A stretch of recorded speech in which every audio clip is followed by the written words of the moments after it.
Yeah, no, no, I had a critique. And you're not just a clone of everyone else. You're obviously a very special, unique snowflake, and I'm not just like Hmm. you to everyone else, of course. Hmm. Yeah, I was gonna say, I'm gonna have I have a critique, and this is just a general critique in terms of, what animal you are. I wouldn't even know where to begin, and Right. I don't like the. This is so. This would be maybe it's because I'm just more into languages now than I was before, but this has been really, really triggering. And this is something that I appreciate about Damien is that she uses he uses they to describe everyone, and I actually prefer that.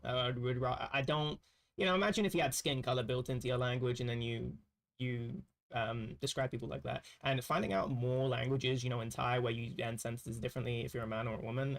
Usually it's gender based, but for me, that's um, I felt so proud of the English language. In a way that I haven't, finding out that almost all European languages are gender based. And I was talking with my it was her name is Julia. I'll just call her Julia, but she's my stepdad's niece, Okay. and she has opinions on stuff. It was actually really nice because she would come over all the time, and I just never talk to her because I'm just that kind of person, very antisocial.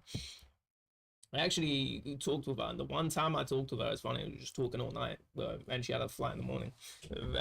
And she was, I was talking with my mom. I think I told you about this. I was talking with my mom about gender and language, and she just didn't really give a fuck. She was actually arguing back. It was really strange. And now that I argue with her more, finding out her sort of probably a lot of internalized like internalizing the hive mind, the culture. There isn't a lot of questioning of the current culture, um and maybe that's just because I'm me, and I'm wondering what makes me question at least a little bit more. I probably still accept a lot of things that are um you know I'm still probably have that innate conservatism. But regardless of that, is that why is she not questioning the fact that it's like, don't you have criticisms of your language, how sort of the base is the masculine, and groups of people you describe them as masculine, and it's like, I don't know. And she just said no, I don't give a fuck what I give a Yeah, fuck. like a lack of critique. Like um what? Like and so I go, okay, well, think about in Switzerland, where they speak German, and they use that as a justification to bar voting from women. um yeah, how do you whoa. feel about that? Yeah, no, that was the thing. And that's to me, that's the lack of sort of thought that was From the crazy to woman. me. Yeah, from the woman, yeah, too, yeah. Like uh this is you guys. Like I'm not. mhm, Like I don't give a fuck. Like I'm fuck. No. mhm. Anyway. But the Julia girl, she's German, so that's her first language. She had a lot of opinions on this, so yeah, no, that's yeah, no, that's what she was saying. Yeah, that's bullshit. But clearly she knows more about it than me, because she was telling me stuff about the she was telling me about the I actually know a little bit about this, because one guy that I watch that does linguistics is he made he knows German, so he talks about German. He was talking about he was talking about the sort of language differences between like what makes there's sort of a culture war with how gender is used in German. And she was talking about the same things I heard, but it's funny because I misinterpreted, because you should be telling me about these posters that would say, oh, we want, gender neutral language. And to me, I was like, oh yeah, totally. But that's what the conservatives are saying. I was thinking, what the fuck? I was like, how? What would you mean? Um, that totally matches actually American concern. Anyway. Yeah. Yeah. where they're saying they want gender neutral.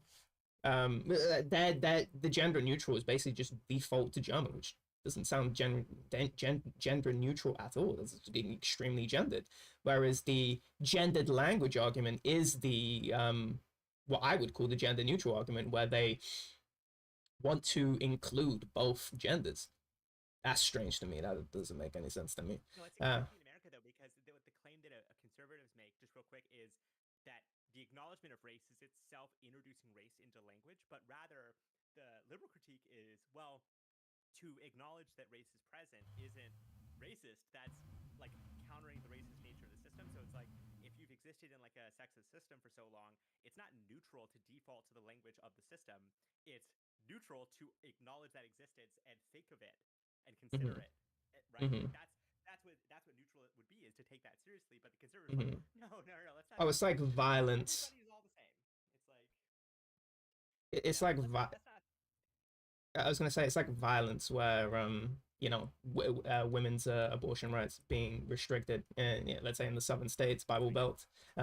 That's absolutely We still violence. have the death penalty. Um, Still, right? right, and but fighting against this. No, what I'm saying is that fighting against this would be considered, if I bought a gun and the Oh, right. statistics are going to show that I'm violent, but it's not going to be the system. The system, same with the slaves. The system will justify itself. It will not call itself violence. Violence isn't a neutral word. It's not a descriptive word.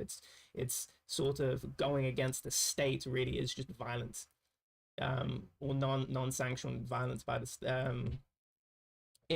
by Terrorism. non-state actors is violence. So it's a another bullshit. I don't even know why no one is um even brought this up, because once I heard that, that just made, so what, I didn't even think about, it, but it's just so intuitively true, where the system will justify itself. um I'm getting so off topic. I do remember originally what I was trying to say, which was basically the animals. I have a critique where people describe animals as sort of a masculine and a feminine, and this just doesn't Sure. exist when you get to the biology of, especially when you go outside of animals. Female spiders. And I don't want to. Yeah, I'll just do it for simplicity's sake. If you were gonna map these, the female maps on more to the masculine. I would say, in terms of a lot of stuff, but also they don't, which is why I make the critique of where people will call him when they see something masculine, let's say like a beast or something, they'll just go him. I've started noticing that a lot. It's him, him. Oh, I killed him. It's like a fucking robot. It's him, not it. So well, I always say it, but him. And I sometimes see myself defaulting to him, so it's clearly something that was a part of my speech. And now that I'm conscious of it, people in other people's speeches, I'm seeing that I also I also have some disposition to say that too. And so when you say what animal, because I have no conception of a lot of biology when it comes to with animals, and how I conceptualize them are going to be with, let's say, like cartoons, right? Will sort of caricature these animals to ridiculous levels, to the point, and also insert a lot of these sort of masculine, feminine tropes, where they'll where lines are, those are masculine, right? I don't know. I don't know what the fuck that means. Um, Right. but Because it's like, yeah, like the praying mantis female is the masculine Andrew Tate in our world, right? Like mhm, right, when you think about the mating ritual, like what Andrew says about like the discarding of the mate when they become like non-viable, like mhm, that mindset would actually map onto the female praying mantis. It would mhm, map onto the right. similar to the spiders, yeah, a lot of insects have dominant females, but you can I say physically dominant, and to me the fact that I couldn't even begin, because I'm not particularly into animals to begin with. Maybe probably I know a bit about specific ones just because they appear in some of the media. Let's say the spiders. That was in the Children of Time book, with the intelligent spiders, and so Yes, okay. right. Yeah, the evolutionary, the spider evolution, and fucking. I remember you explaining that to me. So great. Hmm. That, and then I watched the Quinn's Ideas video. Obviously, it's like the main way I remember it. Yeah. And that to me, it's actually funny. I have so many critiques of just the way species that always Yeah. they follow a human framework Have you always. looked at this critique of what Darwin's evolutionary theory like was? Like what like the purpose of him? Because it's not like he necessarily discovered the theory of evolution. It's Hmm. more that he was able to show a specific process of specialization changes as a result of mapping changes between islands when animals transfer between islands. Like that was his specific contribution, was like the understanding of like how species change and adapt to islands when they are Hmm. forced and trapped on those islands. Like they get smaller, they, their beaks change, like stuff like that. but the actual theory, how it was used politically and disseminated, was the claim that it's a good system, that the strong survive as they Mhm. should, and the weak suffer as they must. Mhm. And it was basically used to justify the social order as sort of a natural outcome of a multi-million year evolutionary Mhm. process. And, like, the political elements of Darwinism was really tied to eugenics, Mhm. because a lot of it is tied to the idea of, like, okay, well, if we could control the evolutionary process in humans by eliminating the bat stock, we could Mhm. breed an even greater generate, right? Like, you can The see how it Aryans. Let's becomes, go. right. Well, think about it. It's like, if we're talking about the theory of evolution, you're thinking about controlling the breeding stock. Like, a lot of this is and like most social scientists of this era were eugenicists. Like, you're not getting the buy-in of the euthanization program in Germany without a significant, like, the entirety of psychiatry and Mhm. like biology and chemical manufacturing being on board with this idea. And it kind of comes from the way that the theory of evolution was, which it's not a theory, right? It's just it's a type of factual observance of a natural process, but it's not mappable onto the human social political world in a direct one-to-one way, which, in the same way as you can't map, like, the way we conceptualize animals is very speciest. It's very Mhm. mistaken for how they are, but it's again, it's the attempt to justify the system that I think underlies a lot of this. You know, Mhm. That's There's funny because my understanding of evolution stemmed from that, but um, my understanding is that sort of the strong survive, where um we sort of put a human element to strong and the way our societies see strength, because my understanding is that it's not nothing to do with strength. It's strength yep, by observance, not strength by yeah, where, let's say, I just happen to, my blue eye genes just happen to, or blue eye green skin genes just happen to, what do you call it, just beta a virus that happens to have some sort of, it comes with another gene or something, or the makeup just happens to have mutated in the right way, and the sort of outward the way the genes sort of manifest, well, they're attached to other genes that, I have green skin, but it's attached to another factor that just allows me to survive some sort of virus, and that means I'm stronger. I just happen to be stronger in this one particular department. I could, in this context. in this context, right? Just one Like, small context, right? equals to birds, where it's like, oh, there are these other birds that hunt these birds. There are Mm-hmm. trees that are black, and the trees become white because they become bleached and kind of, overly exposed to sun because of weird rain cycle patterns. And so on this Mm-hmm. island, whereas before it was good to be dark and blend in with the dark trees, it's all of a sudden really good to be light and white and blend in with the white trees. And so the albino mutation all of a sudden gains an insane evolutionary advantage to not being picked off by other predatory birds, because Mm-hmm. they're not gonna be able to see you if you fucking blend and stand still. You look like a stump. But if you're black, whereas previously that was like an advantage, and the white ones were getting picked off because they Mm-hmm. didn't blend in. Now you're getting picked off, and it's like, that's what evolution is theoretically about. It's about adapting, but it's like, well, that doesn't fucking work with humans, like, at all. Like, that doesn't work with Mm-hmm. humans at all. Like, it's like, if these changes are taking place, it's our choice to do so. Like, it's not evolution that all of a sudden a bunch of jobs in, like, a specific type of field are, like, not viable anymore. Like, that's not evolution. That's not Mm-hmm. like a natural process in that equivalence. And whether or not the trees become black or white, that often is going to be coming down to climate change and fucking changing the Mm-hmm. ecosystem that a lot of humans are fucking manufacturing. Do you know what I'm saying? So it's like, this Mm-hmm. way of naturalizing it, you're like, wait a minute, wait a minute. All of a sudden we have no agency because it's a natural process. All Mm-hmm. of a sudden it's millions of years, and what's one person going to do about it, right? Mm-hmm. That I think that's what the goal of the narrative is to make it feel like it's so big, it's so natural, it's so inevitable, and it's good. Mm-hmm. So don't worry about it. Don't think about it. I'm inevitable. Like, no, but the point is, it's not to convince people who are, like, suffering under the system. Like, people suffering under the system are not being told about Darwin's theory of evolution. They're not being Mm-hmm. explained their plight in life in these terms. It's an elite propaganda strategy to propagandize other literate elites to have a specific view of what the system is, to get them to disengage, to get them to not think about things. I think that's what's 100% what's going on. And side note, I also think when parents get their kids fishes, it's to psyop them into thinking that they can't ever take care of an animal, because, like, all fish just die really quickly unless you're super fucking, like locked Attentive. on.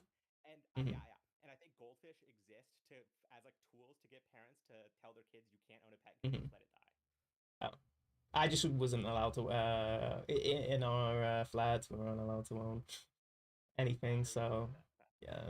So But with the goldfish example, I think that's a funny because it's like they're all the gold. Like I got a goldfish too. Like I've all my friends were like, oh yeah, like they had me take care of a fish to prove mhm, that like I could like take care of a dog. Like this is like a thing. Like that's like, and I think that's like a strat parents get. Is like, look what happened to the fish when you didn't take care of mhm. it. I You know. wouldn't know. That's a you thing.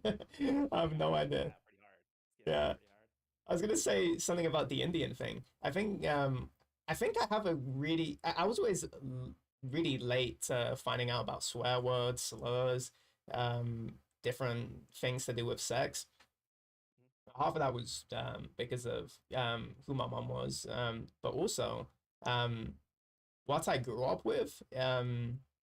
Really different in terms of I was an only child. Right.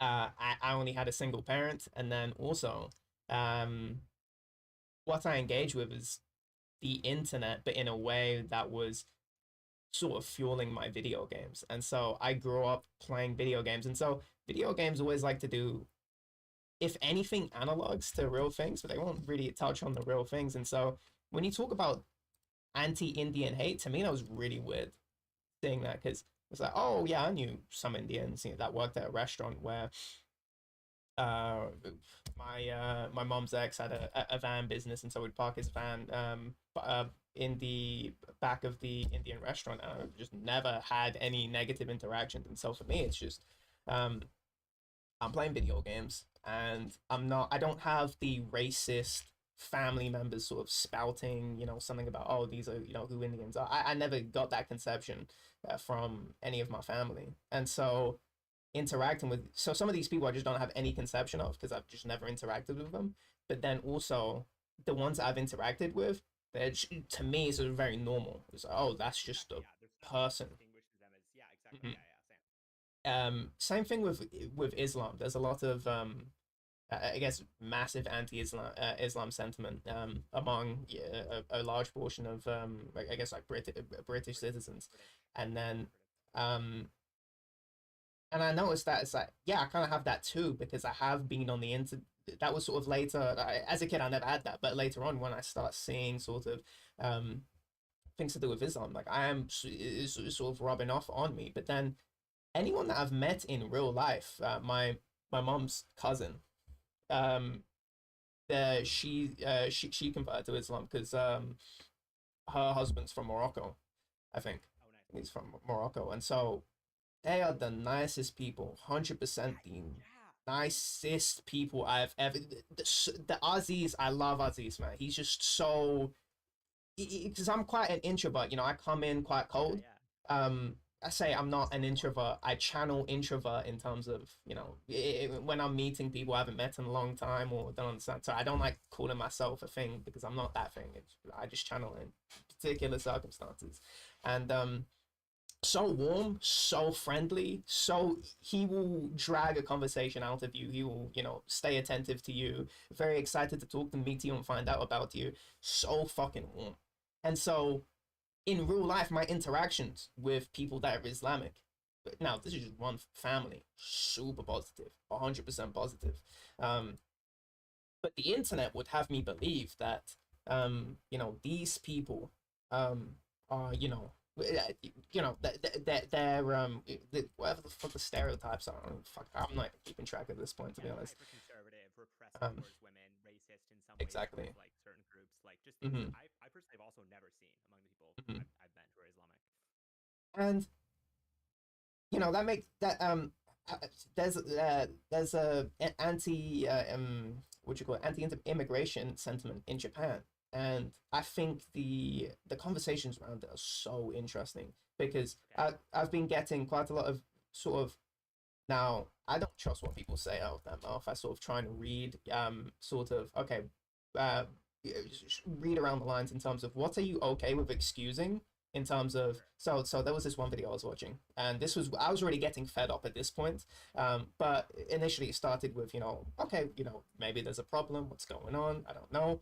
And it was this guy, and it was so there was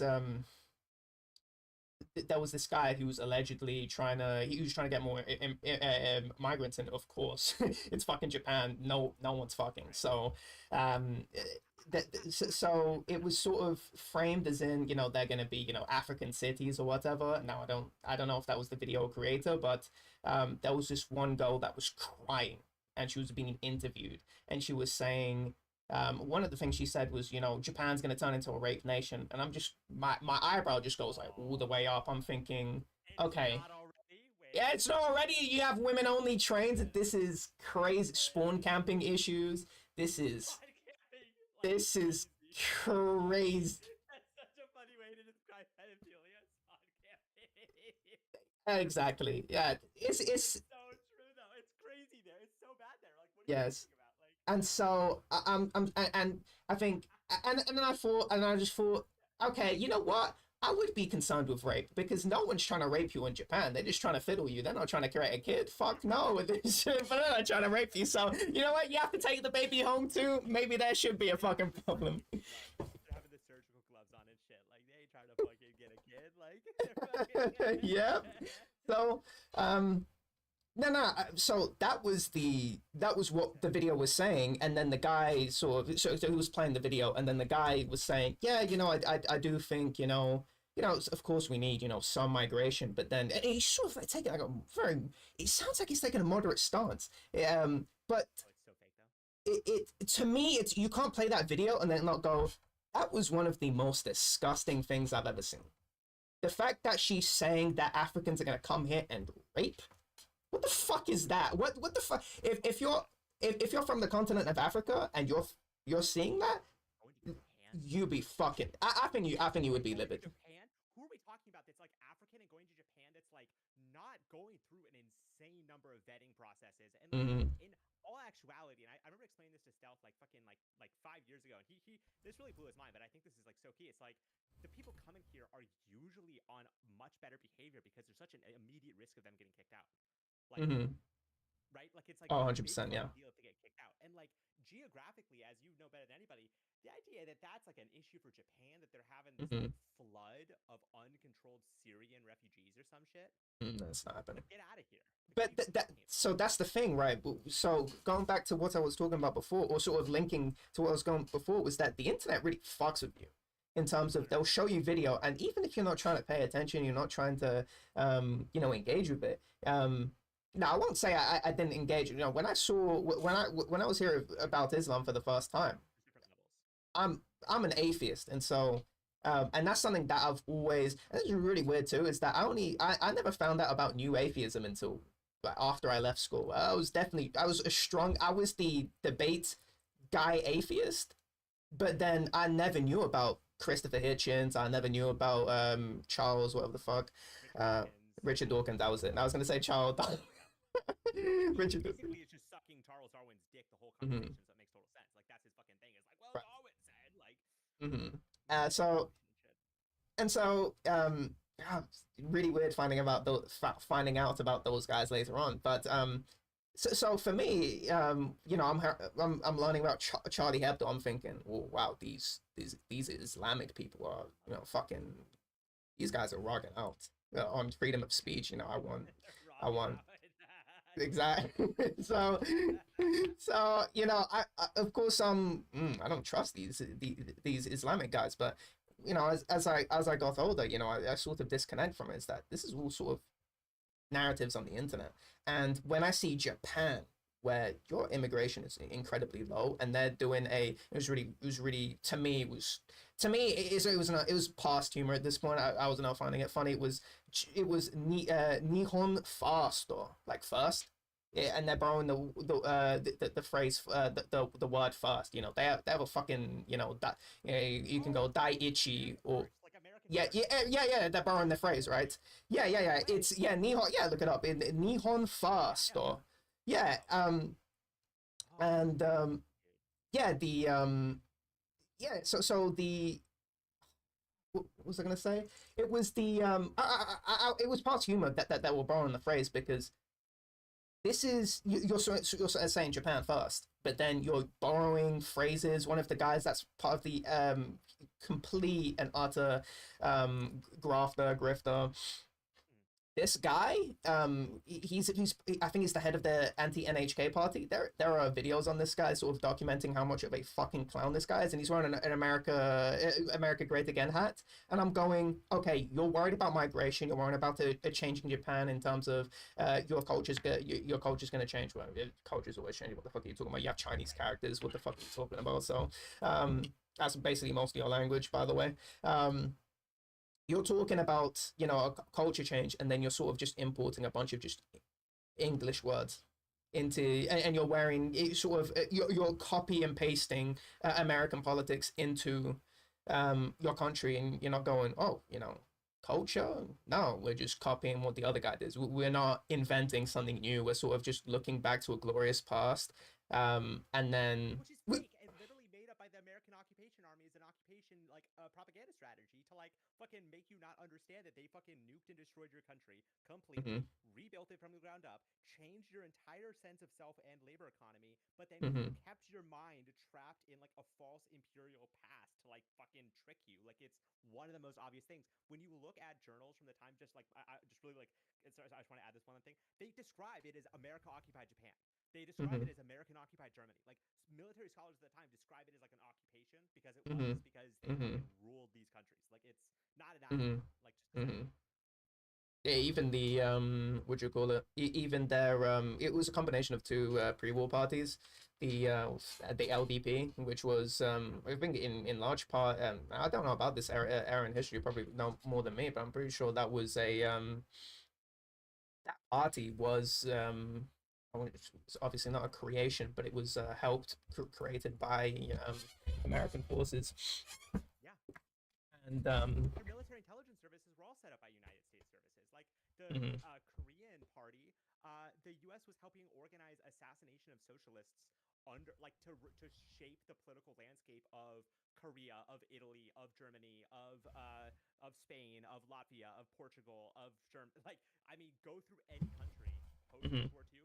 U.S. is working to assassinate non-liberal, non-capitalist, non like and any communist element they're looking to take them out, like whether you agree with that or not. It's like the fundament, they're trying to shape the society from the ground up from mhm. the beginning. And then I these really countries don't are now agree with like, oh, we gotta start assassinations. worrying this country first. We gotta start killing these countries first. We gotta start like putting our country first, make Japan great again. And it's like, you're so far gone, you don't even know how far gone you are, right? Like they're Yeah. so far gone. If they're saying that like Nippon first, like they're so far gone, like Oh it's yeah. crazy. Yeah, that's it was yeah, it was post humor for me, and Yeah.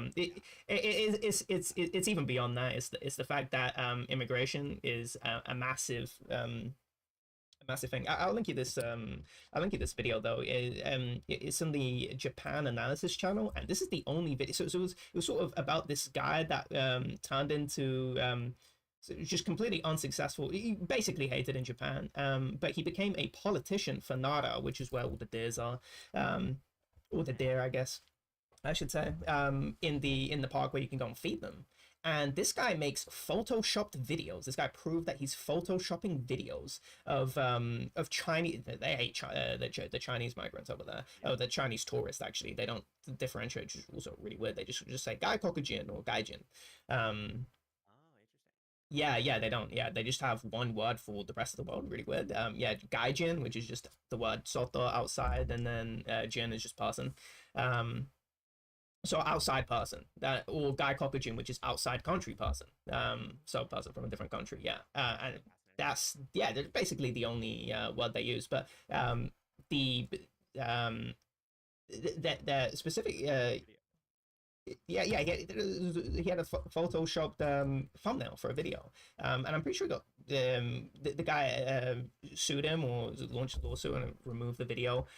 It was sort of I don't know if it was the same video, but I'll link you the videos. Japan analysis. It was so this guy. So he sort of tells the backstory of this guy, and when you find out this guy's become an elected guy, and he has you see he posted some of the he shows screenshots of some of the Twitter posts, and they just have fucking tons of likes. And then this guy lives in Japan, right?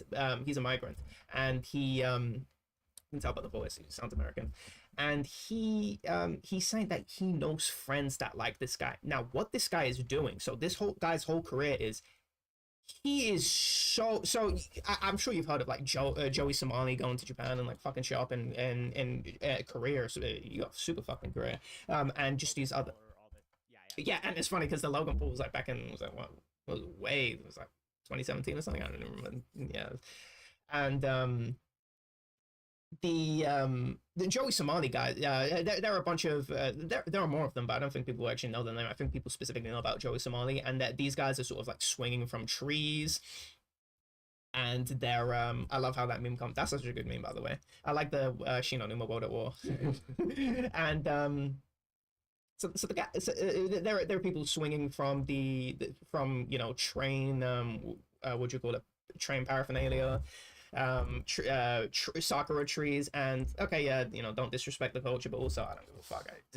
Don't disrespect the culture, but also and I see the self-serving nature of when people call this out, is that they don't want to get fucked up when they go to Japan because some other people ruin it for them, right? Exactly right. But to me, it's like a tourist critique, I think, still ultimately of the, like, it's like policing other tourists and like, hey guys, you're making it look bad for us white people. Like, yeah, exactly. Weird, like, All the guy cockagins, yeah. And so it's like, oh, don't disrespect the thing, but ultimately I don't care. But it was this guy is just he's so heinous. So this guy one of the things that he was doing, it sort of like escalates in badness. He does the Coke and Mentos challenge. He's just going up to people and go, Coke and Mentos, Coke and Mentos, Coke and Mentos, and he just won't stop pestering us. Some fucking fat. He's massive, so he's blocking the way, and he's going Coke and Mentos. And what he's trying to do is that the people don't know what the fuck he's doing, right? And so he's going, do the Coke and Mentos challenge, and what he's trying to do, and he's doing it to homeless elderly people, right? And so these guys are like fucking, sitting there in the cold, right? And he's putting Mentos in the thing. Look, I'll show you. And then he just pours Coke all over them because it explodes, right? And then he just starts laughing, and he's just belittling them the whole time. The whole time. Yeah, he's just crazy. And there were YouTubers that he would follow YouTubers, and then just they had to get the police where they'll just be walking away, and he just keep following them, pestering them. So this is who the guy is, and now to branding this as some sort of like, because I know you're about to explain to me his political thing. I just want to ask, was he branding this as some sort of like, we're getting the fucking stupid foreigners back by doing to them what they do to us? Is he? No. This is the past. This is his past of past behaviors, and nobody liked him. And now that he's now just doing this to tourists and just trolling the fuck out of tourists, now he's getting support. Now that this past is sort of overlooked, he's photoshopping videos, thumbnails. He's basically and the guy did an analysis of what did these people actually do, and they didn't even do anything at least proven in the videos. Like, these guys didn't do anything, and if there's more context, he'll provide more context. Like, oh no, this is actually another angle, and this is not what was happening. And to see that, and now that because he's on an anti-migrant hate. Now people are there is no sort of empathy, critical thought. Oh, this is bullshit, he's lying. It's just a full-throated support of this guy. To me, the fact that he's now elected is so there's something so profoundly disgusting and wrong, and also it just shows that it's like, yeah, you know what? I hope your migrants gonna fuck up your deal. Yeah, go. No, I'm kidding. They didn't do anything. I hope that they start attacking, all the people that voted for this guy. They actually do that, by the way. I know, I love that. I think that's funny. I've seen these cow videos. I love those videos. And the fact that there's such a derangement in that they bet, and this guy showed statistics. Now I don't know how true the statistics are because I've not actually looked into them, and obviously they're going to be artifacts in terms of reporting crime statistics, but he was saying that migration crime is on the down, and he was the only person, by the way, in all these videos that I've seen that actually pulled up statistics. So big up to at least attempting to make a actual coherent video in terms of, okay, migrants are doing bad shit. What the fuck does that mean? You saw a bunch of videos on the internet of migrants doing bad shit, and which is why I'm sort of bounced off this topic from the sort of Islam thing, which is, 100%. do the statistics actually even line up with that? And apparently that it's been dropping. The migration crime has been dropping according to his statistics. And if that's to be true, there is something wrong with the internet. I think fundamentally it's just incompatible with the way people are using it. At the because I love the internet.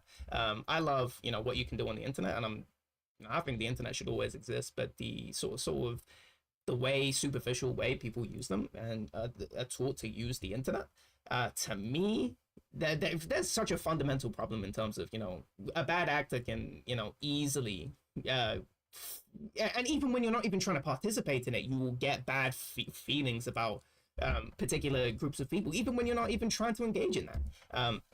I don't know how you feel about that, but Japan, out of all countries, is having anti-migrant hate. To me, that's Absurd example. It's such an absurd. It's so revealing of what's going on here, where it's like because they often will focus on areas where it's like, well, yeah, this is like right next to a place that just got blown up. So yeah, there's a lot of people coming over with a lot of desperation, and so like this is not indicative of all, you know, immigrants or the nature of immigration. This is like a very specific context where like the policy response should be different. But then you're looking at Japan and the countries around Japan and how migrants even get to Japan.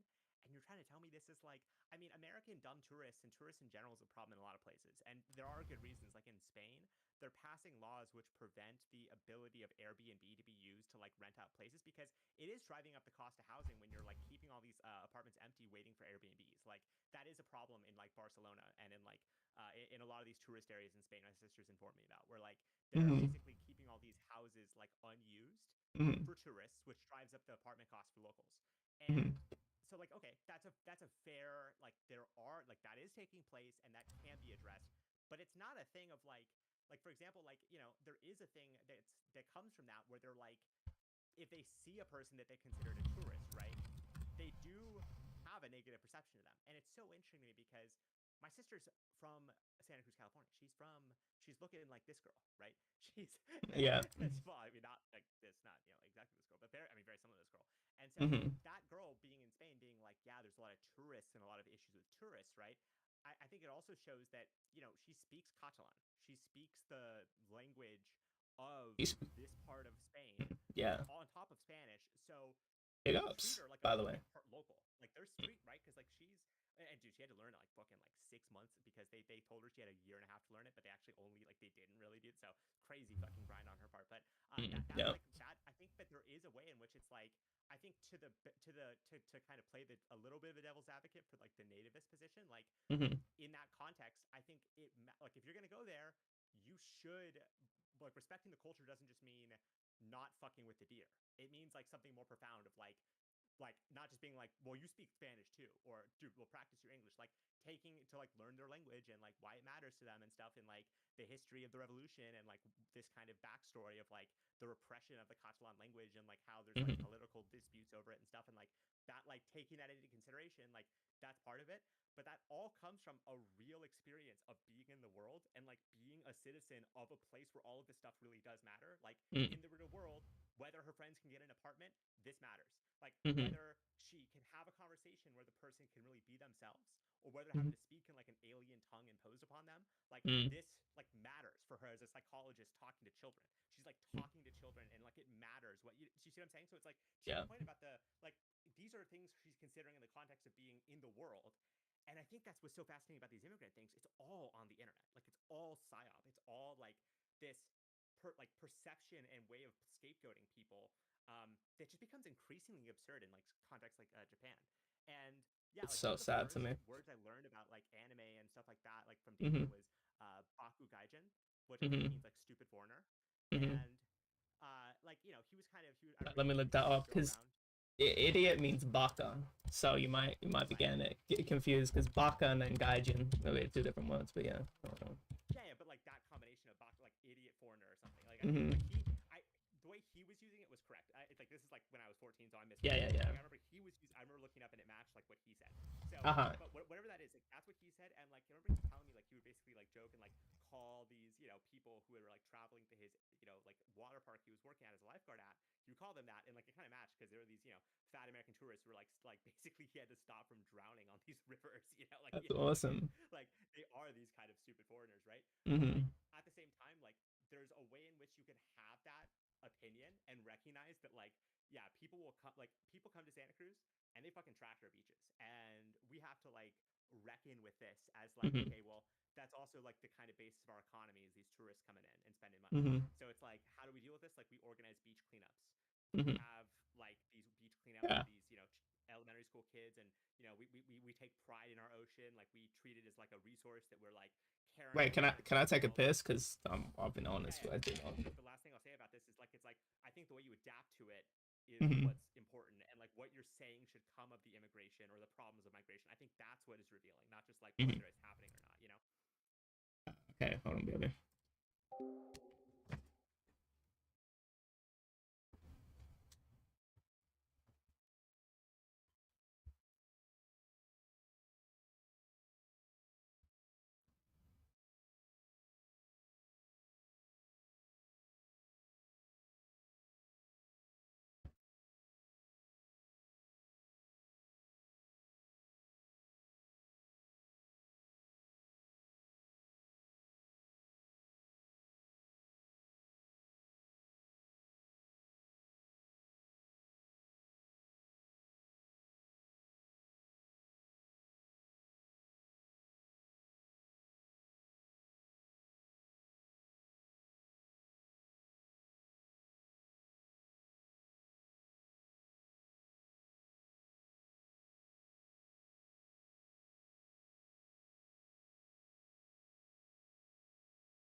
I'm back.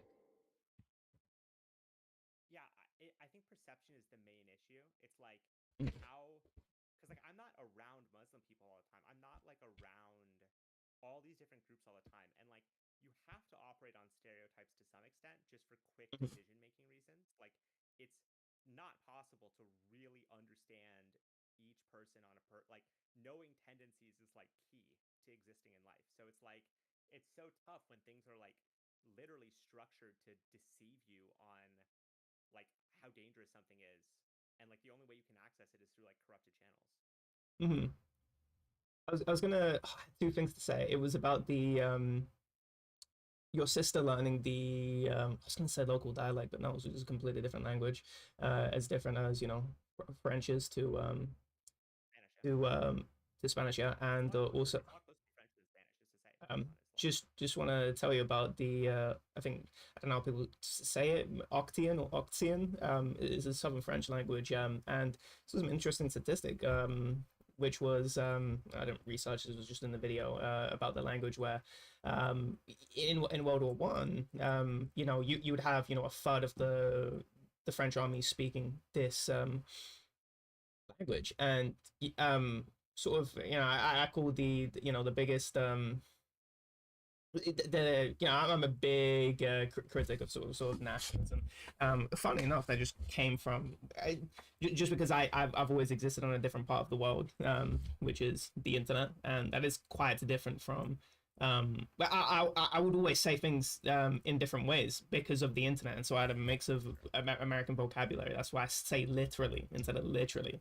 This is all from the internet, and so there is a sense of what do you call it, otherness from other people that were a lot more, I guess, what you call it, in the sort of British culture, and so I saw myself as fundamentally different. But when I learned language, I think that super radicalized me because when you see movies, right, especially historic movies, that just will be speaking the way people speak now, and I think probably a lot of budgetary problems and sort of people that are making these movies are not, super well versed in it. Probably have historians, but um, yeah, especially if it's like mainstream Hollywood. But it was China. Now that I knew that they had a bunch of languages that they spoke in there, I'm thinking, how did these armies communicate? Because that was a big problem for the Austrian-Hungary. Because Austria-Hungary is no longer a country. We can actually discuss this, which is really, really, really key. Because if it was still a country, I actually think that in World War One, we wouldn't discuss it as, oh, this is a country with a whole bunch of different languages. Maybe we would, just because of the nature of the country, actually, and the composition. Um, where it wasn't really possible, but for You explained to me the patchwork of Germany. Like we could have totally considered them a bunch of different fucking places if it had gone differently for them, right? oh, 100%, yeah. That was yeah, because there were multiple ideas in terms of in the mid 1800s. There was a bunch of different questions. There could have been a united Germany, sort of like the People's Crown in the early so it was 1871, but even in the early 1850s, I think there could have been a united Germany. But the thing is, there were two powers, and this is why Austria isn't a part of Germany, even though it's Right. historically you see, oh, the German land, Austria is, spearheading. That's the capital basically of when the Habsburgs start, ruling, start basically creating a hereditary system between the Holy Roman monarchs, and the way we conceive Germany is without Austria because Austria lost in 1866. They lost at Königgrätz. They had a massive war, and that was sort of the end, the climax, which is Königgrätz, where von Moltke, he led his troops successfully to win that battle, and after that there was the Northern German Confederation, and it was sort of That's I the don't remember. Saxony part, right? That's the like Yeah, that's yeah, Saxony. Saxony's in the north. Yeah, and it's funny because it's sort of the north south split where you don't even consider Germany in that way now because obviously the Right. scars Exactly. of the Iron Curtain, but it would be the north south. Yeah, and I'm pretty sure that's in terms of the languages, in terms of the High German and Low German. I think they also fall on a north south boundary. Wait, explain to me High German versus Low German. I don't know about. I don't want to derail you too much. So if you want to keep going on what you were saying, do that. But like also, I do want to know about High German, Low German. I basically have no idea. I just know that I'm pretty sure I think wait, let me just look it up. I thought High German was Highlands German. High German versus look it up just so I can be I want to be sure sure. because there's something called high politics versus low politics, and high politics is like structural, like it's like like elite competition, and like low politics is temporally bounded, like small scale, like change. Okay, yeah, So yeah, you see how like the I'm pretty Alps, sure. the like Yeah, the Alps are the high. yeah, Yeah, so yeah, the High German yeah, is the like the it Swiss, the is. more Yeah, and this is the south, right? And so you see how there's a north south split. That's probably where a lot of the sort of cultural lines um, would have fallen, and probably would have been here to the modern day if it wasn't for yeah the Iron Curtain, and where now baby. USA. Fucking send them in the camps, bro. Fucking literal internment camps under U.S. generals in Germany. Fucking love it. Mhm. And the um so a lot of the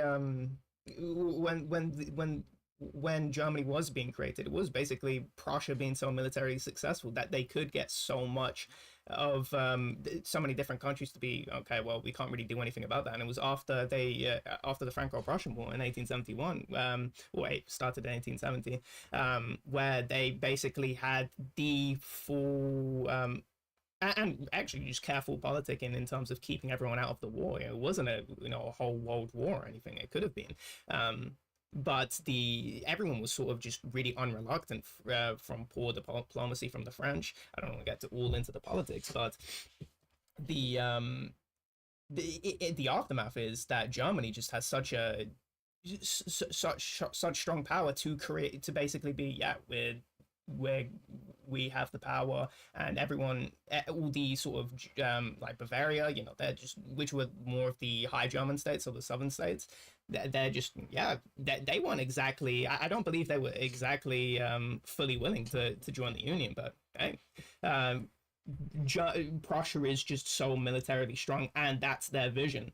They joined the German Empire, and they were still monarchs, but that's actually something that I didn't even know. I didn't even know that was that's probably where the federalist system comes from, which is that it sort of fell. I'm pretty sure it fell along those lines between, because it was still an empire with monarchy still in it, and these people were still monarchs within the empire. Um, but I believe that's a TLDR of how Germany got formed, which is basically military power from the Prussians successfully being military successful, and then you had who the fuck was the who's that really famous statesman? Bismarck. Bismarck, yeah, basically maneuvering all the powers of the time. Yeah, like yeah, that's only what I know. So. Right, yeah, No, I don't know any of this. I like this is amazing. I'm loving this. This is amazing. right. Um, but now I've gotten off track. No, no, I forgot what was my original about the point. idea of like returning to some sort of native, true country and protecting some Hmm. sort of original history and culture. When history has already been destroyed It's been by destroyed. It's already been fucking recontextualized in military. exactly. Like every other decade, it's like a fucking new military regime fucking ruling your place. Like, you know what I mean? Like, and this is like I think such an interesting point about the narrative of NATO, right? Like, the narrative of NATO is as like the self narrative of NATO, not like the narrative of other non-NATO countries, but the self narrative of NATO is a democratizing force. It's like, okay, then explain the existence of Portugal's military dictatorship in NATO since the very beginning.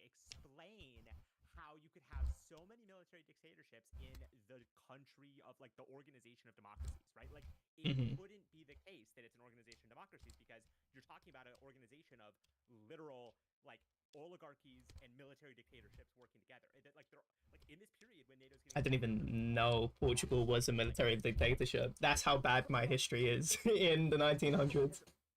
but think about this. Like, I mean, Hmm. Portugal becomes essentially irrelevant, right? I mean, but like as a world power, it historically is very important and very powerful. So, like, Hmm. Turkey right now, Turkey's in NATO.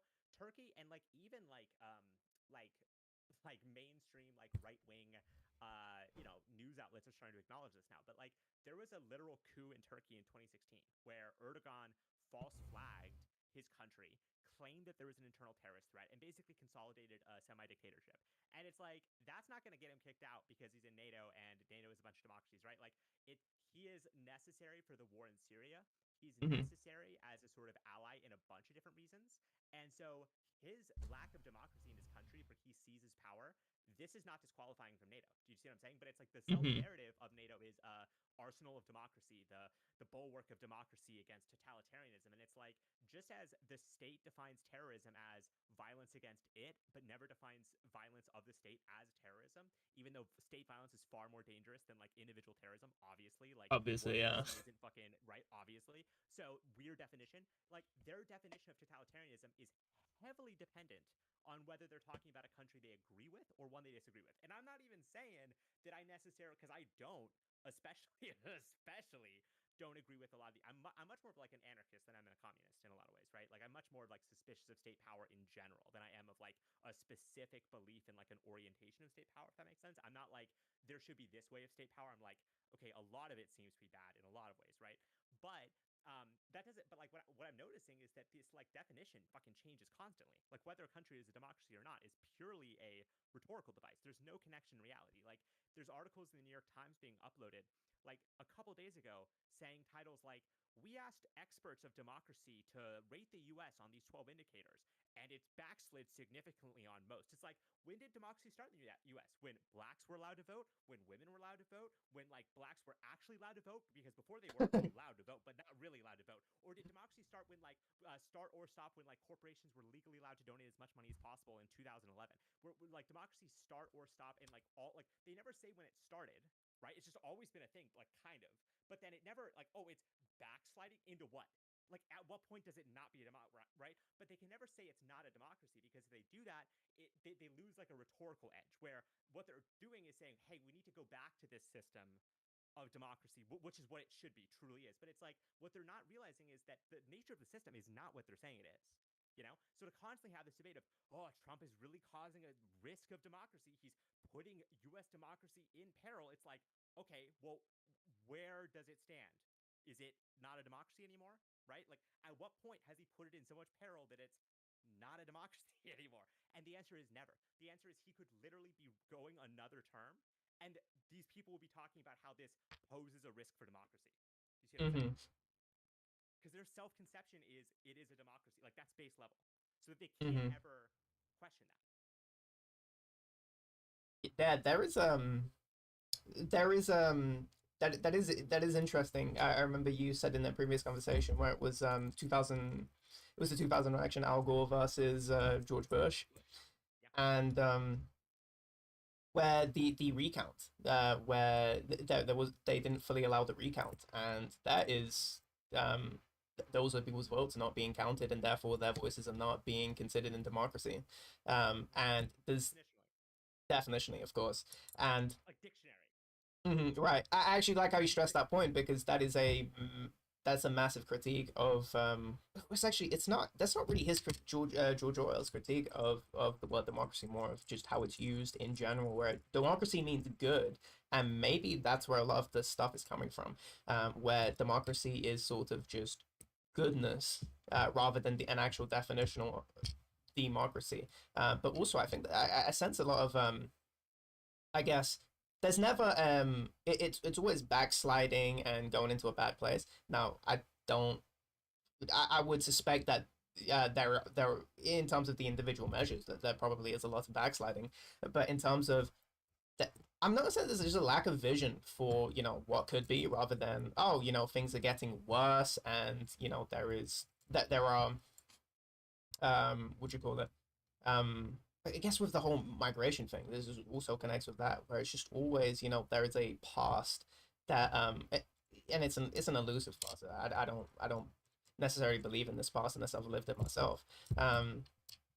Where yeah, when did democracy start? Yeah, I think, in terms of, how you don't need to go that far back to where yeah, when are African Americans actually allowed to vote, when are ladies allowed to vote. I mean, it's not even a federal holiday. You're not even given the day off to go vote.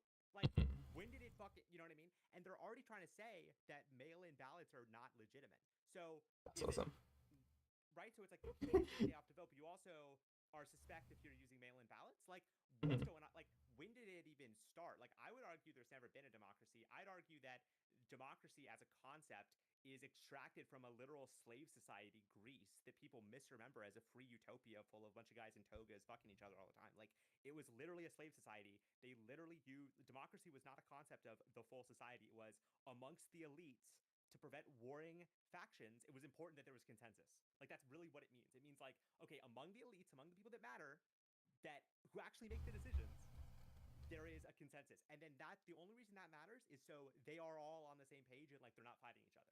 Because other systems, and like that's what Plato's whole thing is about, like Sparta as an oligarchy and the dangers of that, is like they're not being like, man, that's bad for that society, because they have slaves too. It's literally like when the wars are fighting, it's slave on slave violence. But it's like, okay, what are they really concerned about? They're concerned about losing their own position in what is actually an oligarchy, but they're calling a democracy because amongst the elites, amongst those who matter, it is democratic. It is actually not one man, one vote, but like everybody does have some level of a say, especially in certain sectors where they matter more or less, like in shipbuilding. Like the certain shipbuilders will have a lot more say. they'll have less say in terms of agriculture, but they'll still have some say because their ships transport agricultural products. Do you know what I mean? Like there's like a kind of like they have some say, but not full say. They have more say in some areas, less say in other areas. It's like an expertise democracy. It's a technocracy. It's a, there's all these words they use for it, but fundamentally, it doesn't mean what they say it means when they're talking to the public. Like when they're talking to you and me, they're implying that like we both have some level of say in the system. And to me, it's almost victim blaming. To me, it's almost like you're telling me this when I know it's not true. And I start to wonder why. And I think the answer is they're trying to make me think that it's my fault that shit's fucked when they're in power. Mm-hmm. Like, hey, you voted for it, you get what you deserve. And it's like, did I? And did I vote when I voted? Did I get what I voted for? No. The answer's no. Like on all sides. Like Trump's invading Iran. Like right. Like there's no like Dank isn't backing that. Dank's pretty anti-Israel. Right. He's voting for Trump. Is that being represented in Trump's policy? Not at all. Like most of Trump's base is anti-Israel. That's not even close to being represented in his policies. Like he's one of the most Zionist leaders in history. Like it's crazy. Do you know what I mean? So it's like there's not even an actual representation in like ideology or practice even.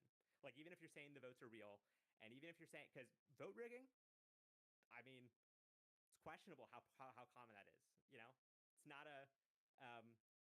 There was a fascinating thing I read about how, like a lot of the same vote rigging practices started showing up when the U.S. started implementing elections in countries in South America.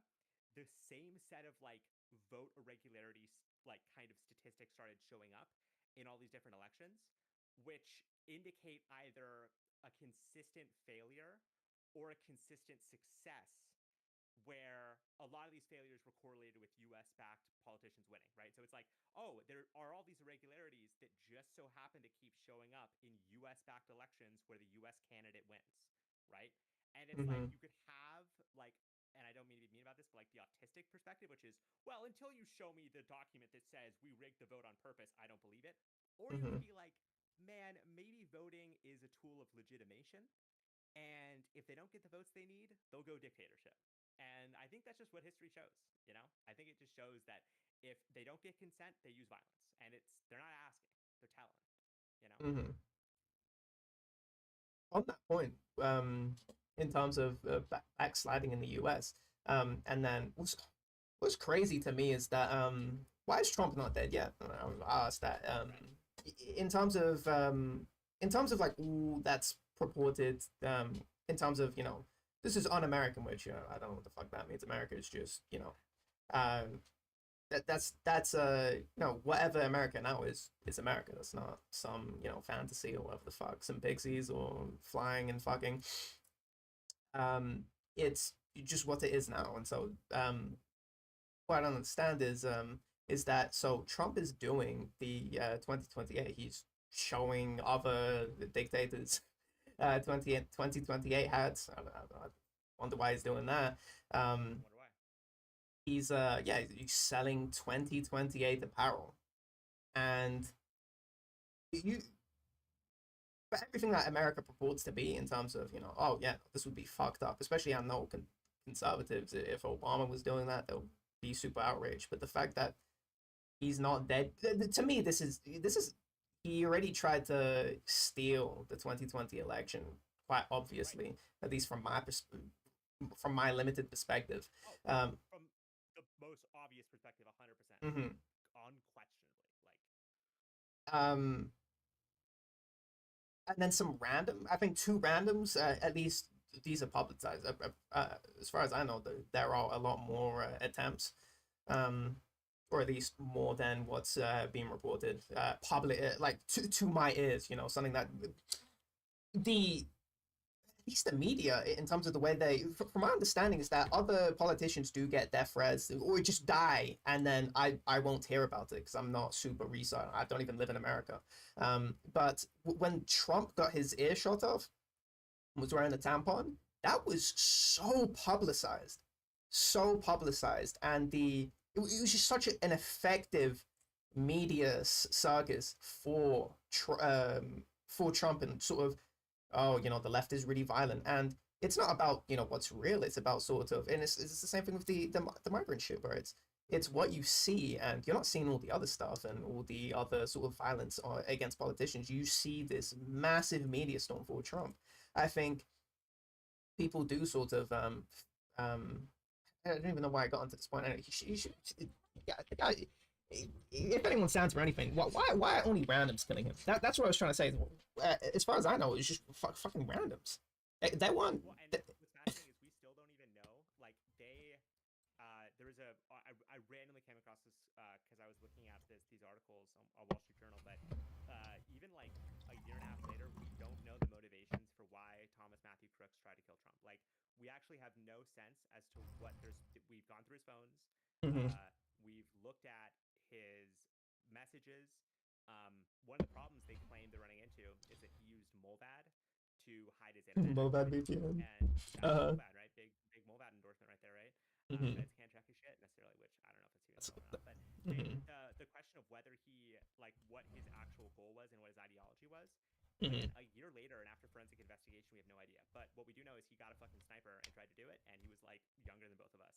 And I think to your point, the question is like, man, why is this rando fucking borderline teenager deciding that the world is on his fucking shoulders and trying to kill Trump? Like, Mhm. regardless of what you're thinking, whatever motivation it could be, he has to think that Trump is some sort of threat that needs to be dealt with. That's just the Mhm. basis of what it would be. Like, I don't know what his politics were, but whatever they were, he thought Trump needed to be dead, needed to be unharmed. Mhm. He just thought like he thought that. And the question is, well, why are all these institutions that claim to be so scared of Trump, like basically just belly up? What does that You know, mean? Belly up. I belly mean, up means not doing like nothing. I'm imagine a guessing. dog, like Mhm. yeah, imagine a dog like laying their belly, like submitting, Oh, like they're okay. just submitting to like I was thinking of a the fat shit. person where somehow gravity is not working on their stomach, so it's just floating to the like they're standing up Yeah, and like they're drowning. Imagine they're drowning and their fucking fat belly is like yeah, yeah. underwater because they're bloated and they're floating the surface. Like that's kind of Uh-huh. what I'm trying to get at is like they're dead in the water. They're not active participants, and like, Hmm.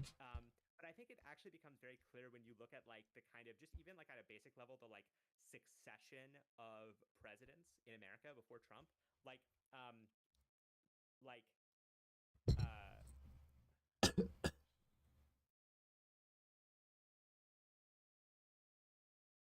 I just want to last. Do you get taken off the air and fed at your house?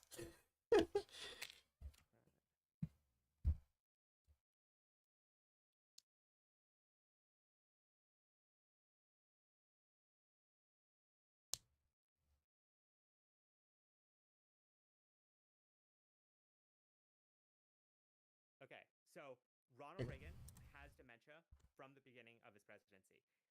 He was an actor who worked for General Electric and was basically a complete puppet. Like he had very little himself where he was involved. Famously, they would show him movies to get him to change his mind on different policies. Movies were made to convince him of certain things and strategies. And the main person running him was his vice president, George H.W. Bush. George H.W. Bush becomes president after Reagan, after serving as vice president, basically being president for 8 years. Then Clinton becomes president, right? Then Bush's kid becomes president. Then Obama beats Hillary Clinton, who was the last Democratic, right? So you got the Republican dynasty of Bush, and you got the Democratic dynasty of Clinton, right? So you Hmm. got the Bill Clinton, 8 years. Then you got, okay, Obama is supposed to basically step aside, and he like upsets Hillary Clinton.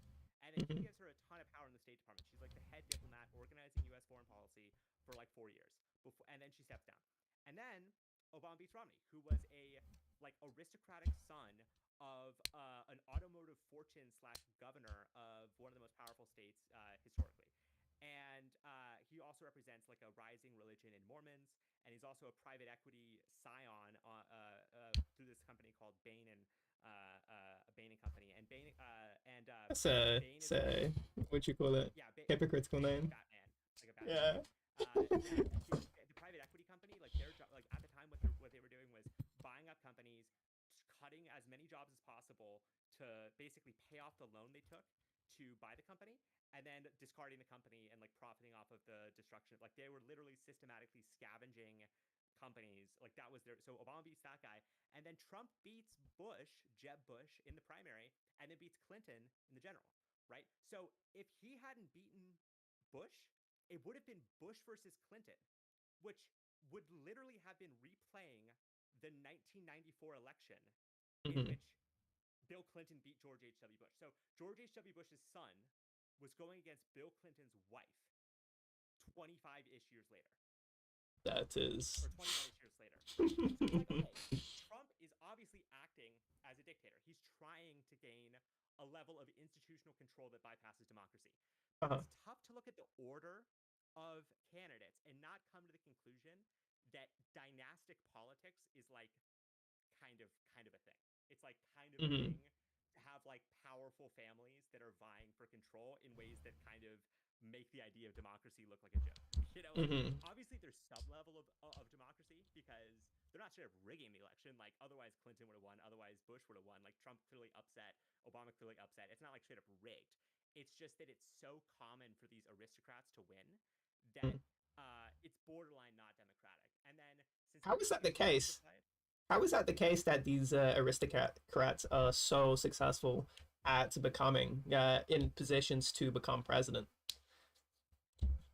mainly their connections to financial and industrial power. So like a lot of what they're trying to do by getting in office or having their friends get in office is to have a management over an industry they're invested in. So it's like it matters to you whether candidate A or B wins because candidate A or B is going to be better or worse to your industry. So like the Democrats historically have been the technological like academic like managerial class perspective and kind of like obviously there's like a whole labor contingency here, but they've basically been irrelevant since the 70s. But post 70s, when labor unions got destroyed, it's basically been a battle between techno capital and extractive capital. So the right wing and the Republicans are like coal, oil. Like Bush, H.W. Bush is like an oil trader guy from Texas. George W. Bush is literally an oil trader from Texas. Like Trump, all about natural gas. All those Republicans are always about we got to drill more, we got to frack more, we got to get more coal going. Democrats are about climate change, right? They're about we got to do that less. We got to have alternative forms of energy. Coincidentally, aligning with we got to have solar panels powered by Silicon Valley chips that are in the manufacturing areas we support, right? So it's like different sectors vying for power, but in that way, the most interested parties are aristocrats. Like the most interested parties are really wealthy people whose like the difference between one person winning and another person winning is billions, Hmm. right? So in that context, there's a fucking ton at stake. And so it just makes sense that you would back candidates that are like established. You would back candidates with a high probability of success, which means Hmm. candidates with like strong political networks, which means candidates with extensive connections to the party apparatus. Because if you're backing their opponents, they're going to remember, right? They Hmm. didn't get to where they were by forgetting who their enemies are. And so there's also a risk of backing the wrong horse. So I'd say those are the main reasons. It's like you don't want to back the wrong horse, and there's kind of like three horses, and one will back you, and another one won't. Now, what's interesting about Trump is and Elon and all them is they've kind of shifted it a bunch where now the right wing has a lot more techno capital and Silicon Valley backed stuff like Palantir and Peter Thiel and Elon Musk. They're much more on the right wing. Whereas historically, they would have been on the Democratic side. Elon was a Democratic donor. His whole company was climate change, electrification, stuff like that, like anti-oil, right? Hmm. But for various reasons, culture war, but also because of like, they felt that they had a better path to legitimacy through the right wing. They felt kind of crowded out because all the oligarchs had kind of consolidated in the Democratic Party. So they felt that they had a chance to kind of back a new horse that, hey, maybe it won't happen, but if this wins, it hits big. And so when Peter Thiel is back in Trump in 2016, he's not doing that because he thinks, well, Trump's definitely going to win. He's doing that because if Trump wins, he'll have a foot in the door, right? So that's another thing is like all these elites are trying to pick the right guy as like a bet on their own future.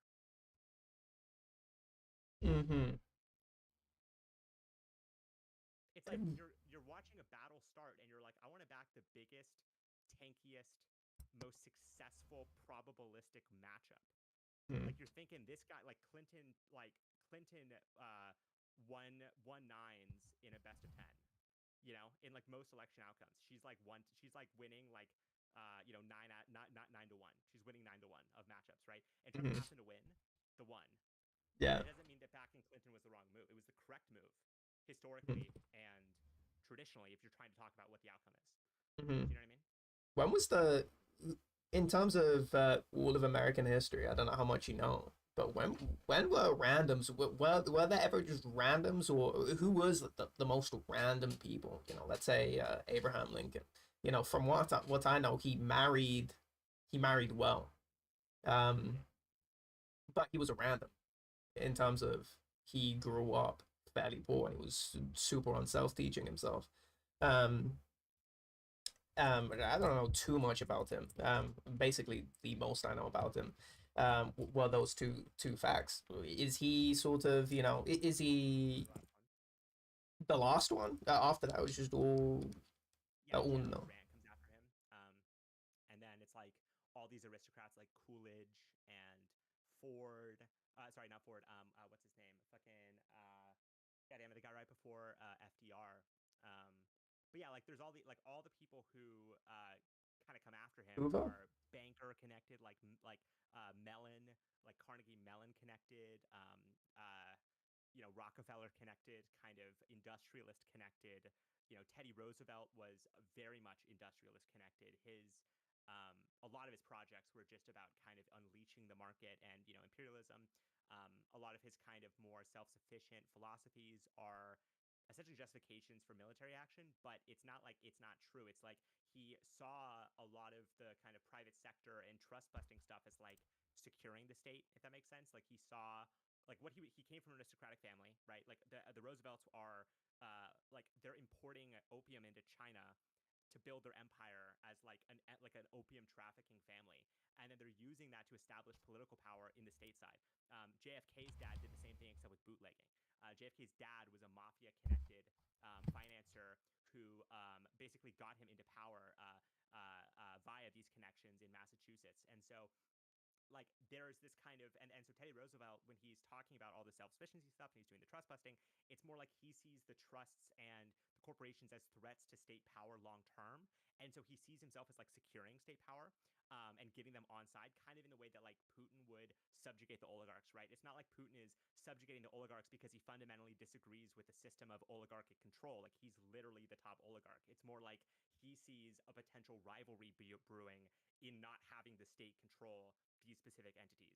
And so it's very similar logic. And so Abraham Lincoln, I mean, probably the last guy that is a random coming up who has a view of the system that is different. And I mean, there's a reason why Karl Marx is corresponding with him. There's a reason why he's talking about wage as the next evolution of slavery. He's talking about wages as basically what slavery is now. Is like, well, Mm-hmm. you're not a free man if you're dependent on a wage. Like I mean, that's so radical relative to what anything in America is being said, like now or since. And Mm-hmm. there's a lot of evidence that John Wilkes Booth, who killed him, was essentially set up by the Southern aristocrats as a revenge strategy. Like most of the time, these lone gunman things end up being total myths. And John Wilkes Booth killing Abraham Lincoln on that day, it seems very clear was a strategy by Southern aristocrats to get Johnson, who is his vice president, back in power. And when that happened, that was considered the Counter Reformation. Like when the Abraham Lincoln was considered, he was considered to found the America again. Like what he was doing was so foundational. It's considered the second founding of America. There's like three foundings of America. I think there's five, but they're like historically there's the first founding, there's the second founding under Lincoln when slavery was repealed and the nation was consolidated and the Confederates were defeated, and then there's the third founding, which is post World War II, New Deal, FDR, new industrial policy, new education policy, new like way Social Security, elderly insurance, like new ways of relating economically and socially to the system. Like that's considered the third founding of America. What are the five that you have? I think the Cold War and the War on Terror needs to be included too. I think the Cold War, which is, I think I think the third founding should actually be the World War One, Mm-hmm. where like really the industrial policy kicks off, where really the U.S. empire starts being conceived of by people like Woodrow Wilson and the Council on Foreign Relations and the technocrats who sort of built the future of the U.S. empire pre World War One.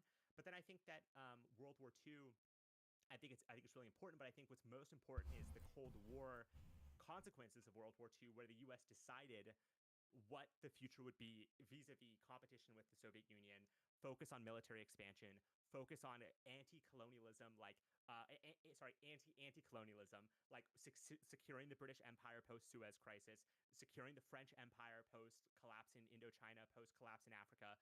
They're like, okay, we see all these colonialist countries collapsing, so we're going to basically take over the role of securing these colonies for them, making them subservient to us by securing the colonies. And so I think that's far more important than the victory or defeat in World War II. Obviously, super important, but the U.S. didn't lead that. Like the Russians and the Europeans led the victory in World War II. The U.S. kind of came in and claimed all the credit, but like that's just not historically the central part of the U.S. I think historically how the Cold War plays out is far more important. And then I think the War on Terror is basically the fifth founding, where it's like, okay, totally new relationship with the government, completely new orientation towards what's allowed and what's not allowed just publicly. Like before, this was kind of clandestine and covert, but now there's basically no rules. You can kill someone without a trial, like publicly and openly. The political power is far more violent, far more direct, far more like just bloodthirsty and resource focused, far less like human rights and democracy and such, which was a lot of the post-Cold War, like the Cold War and post-Cold War narratives were a lot of like, oh, we're fighting for democracy and freedom and justice. And the War on Terror kind of just got rid of that. Like it kind of pretended to use that stuff, but no one was really defending the occupation of Afghanistan for 21 years, claiming that it was like some effort to institute democracy. Like it was always some vague reference to like, well, women are killed a little bit less when we're in power. It's like the most tepid, weak like defense. And when you really look at like what U.S. power became, it fundamentally changed during the War on Terror. So to me, that's the five foundings. It's the initial founding, which is basically a bunch of slave aristocrats being pissed about the way that the British are managing them. The second founding, which is Abe Lincoln, where he's deciding that the nature of work and slavery should be different. He then dies. The Counter-Reformation takes place. Then the third founding, World War I, all these imperialist, former kind of British-educated elites are kind of planning the U.S. global empire. They then fight all these wars. They then have a fourth founding, which is the Cold War, where they're deciding how the world should be split up and their policies of like approach going forward. And then the fifth founding, where it's like, okay, we have no purpose. There is no competition. All the money into violence, all the money into That's war. so awesome. Like, That's the idea of a great empire, is just yeah. maximizing on violence. Okay, think about this. Okay, so why does it matter that the U.S. is involved in the Middle East post Cold War, and why did it matter that the U.S. was involved during the Cold War? So the U.S. is involved in Afghanistan mainly in the 80s because the Soviet Union is in charge there, and they see the ability to change the Soviet state's social structure as key to their victory. So the more Soviet kind of sub-states they can influence, the weaker the Soviet Union becomes. But once the Soviet Union's been destroyed, and once all these other countries are not at risk of becoming under control of the Soviet Union, the second question is, how do we stop a new Soviet Union from emerging? So the fear from the United States post-Cold War was the rise of a new competitor. So what they were at first scared of was that a place like Iraq or Iran could be the Soviet Union of the Middle East, right? They could unify a bunch of sub-states into a sort of larger economic bloc. They could kind of like challenge the US's monopolistic control of oil production. They had the same fear of Libya in Africa, where Libya was trying to get off the dollar system. They were scared of the a separate African currency being established using the gold reserves of northern African countries like Libya and Sudan. And so the goal wasn't about like, oh, we're going to go in there and have a certain thing. It's more like we're going to destabilize this country as a product of ensuring it doesn't do something that we don't like. And if it gets destabilized, well, at least it's not becoming a new Soviet Union. And then that's why right now the US is so focused on, does China become the next Soviet Union? Like, that's why all of the discussion in the United States is China is our next competitor. We need to fight them, because that's never changed. It's like since the Cold War, and this is why it's a new founding, like the whole posture of America has been fight the big evil empire. And then it was fight to prevent a new evil empire from emerging. And now it's fight the new evil empire in China. Like, that's like how it's been. It just continuously does that. It's a lot. I know I said a fucking ton. So would you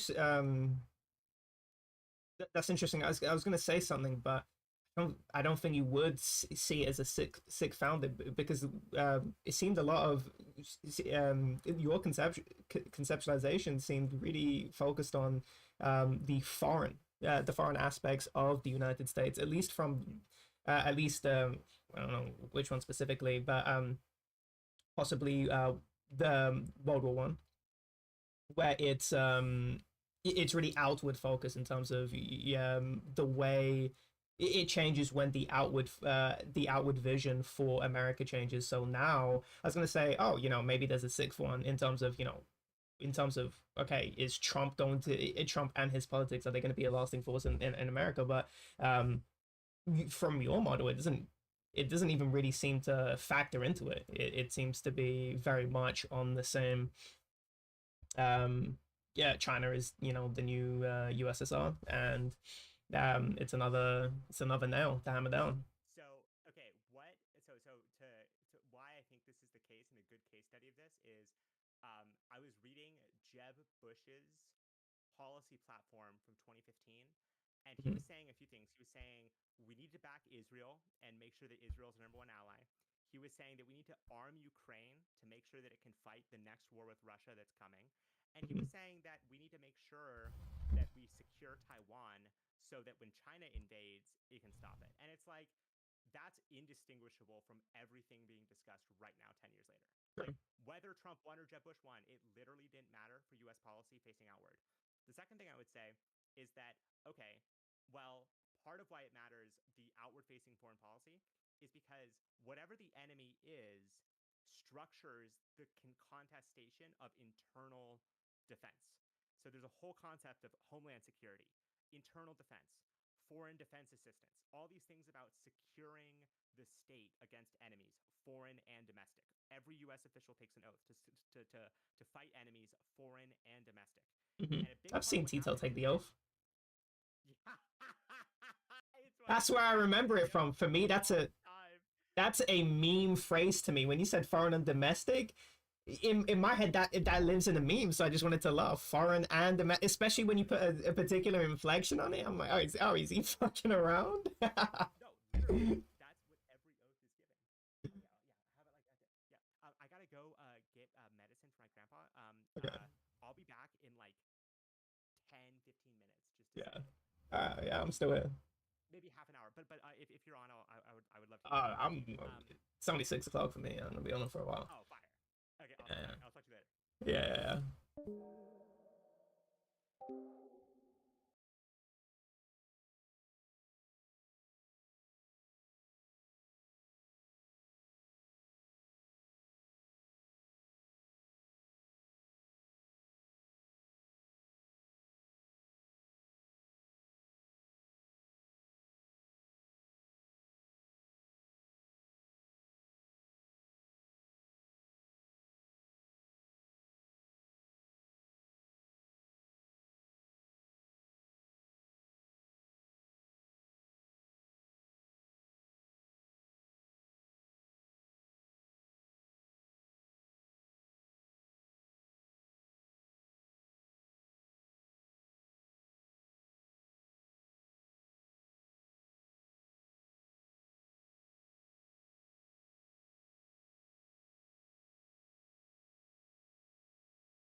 やれやれ、ようやくあおぼやさおなさたきょえたすやすまほらやむすこな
Greetings. In this video I want to talk about hate and how it is used as a tool to control you. Now for the people that don't know me, I have lived Greetings.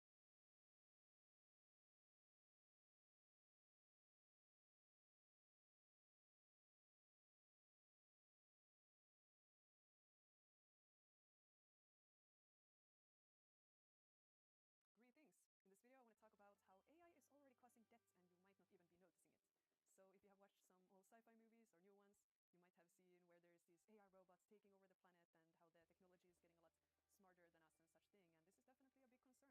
over the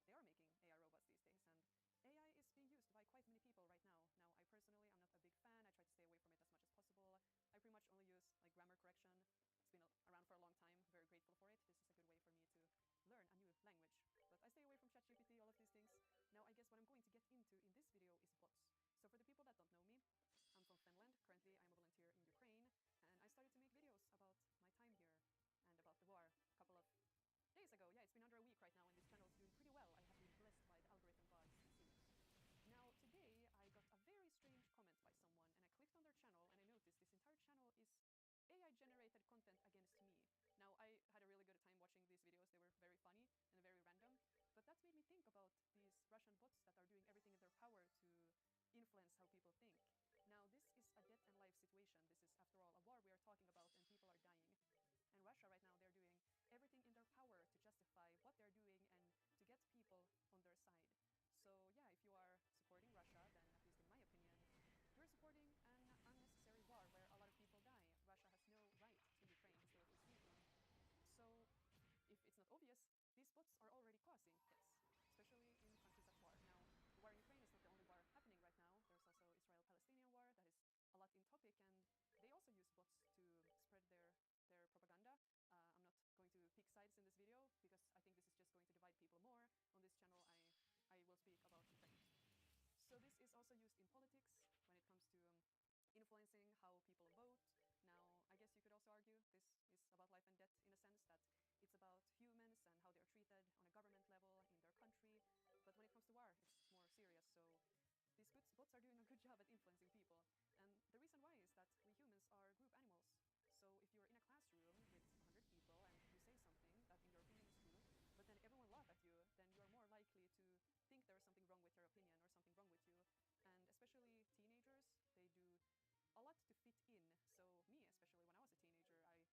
I did everything in my power to fit in, and my opinions was very influenced by what other people thought. And I remember when I started to get the opinions of my own as an adult, it felt scary in some way because I thought that there's something wrong with me. But for me, there's nothing as important as speaking my truth, and I say my truth because everyone with an opinion think they are right. Now, I always try to stay open-minded, but the only way for people to change your opinion is for you to say it. If you don't say your opinion, people are not going to be able to change it. Now, I'm not going to go too much into free speech in this video, but I think free speech is very important, and the way to fight bad speech is with more speech instead of censorship. But bots is a completely other topic, considering it's not actually real people having discussions with each other. It is a real person programming hundreds and thousands, maybe even millions of bots to influence real people. And I don't know the statistics on this, but maybe you have heard about the dead internet theory, how most things, most interactions right now on the internet are not actually real people. And this is pretty scary to think about, and this is also one big reason why I decided to delete Instagram. It has turned into a complete mess in my opinion. But YouTube I really enjoy. Actually, one of the reasons I make these videos like the way I do, that I just sit down, I record, and I talk without editing, is because I want things to be authentic. I am pretty tired of things being so generated these days, not only edited by people, but now people use even AI to edit their videos, and I think we're going so far away from humanity in some sense. So for the people reaching out to me,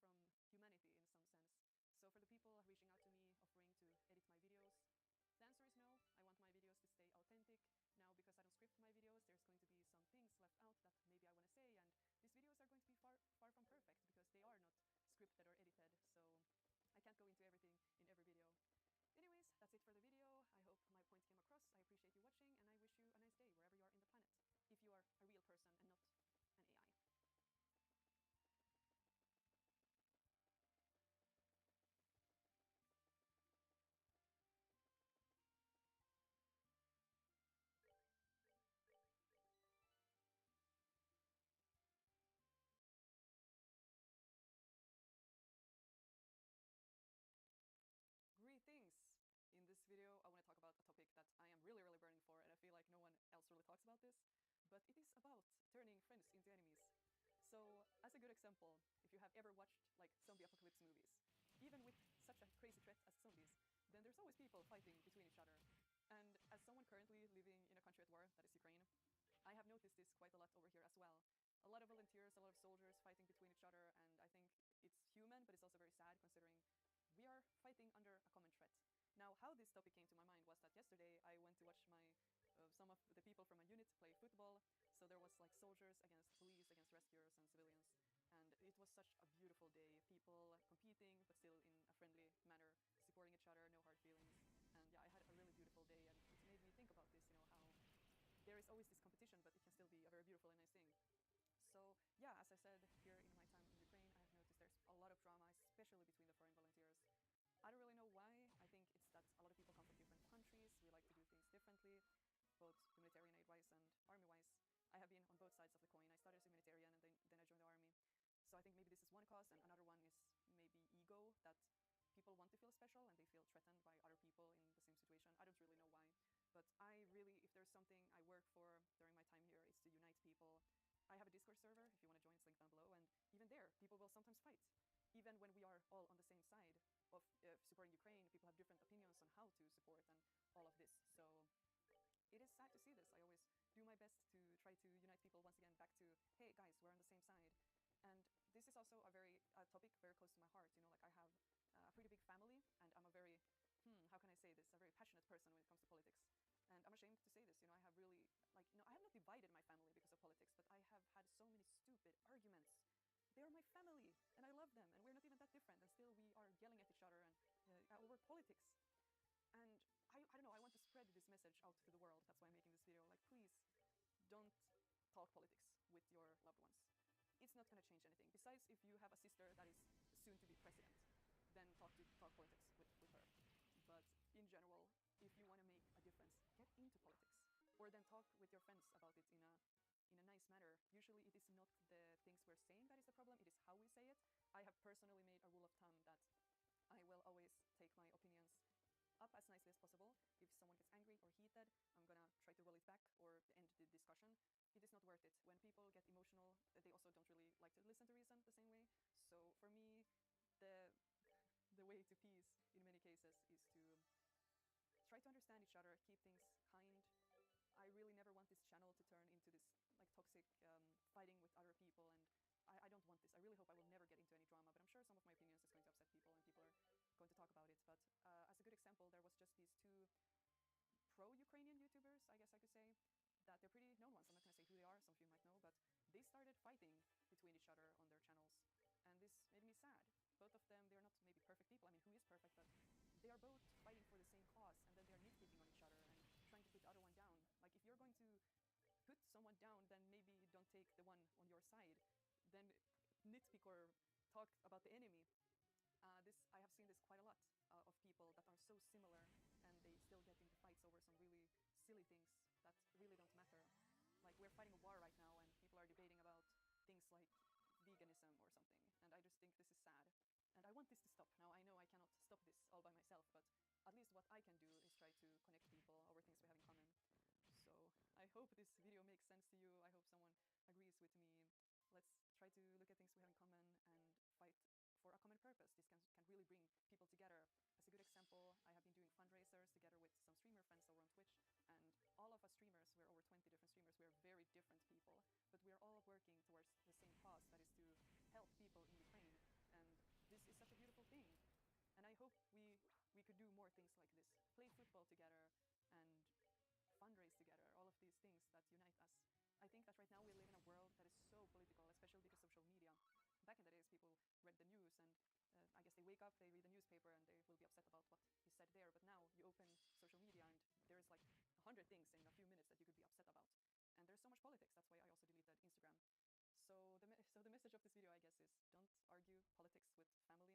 Now, I know I have met some Ukrainians that have family in Russia, and I 100% understand how this could divide you if you have such a big difference in politics. Like, it's going to be hard to look each other in the eye.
just been I know you sent me a video, but I'm not fucking watching that right now. Fuck that.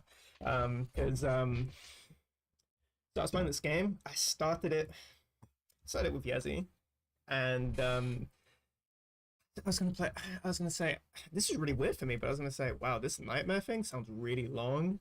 So, I'm not gonna play on the hardest difficulty. As he said, now we gotta play on the highest difficulty. Didn't even complete the prologue chapter, but I played through the whole game, and it was so difficult and tough to play. And it's difficult in the worst way possible because I like difficulty, but, and this is another problem with, the space of video gaming. How the fuck is nobody created otherwise? Like love is such a basic thing, but camaraderie, mentorship, sexual, familial, these are all different, very different sorts of loves, with a lot of overlaps, and I don't like how it's one word. So same with difficulty. This level of difficulty is okay. Well, there are rare items I can get that are drops. And so I'm gonna have to grind for the drops because it's physically impossible. So basically what I did, right? So I had this one save file that I played with that I grinded the fuck out of. I maybe spent, so on the prologue, I've already spent maybe like 50 hours. And now I spent, another additional 30 hours just grinding, failing, and then just grinding my stats up. I reached to the point where I just can't beat this boss. It is just so retardedly difficult. I'm only getting it to half-life. And so now I have to go back 30 hours and actually follow a guide, and it's telling me, oh, you can get all these, extra things. And I'm going, oh, I didn't even fucking know about any of this. I didn't know I could do this early. And there are 2 points of no return in this thing. So I have to go back even further so I can be at the right point in the game with the right characters. And this, by the way, this is just the first chapter of the game in like 8 chapters. So and this is the second game. So the first game you transfer the save file because it's what you call it? It's a continuation. It's the second chapter. And so the decision that I made to play with Yezi and then play on Nightmare, I'm years later still having to deal with this this decision. Wait, how long Mm-hmm. was this choice? Wait. You didn't even give me the timeline with that. When was this? I played this game. Apparently, I played it in 2023, beginning of 2023. So it's been almost 3 years since I started playing this game. The original, yeah. And that's not when I started playing. That's when I finished it. And it took me quite a while. And I had 243 hours on that. That's not normal. So Yeah. and this one has 82. I'm only on the first chapter. It's gonna be Oh hell. my god. It's gonna be tough. So that's what I was doing, just grinding, waiting for you. And then I was replying to an email. I did it was crazy. I got an interview at this job, and super nervous, right? I couldn't even sleep properly, and this guy, it was crazy. I was doing side quests. So Linux, because of Windows 10. Okay, let me get virtual bugs. Dank told me to get virtual bugs, and it was really crazy because as soon as I did that, I was gonna message Dank. Dank just messages me. Just the most Jungian shit just happened. Just what? I don't correspond with it. We're corresponding months apart. So the fact that he just I said I was gonna message you, and we were just typing to each other for hours. It was actually crazy because one of his friends lives in Basildon, which is South Essex. Okay. That's what'd you say? That's right by you. Yeah. Well, for me that would be that's South Essex. I'm Central, but I cycle down roughly an hour. Yeah, super close. Yeah. So yeah, that was a side topic. What I was gonna say, right, is that this side quest, I'm at this job, and this guy just has crazy common interests with me. We're just connecting on everything. I'm telling him about Elden Ring. I'm saying that, oh yeah, he was saying, oh yeah, totally teach me Elden Ring. I was saying no. I didn't say no. I'm saying I said, oh yeah, there was this one guy I saw talking about EXE because EXE wanted to refund the game when he got it, but he couldn't. And so I taught him. That's how our friendship began, or a deeper friendship. Because I always knew about EXE. I knew him for a long time, but that was when we really became closer friends. And so I'm telling him about all this stuff, and it was just, and he was some Arch Linux guy, which is some like fine. You probably already know, from like Final Bus Linux. Yeah, yeah. And so he's already on that. And so, you know what I'm saying? Like, oh, are you one of those ThinkPad guys? It's like, oh, but I really want one. We were just crazy because I've never been into an interview where we just happened to have. It's like he had to go, okay, I have to recenter it now, and you get more serious. And I found it so funny. Oh, and you know the crazy. So the side quests were crazy. It felt like everything was just coming to this moment. It was wonder. When he says the word gumption, I'm just using it all the time, so it's still in my vocabulary, and so I use it in the work interview. I'm saying, he was saying, tell me about your traits. I'm saying, I have the vim, I have the gumption, I'm quite a gumptive person, and then he starts laughing. He's saying, what a word. So Yes. these side quests were I mean, talking to one that wasn't a side quest, but I guess the whole, you know, word bank and having just a bunch of words that I'm looking at. Oh, that's a crazy side quest to be on. That just, yeah, exactly. So that's what I was doing. I was just replying to the email. They were saying, What's the email saying? Is it good? Like positive?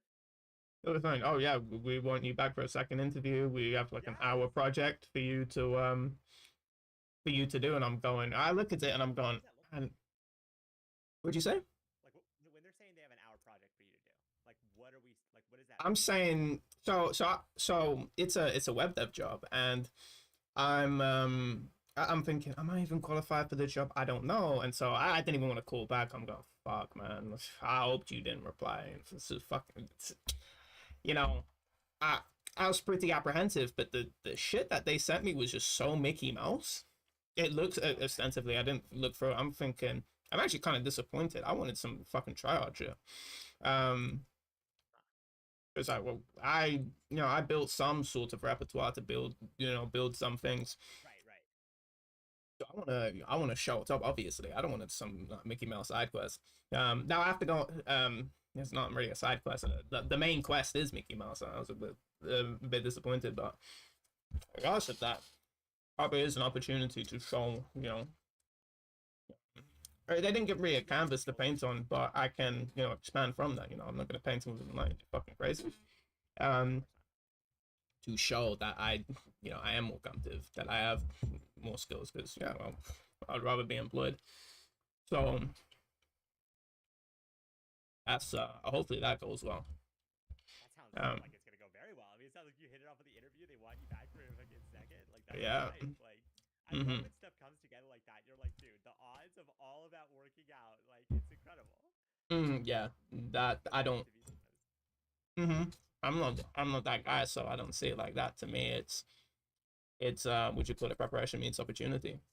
Of course things are going to happen like that, but to think that an IT dev job isn't going to have people that are really interested in Linux, that are going to be people that are interested in gaming, are you fucking joking me? Of course that's going to happen. Yeah, so the fact that I prepared all my life with all these interests and hobbies that just all happen to intersect, because it's not just hobbies, right? There's a bunch of gamers, but to have it takes a bit more gumption to go into Linux or even look into it. It takes a bit more gumption to because the guy was into it, JRPGs, and into emulators, emulates them.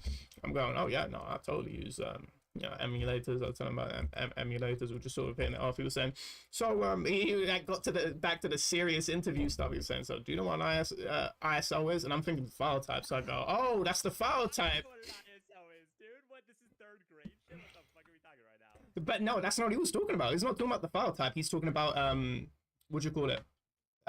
Certifications. Yeah, he's talking about certificates. And the ISO is like a body that does it, like some standardized body or something.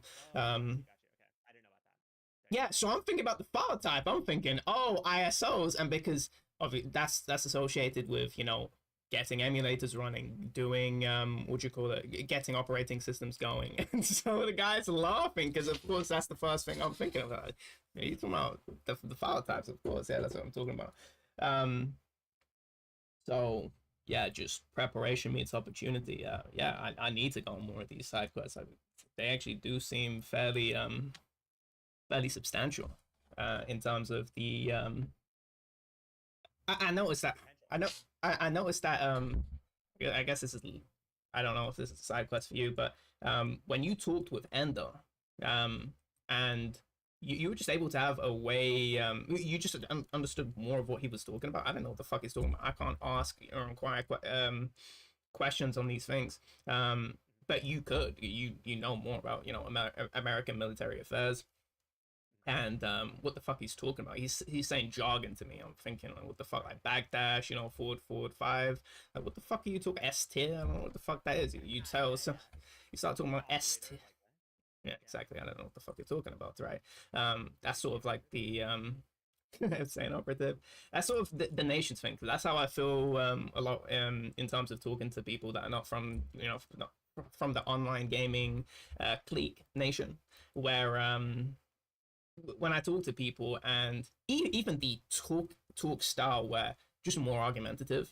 And so, you know, basic. So let's say I'm argumentative, but it's not super serious. When I nitpick something, I like when people go, yeah, that's, you know, they can sort of, they know I'm fucking around.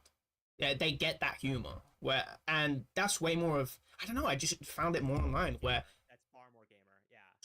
you, Because I think you can't talk to so many people without taking yourself that seriously. Just to say, I Mhm. think that it's possible to be like up your own ass and just talking to like random people from different countries all day. Like you can't, like, if you're like having a long-term connection with Saltnat, you can't be getting like easily offended. Mhm. Like you're just not talking to him.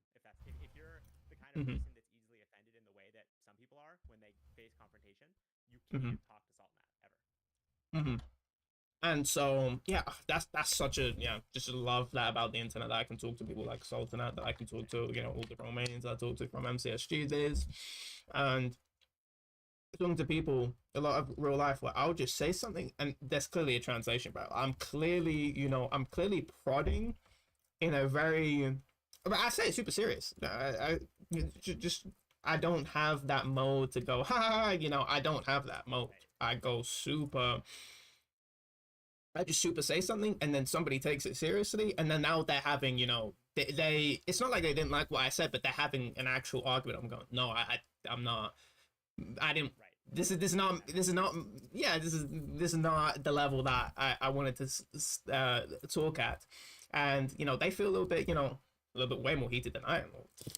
This is not, this is not this serious. And so it's probably that communication barrier super sucks. Because It's not there. Like when you're talking to another Mhm. gamer in the interview, it sounds like that's like Oh yeah, just 100%. But also it's not even that, it's that there isn't, the game is stripped away. If anyone's playing a game, I mean, I never play games like this. That's why I'm shit at talking to people. I'm not that suave guy that can manage the. I have to really try to do that. And so when I don't have to, when the other gamer or just the other person that has, you know, similar interests, when they can just sort of go, it's like, oh yeah, you know this and that, you know, the game is stripped away. It's just laid bare, you know.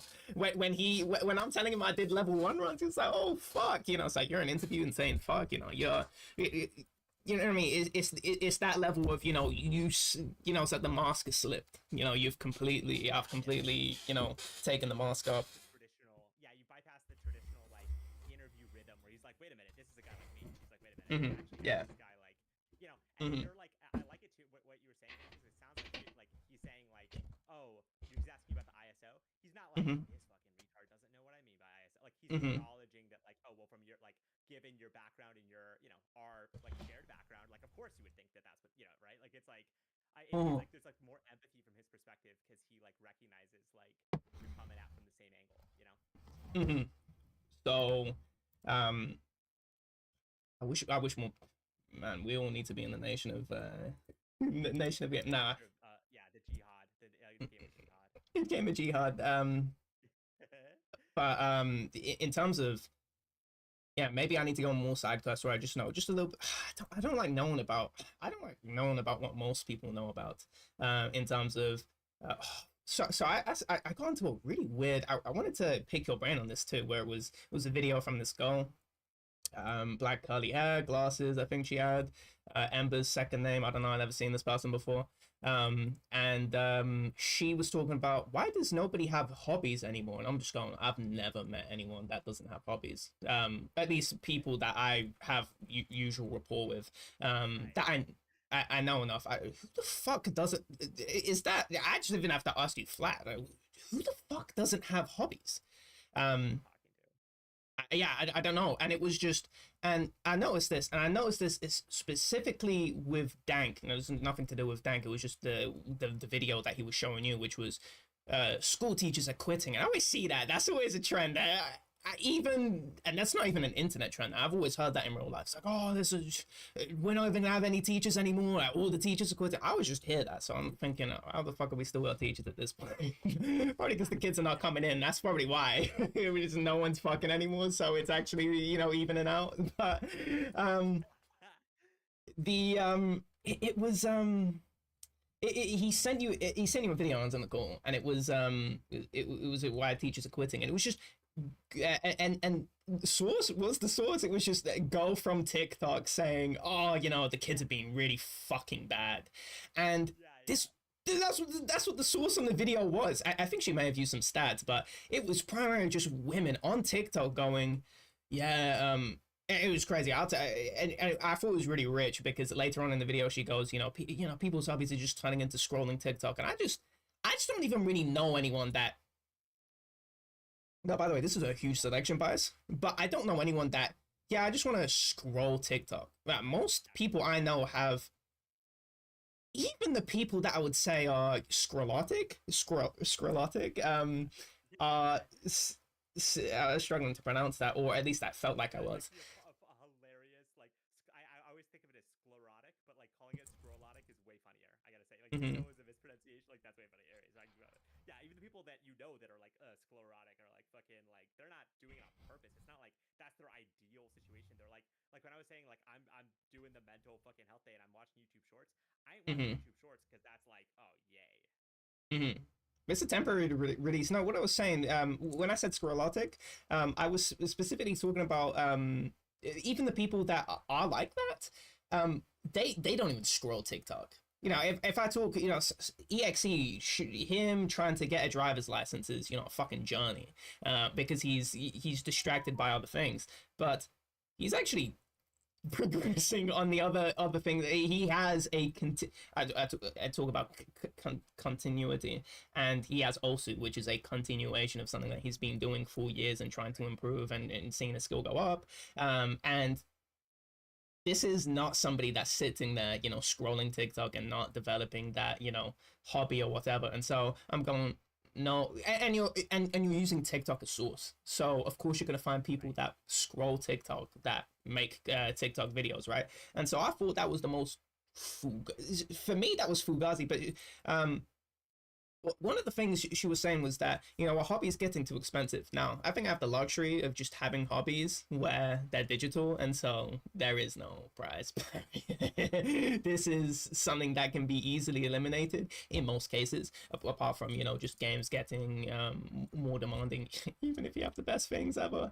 I mean modern AAA, I say contemporary AAA games, quite intensive.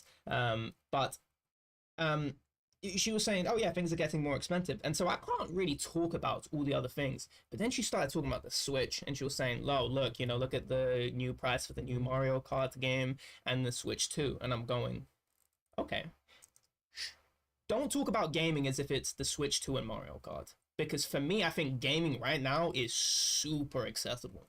I'm talking about, so when I was a kid, that a lot of it is so it's super accessible, but there's a cultural barrier. So for me, having Frenzy give me an account that he game shares to, that's returning to the culture when I was a kid, where we would trade games all the time. That culture is cheap. We were bums, so of course that's what we do. But once we got older, and the digital age, we didn't adapt. We didn't start doing that.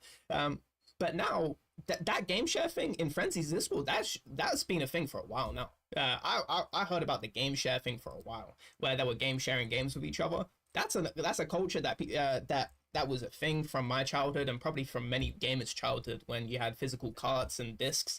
And so to get games, you only need, you can just have an account where you all game share to, and then, you have the deets, and then, a bunch of your friends, and then, just have, and you don't have to buy account because you're just buying games for your own account, but you're game sharing it to that account. So you're just having a shared account basically with all the games, but you also own the games on your own account. Right. And so and it's just a multiplayer game. You basically are you're having like 4 times the income, depending on how big your friend group is that you'd want to do it with. And there are a bunch of things like that you can do, but also I just play older games in general, so and then you can just get them for free. Yeah, if you know where to look, it's not that hard to get these games for free. And so that for me, that's gaming, because I'm a vintage. I play, this Trails in the Sky game. This game came out so mid to late noughties, right? I play old games, right? And for me, that's what gaming is, right? If gaming stopped now, if they stop producing game for the next 10 years, we wouldn't even be able to get through all the greats. I wouldn't be able to get through all the greats before they start making games again. There are so many greats. So when she starts talking about the Switch 2, I'm talking about you can't get a secondhand 3DS and throw it to your kid. Because I have a 3DS sitting there, I could just give it to my sister. That's free, plus all the games. And so yeah, even though I did that, even though you could do that, even though I gave like my sister like both the DS but also the PSP, and if you're a gamer, you like have multiple consoles. Usually there's just a history of like multiple platforms. Now for her, it's like the only most obvious thing. I mean, like why? Like, because to me the question is, well, why does she have this really limited analysis that's so like presentist and like focused on her own experience and not being like, well, okay, like what actually is the gaming ecosystem for people that aren't me, right? Like the question for her isn't like what is the gaming ecosystem for people that aren't me? It's like what like is it for me to try to own the most expensive, most common, typical thing? Well, she's not a gamer. That's the thing, right? That's the thing. I think she's not a gamer, and I think no, actually, this is probably not true for most gamers, because I see a lot of Call of Duty still gets crazy sales. I know people are just on the trendy mindset that even exists in gaming. I think gaming has a massive, you play the old thing. Like you definitely play the old thing. You bash the remakes, of course.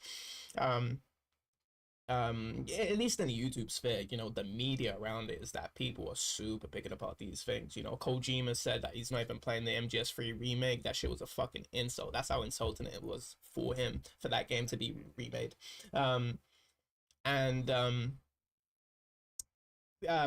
Gaming for me is, and all the people I talk to is like, no, we don't play. So I'm rarely playing modern games. I fuck no. Like Hollow Knight, Silksong came out. Oh, that's a new game that came out, and it came out for like 20 quid. Yeah, that's and this is. And I noticed too. So the Game of the Year contenders now. This is a Game of the Year TM, because I don't believe in Game of the Year. That's some like Gregorian calendar. Yeah, it's bullshit, and I hate how the culture is now sort of gone. It's like, oh, Game of the Year. What the fuck? Why are we going Gregorian calendar? Like, why are we basing games off of it? Nah, that's fugazi to me. I don't know why nobody else is making these critiques. They're sort of buying into the bullshit culture because it's trendy. But going with that culture, the Game of the Year contenders are a AA game called Clair Obscur, made from France. And I was telling you that the development of this game is crazy. They're getting random people from Reddit. Reddit people. It's like, oh, Korean guy, that's crazy. That was posting things like, oh, I need a job. Okay, we'll get you a job. We're going to make you a fucking crazy game where you're getting Final Fantasy devs to like come to France. They're saying like, when we're doing a cultural exchange meeting, like something, why is your RPG popping up? Like we've been flopping, Final Fantasy been flopping, chasing the trends for years. Or decades at this point. What the fuck? Yeah, just like random go audition to be a voice actor. They hire her, then she becomes the lead writer. She doesn't even become a voice actor for the game. Yeah, crazy talented lady. This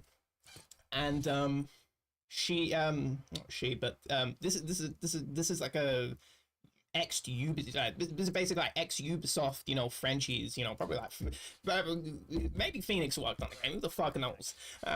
So that and Hollow Knight, which is oh yeah, we just sort of, you know, went 7 years, we're making an expansion and sort of turned into a game. We're gonna put it on for 20 quid, even though games are, you know, games are supposedly getting more expensive. But the best games, nah, they're still, you know, like randy games that are made by, you know, the real people, the real gamers, instead of these, you know, massive corporations that are you can't even run them on your PC. No, it's actually made by these small guys. These are the contenders. No one's what other game is in the contention? I mean, you wouldn't know probably. I would not. But who the fuck is else? And no one who's this. No, there is no other game. It's these random. These are not random games. These That's the Hollow big has a crazy legacy. So what I'm saying, right, is that in the gaming culture, right, you know, TLD, let me just wrap it up in a bow, is that you came to gaming. She's an outsider, so she probably came to gaming. Okay, you know, there's a Switch. Let me get the Switch to Mario Kart, because she has kids, right? She was saying, oh yeah, we could, you know, maybe, you know, play with the kids. And I'm thinking, that's not the gaming mindset. The gaming mindset is that all these consoles are super crazy cool, and they had these crazy games that should be preserved, and in some cases have just been failed to be preserved by, you know, the latest consoles. And that's why you keep these old consoles or have a computer that can emulate the old games, because these corporations are failing. And by the way, that's actually a good avenue for piracy. So you guys are kind of lost by not preserving your games. Get fucked. Get fucked. Mhm. Literally, the slogan I've seen from all gamers, or like gamers who talk about this shit, is like, if ownership, if buying isn't owning, then piracy isn't stealing. Oh, 100%, yeah. That I've seen that before. only shows. I think that only shows up because like there's this big fucking backlash to like this how ripped off people are getting. Hmm. And so that's what real gaming is to me, is that if you want to be a gamer, you don't buy the modern shit. If you want to be a gamer, then we can go on a ride, and we can, you know, probably go to some, you know, local game shop, and, you know, get your someone's probably saying something. Family members probably have something. You go and talk to the NEET that, you know, never even greeted you at the Christmas party. He probably has all the crazy consoles. Oh yeah, you know, I've this spare DS. You know, I bought it from Korea. Like, yeah, you can have it.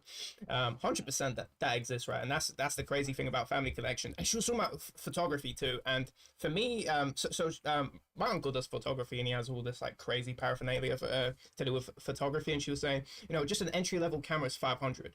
And I was just thinking, right, is that a perception thing? Because I don't do photography, so I can't really speak on this matter. But I'm thinking, okay, so let's say I get an expert photographer that, you know, edits their own photos and shit like that. If I give them, you know, some fucking vintage camera that they have laying in the attic. Now, not everyone has a camera laying in their attic, but probably one of your family members are. Maybe they're all crack addicted, so you can go and steal it or something.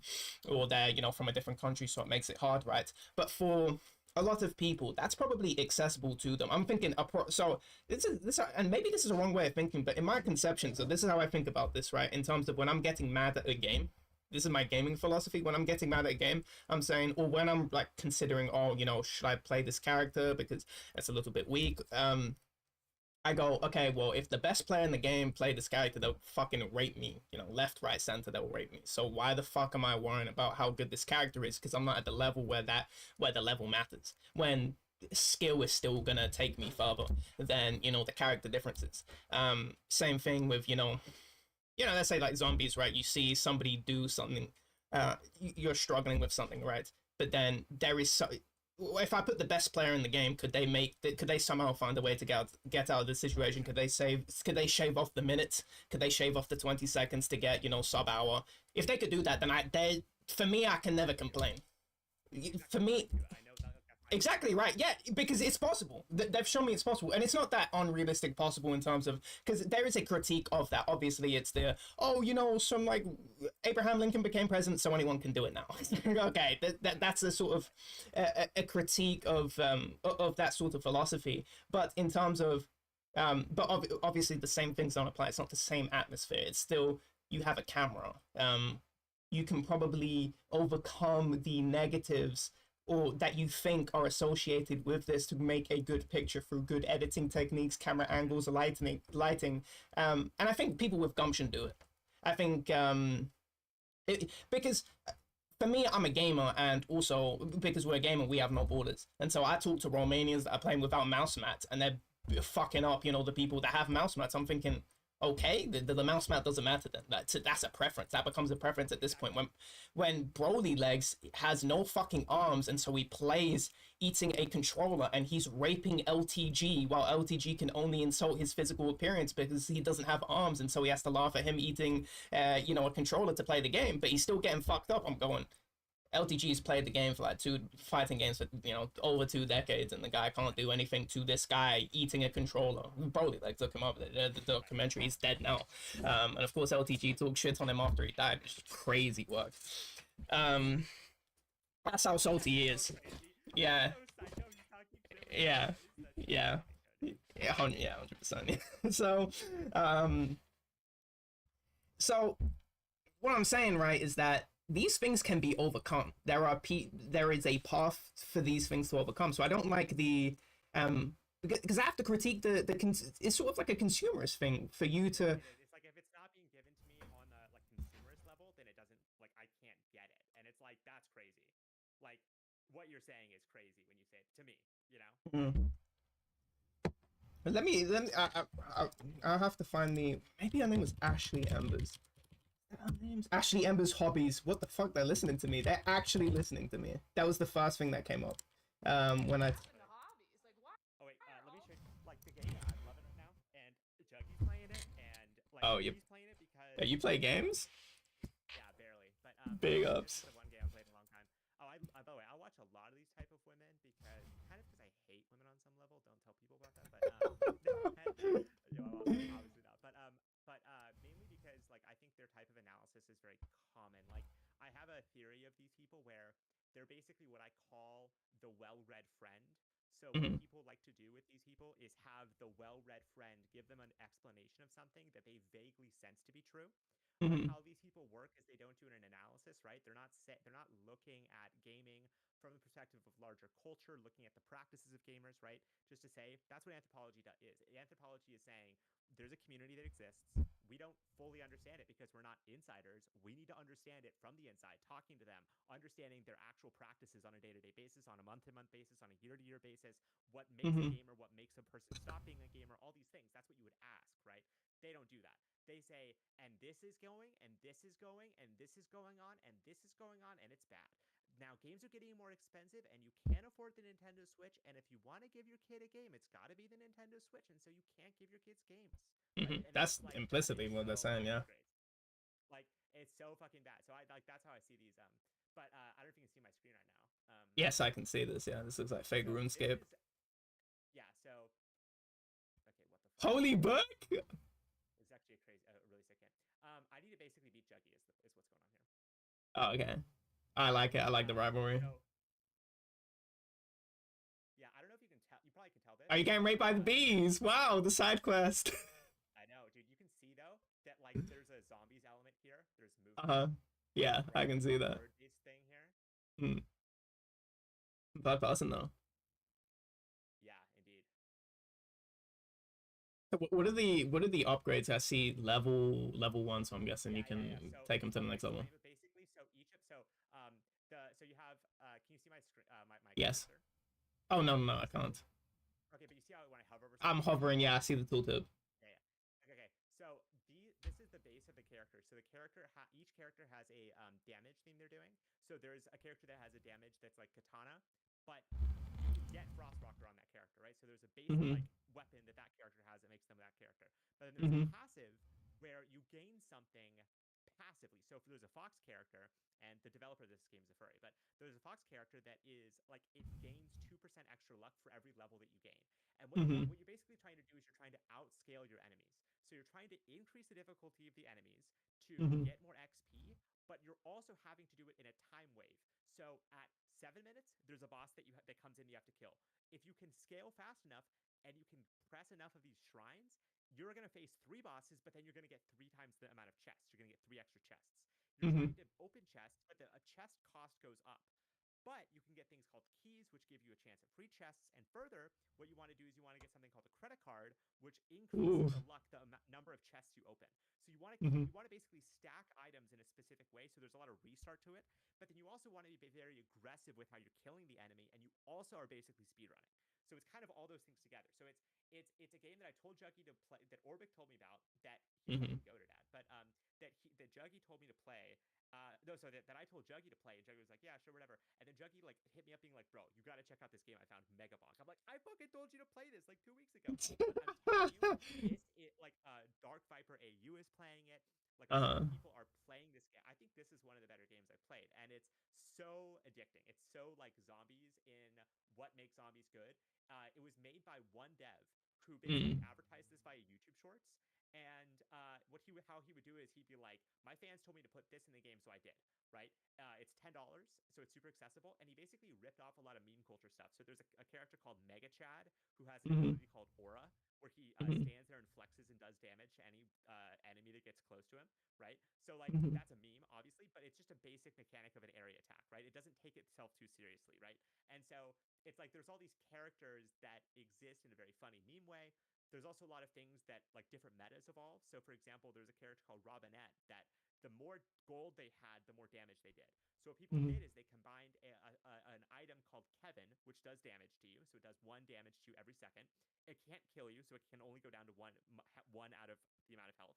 But Yeah. if you stack that with an item called Gold Shield, which gives you gold for every damage you take, you can just be fucking stacking damage on this character called Robinette. And so it's like a simultaneous high round and speed run thing. Where especially starting stage 2 and stage 3, you're trying to stay like 60 minutes past the timer. I'm not going to do that because I'm not a psycho. I'm just trying to be Juggy. But you basically, there's like an RNG element to it, and there's like a movement element. What is that 60-second past the timer? What does that mean? So 60 minutes pass. So after you kill the boss to teleport to the next stage, there's 3 stages. The goal is to get as many kills as possible. That's like the goal of Megabonk, is to get as many kills as possible.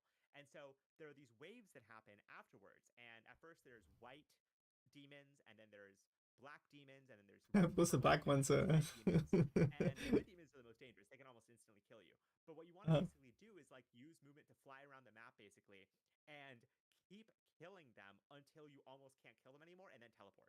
So you want to basically so sick. That's No Man's Land. I know, it's No Man's Land plus Dead Ops Arcade plus fucking zombie speedrunning. I'm telling you, like this was the fucking, it appealed to me instantly. And then again, the fact that Juggy's like telling me to play this after I told him to play this and he didn't fucking follow, like what a bitch, right? But like, shout out, right? He's shown, like that's why I gotta beat him. That's why I gotta beat him. Resume. Yeah. What's this dizzy? Oh, swell. So this is a like time stop. There's different like time. So that's a fire. So if I stand still, it heals me. And that's key because I also am going to try to get an item called Idle Juice, where the longer you stand still, the more damage you do. It like stacks. So it's like, again, you want to like combine items. And there's like... What was that menu that popped up? Right here. Boom. Oh, that's the shop. So, yeah, so there's shops, but then there's also like items that you want to get from the chest. Okay, boom. Swarm. So I'm just going to stand still for a second.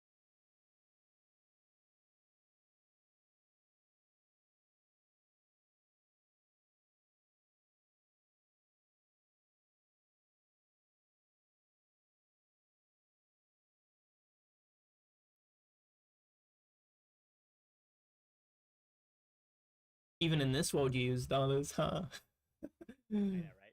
US dollar hegemony, they call it. I don't know what that means, but hegemony? So the dominant world currency is the US dollar, and that's the US power. Oh, okay. I'm saying even in Megabonk, there's a hegemonic dollar. Oh, okay. Oh, did you say? I thought you said Gemini, not hegemony. Yeah, hegemony. Oh, okay. Yeah, no, I get that now. So what does a Gemini got to do anything? Yeah, Gemini. Yeah. Gym source? Gym source, and it's a. Like, it's such a meme game. But do you see how there's like so much movement involved in this? I'd have to see more. How are you killing them? Are you pressing a button or is that passive? So it's not yeah, it's passive. So I have it turned off. But there's, let's see.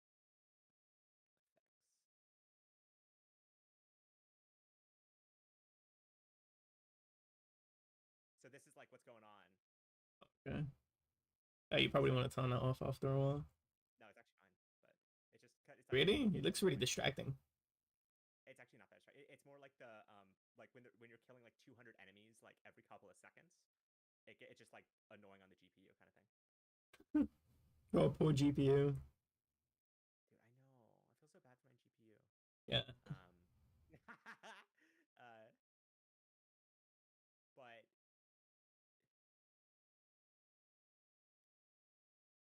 oh, and so another thing is that I'm sure you can see that I got so there's like different levels, right? Like you can see that I have like the tombs on the on the left underneath there's these books, right? So Yeah. those are like tombs that you want to stack, and then the thing that's going on here is that like you can get 99 levels on the tombs, right?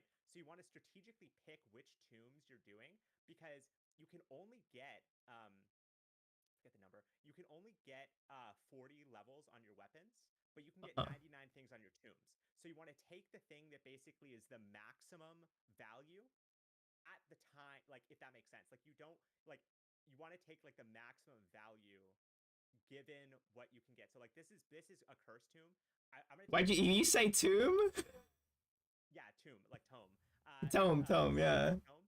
This is a curse tome, and it basically allows the difficulty to increase, which means the enemies Happy drop Pride, more by the way. XP, which then stacks more. Does that make sense? Say that again. So the fact so the enemy quantity Mm-hmm. there's and then the amount of XP they give you like increases. So Uh-huh. by increasing, but like it also means they are at a higher chance of killing me quicker. And Yeah. I have a ton of them more. Like I have more, so I have to like navigate them more like Mm-hmm. dynamically as more spawn in. So I have to like increase the difficulty on myself, but I need to do that. Otherwise, I'm not getting the amount of XP I need to scale fast enough to like get through the stages and actually get enough kills. So Okay. but the thing is if this was a green tomb, right? Mm-hmm. It would be let's say for example 9 to like 12%. And so I'm like, it's better for me to take a different one in that context with more rarity because I want the difficulty to increase as much as possible per tomb. Like I Mm-hmm. don't just want it to increase abstractly, I want it to increase as much as possible per tomb. So, and then you can also skip and refresh if you need to. But in this context, Chaos Tomb. So as you saw, I was like charging these towers, and the Mm-hmm. charging of the towers give you an option for 3 different stat buffs. The Chaos Tomb boosts a random stat. So it's basically like having 99 extra stat boosts, right? But if I pick it at a higher level, so if I pick a gold version of this, it gives me a chance of like whatever stat it boosts, it goes by instead of like 10%, like 20%, right? Oh, And so I okay, want to that's get quite the big. most of the chaos tombs at the highest level. So you're basically trying to balance constantly which is going to give you the best stat boost of your options of what you need in the moment, Mm-hmm. relative to the longer game, which again is both a speed run and a high round at the same time. Why can't you take all the tomes? Um, well, you can only pick one at a time. Okay. So yeah, like I have to choose between 3. Mm-hmm. So like this, yeah. So you see that these bosses, if I had more of these boss shrines, I would be fighting like 3 at a time. But each of these bosses is gonna drop a chest. So Mm-hmm. ideally, I want to have like as oh nice, that's huge. So the purple thing, it Mm-hmm. increases my attack speed. Okay. Just gonna wait a second. Is the game intended to be like this, where you're Yes. completely rooting out? Okay, that's good. Yes. This is like the purpose. Like this, it was built for this. Like this is like all of the best players. Like this is how they play. Like Okay. the MC Zombie Slayer of this game, this like Russian guy, Mm-hmm. which I'll show you what he looks like. I'm telling you. And then so at the end, you see how like all of the I'm getting all like this magnet effect where all this like XP is coming towards me. Mm-hmm. Is that because you beat the bosses? Yeah. Okay, so now there's a timer. Right. So it's gonna go to 0, Mm-hmm. and I can really only stay for about a minute and 20 seconds maximum. When do the reds come? Like I'm not even gonna get to see the reds. I'm only gonna get to like the blacks because they're so dangerous on this. So it's only the whites now. Yeah, only the whites right now. And why I'm like when I'm opening the chests, I'm because I have the credit cards. If you see at the bottom, I have these. It says like go to the far left on your screen of the items below. There's a Mm-hmm. 2x red card. Yeah, I So see that every third time I open item. a chest, I'm getting so one of them 2 or 4%, but I think it's 2%. So every chest I get 2% extra luck, and Mhm. so if I have 2 of those, I get 4% extra luck for each chest I open, right? So I want to Mhm. stack those, so I'm getting more and more chest luck, and then by doing that, I get items that like are like a self feedback cycle. So I've got plus 7.5% luck there, right? So the more chests I open, and like the more keys I could get, which gives me more free chests. Um, Well, and don't so I'm go in gonna stand now. here. No, I'm basically standing here, so I can have the passive. Um, Flame Walker. yeah, so that's the flame circle that you see. So Yeah, yeah. you can see how it's like the goal is like an area attack, right? Mhm. But so why I'm standing like this is because I got the idle juice, which the more I stand still, the more damage I do. And then I got the Oh wow. healing thing, which means as I stand still, I get health, right? But you see how they're speeding up and coming faster? I couldn't even tell, but there, it's like there are more now. Oh, oh, yeah.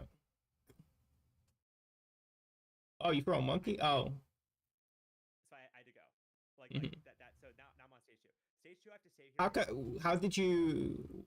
Why did you specifically leave at that juncture?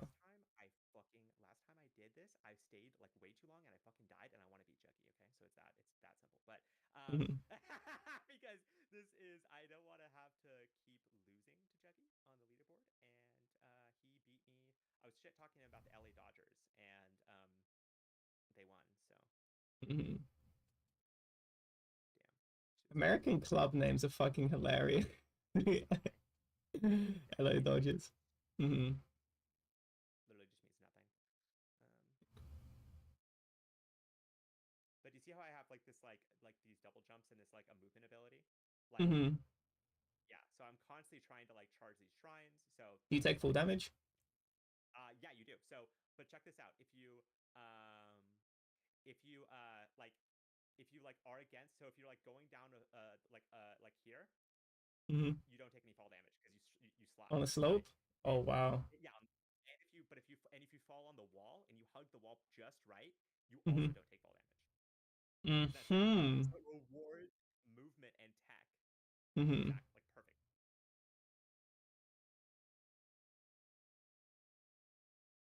And these shrines summon things that when I kill them, it auto drops a chest. Uh-huh. Do the enemy types matter? These green gooey guys? Yeah, so like the bugs will explode, Oh, okay. but the green gooey guys, yeah, I'm like really under leveled right now. Oh yeah. You don't even look like you're struggling. You're not even getting your You health can down. tell the amount of. Let's go. Bombs? Well, just that's just like I just want as many goals as I can because the goals are so good. Okay. Like I just because like they often just like imply more damage and like So was that you trying to do the wall tag? yeah, but I fucked it up.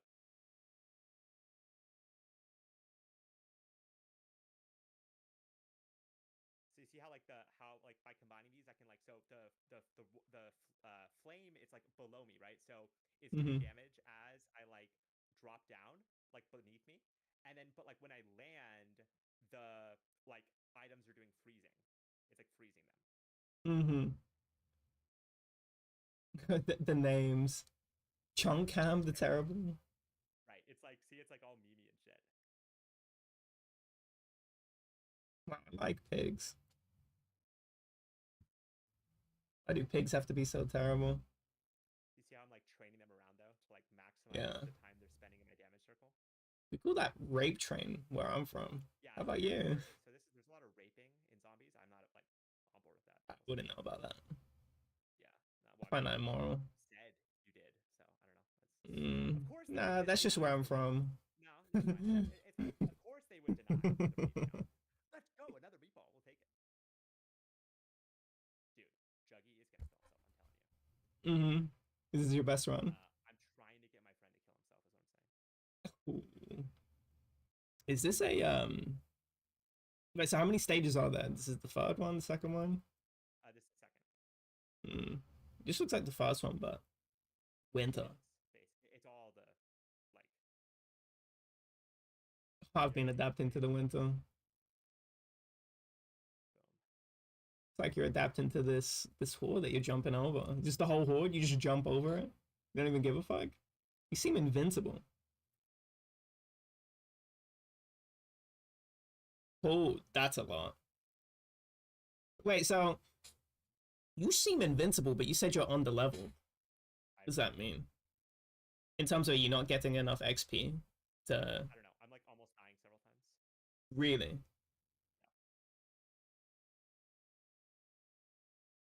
Like Oh, you almost haven't dying been. so quickly. Oh, okay. Have you even dropped below 200 health? No, but you can like die instantly. Like if you like if they're like on you, like you'll die. Okay. So, by the way, what I'm trying to do here, so why I'm camping here? Mm-hmm. Camping. Yeah, exactly. Why I'm camping here though is Mm-hmm. because there's a magnet which, after I use, will suck up all the fucking XP yeah.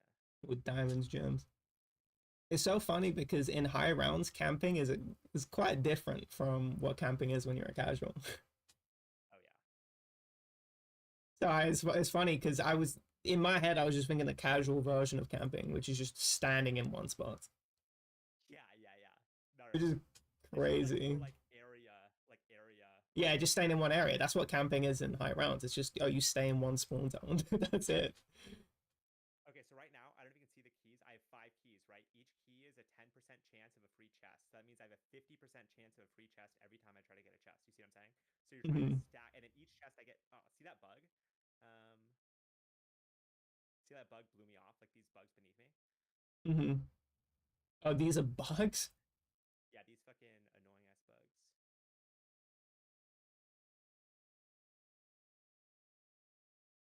Moldy cheese. And you know what these items do? Yeah, yeah. Wow. Because I played long enough, but like that's the only reason why.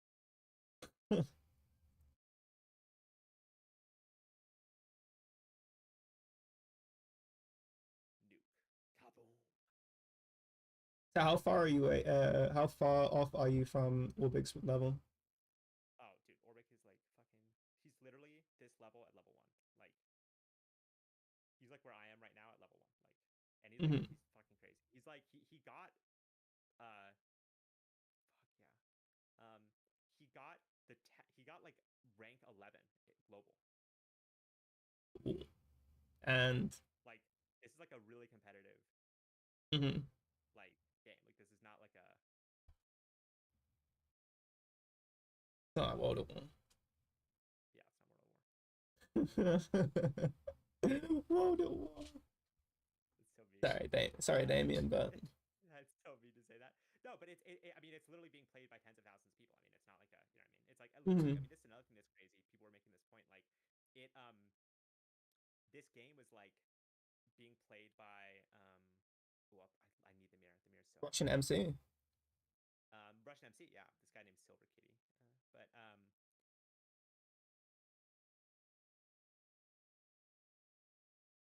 fuck, where is it? Dude, why am I not getting the money?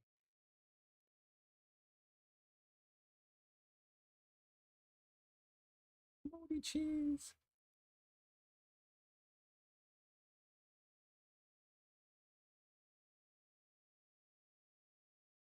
I love the broccoli trees. But it's kind of sad that, at least from an aesthetic point of view, it just looks like stage one, at least to me. Probably you go, nah, it's actually different. No, No, okay. it's extremely similar. They float down. Yep. Dude, they're coming from everywhere. Do they have a hitbox in terms of can they trap you? Yes. Wow, okay. That's what I'm trying to avoid. Doesn't even look like you can die. I know, you would think that, Hmm. but I'm telling you, I want to see how you lose. I will.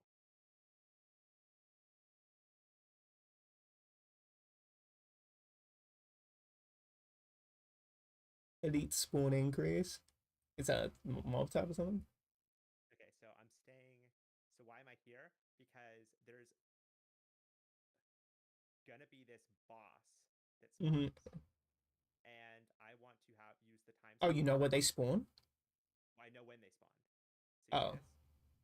But you know where they spawn, or do they just Well, spawn I on know you? that because they spawn on me, exactly. Oh, So okay. I'm gonna take the time stop.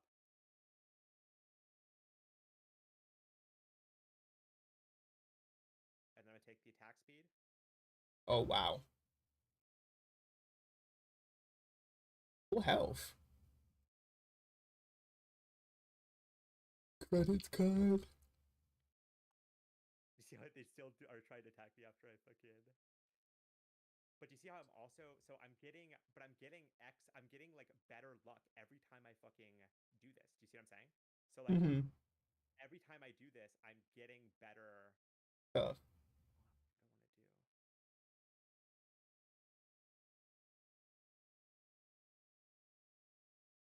Do I have? Do this one. Okay. How do you know when the bosses were gonna spawn? Is it just a time thing? Well, because it's like No Man's Land. Yeah, it's a timer thing. Dude, I love No Man's Land. Somebody should make a game that is like No Man's Land. I think this is it. Yeah, well, ostensibly, yeah. I don't know too much about it. But I like the bare. Reason I be on it is bare bones. This is crazy. After already gets so much. There are different types of knowledge. Really? No, sorry. That was so mean. No, in terms of games, no, I was gonna say there's a lot of knowledge needed, but yeah, there's a lot of knowledge needed for No Man's Land. But in terms of the knowledge for this, is that to understand all the mechanics, there is a lot of time investment to understand. Okay, this is what this item does, and this item does. There is a lot. Whereas No Man's Land is that there isn't a lot of time to invest to understand all the mechanics. It's how to use those mechanics, which is the time investment. 100%. And So, so I you prefer those bare see bones. But yeah, where what? the bosses spawn? But look at this. So Uh-huh. Chadbog. Oh, are these the guys? Chadbog. yep.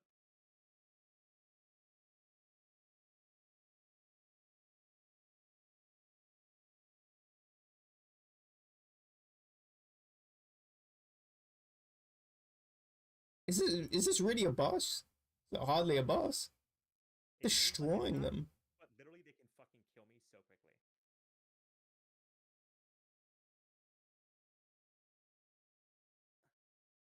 It's just because I've been like playing this really effectively and I got some good Mm-hmm. luck. Like when I was like, let's fucking go. Like I was like getting something that was like helpful. Hamburger. Final swarm incoming. Oh yeah. So is that the No Man's Land thing?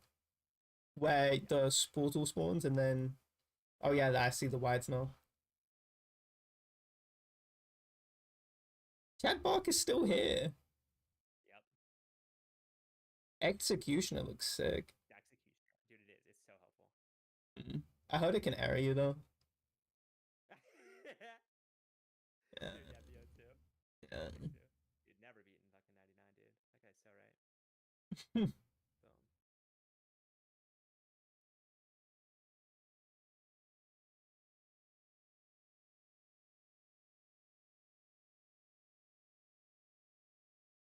Like for example, so check this out. So you see how it says like duration, damage, duration, projectile count. Projectile count means more of the little fire circles. So if I'm choosing between these, I much prefer more projectiles from the Firewalker. Do you know what I mean? Because that's more chances to do damage to different enemies. So Okay. even though these are both the same, it's better for me to pick this one. There was so much noise on the screen, I couldn't even tell what you were talking about. It's like, oh yeah, that's duration. So what the fuck See are how you it's like looking at? damage versus Yeah, yeah, duration? yeah. Okay. Yeah, I see that now. Boom. Ice Cube. You have to show me the reds at least. Yeah, dude, I gotta fucking get there. Let's see. What is this easy bar? So this is like again, this is like the fucking guys, you know. Mm-hmm. Oh, the Now the blacks are black. here now. And when do red start spawning? What time? Dude, I need the fucking like 3 minutes. Oh, okay, so that's quite a bit from now.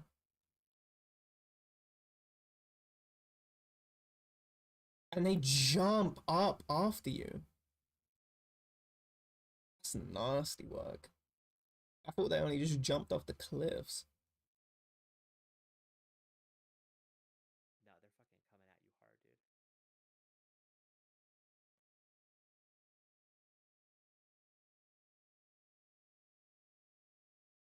There seems to be a lot. Surely there's a lot of RNG to this. Oh, there's so much RNG this.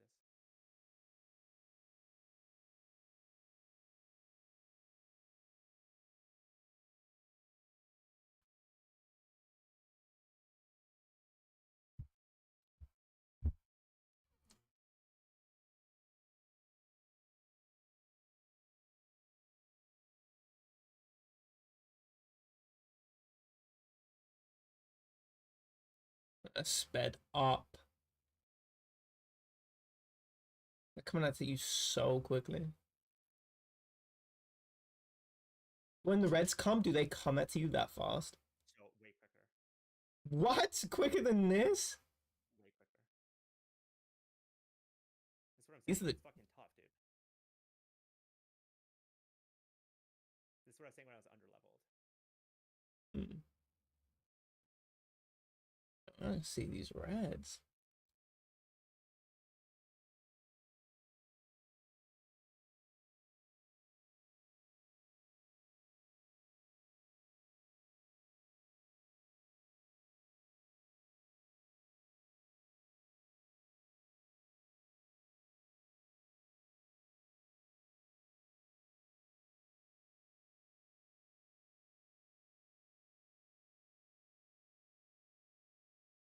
Still not here yet. It really is 3 minutes. Oh, don't die. Or are you safe?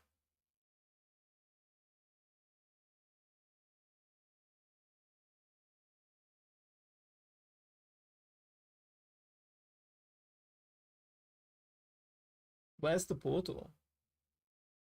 I'm kind of by it. Oh, okay. I was gonna say, you look like you're trapped.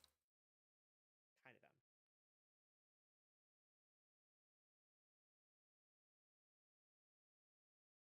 Where are the reds? Oh, wait, maybe it's 6 minutes. I forget.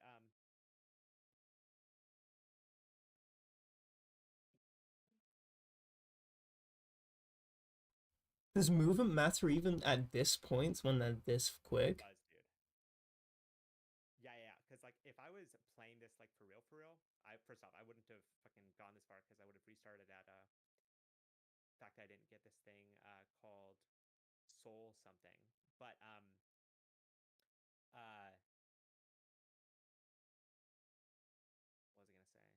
Um, but yeah, I'd be fucking, I'd be like going around trying to get other shit like still because there's like a lot of stuff on the map that I should have gotten but didn't because my movement's bad and I haven't played this game enough. And other people are modding and cheating and pedophiles.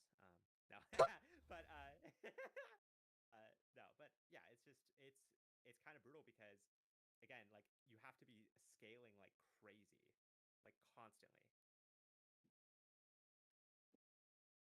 Fuck.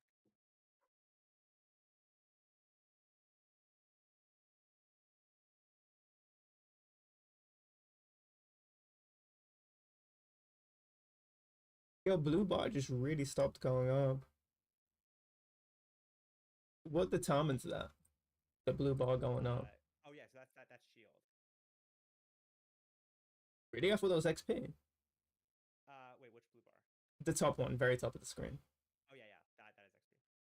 Yeah, you were getting it so quickly and then it just kind of stopped. Is that when you jump back down, so you don't get it in the air or something? Or does it calculate when you're on the ground? There's like a pickup range thing. Oh, is it because of the gems? I thought it was directly because of killing. Oh fuck! How'd you die? Instant, because you can die instantly if you fuck it up. I fucked it up. I didn't scale fast enough, and I didn't have enough damage to kill them. Like I'll show you the like what it should look like. What the But fuck? yeah, I'm telling you, it's hard. It's not like an easy like It was just an instant death. I didn't even see you have. hard as fuck. Like it's a hard fucking thing. Like it's So you fuck up, you die. yeah. What? Isn't that sick? Mm, don't know. I don't know how I feel about it. Dude, I'm telling you, you're literally just telling me how you fucking love games that are like difficult and hard and oh, and the one thing about it is like it's like takes a lot of time and effort and challenge and stuff and Nah, I was saying there are different levels of difficulties. there is, but this is one of them. This Yeah. is an example of that. Oh, I just clicked on it. The third one is V2, but Yeah, pig mask one. Oh, okay, like somebody's snake. yeah, this guy's like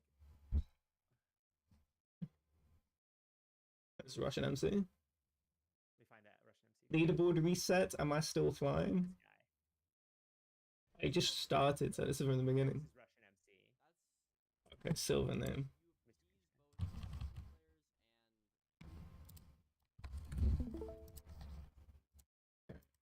See this guy. Oh, you just put it on your screen anyway. So why is he Russian MC? Let me. Look at him. Yeah, but I was thinking it'd be like bold, super bolding. He's better. Oh, he's like Russian MC at the sense of like, dude, like MC's looking like he's dying, dude. This guy's like esports former, like Dota player, like This guy looks if you look at what invigorated. like look how many fucking bosses he has at the end, right? Compared to Mm-hmm. like this is stage 1, right? And look at how he's fucking having to move around here, like Mm-hmm. right. But then so when he's getting a game, look how much time he's spending restarting, like insane. Wow. He's playing like 6-hour, 7-hour games. Like this is What? what happens when he gets a good game going. He's like, oh shit, I got a credit card. Not restarts. They're back. Ah. Yeah, dude. But in a way that's fun. It's a fun, addicted gambling. Like, No. let's see. I thought you were gonna say Russian MC in terms of. Well, he's like the biggest guy playing. He's getting Mm. like top rounds. He's like has 11K viewers most of the time. It's like Russian MC Wow, both okay. visually, but also in the way that he is like in the category. If that makes sense. Like he's like, Uh-huh. you know what I mean? Like, It's just not my perception of MC at all. I'm thinking of more of, yeah, he's big in terms of viewership, but he's and he's good, but he's not, excellent or great at the game. so like, okay, so look at how Orbic is playing stage. 71K.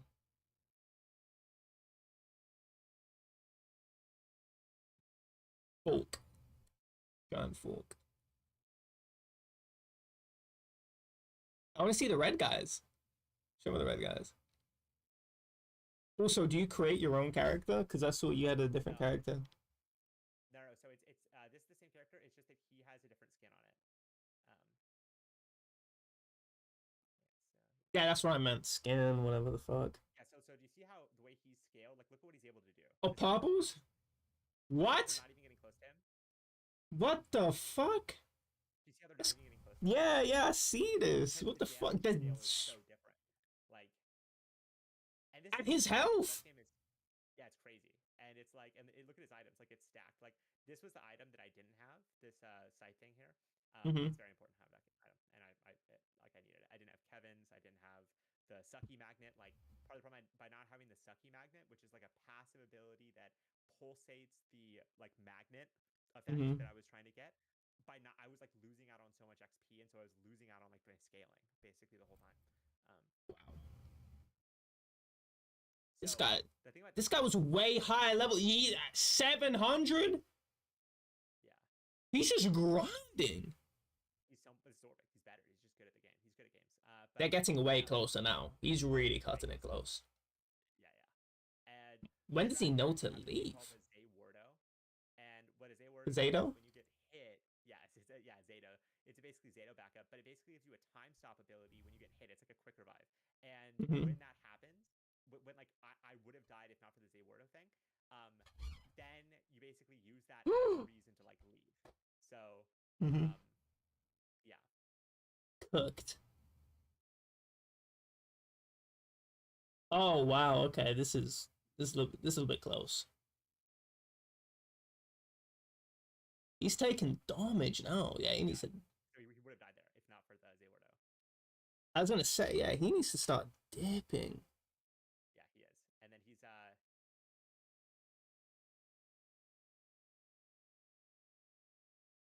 Cutting it close or big.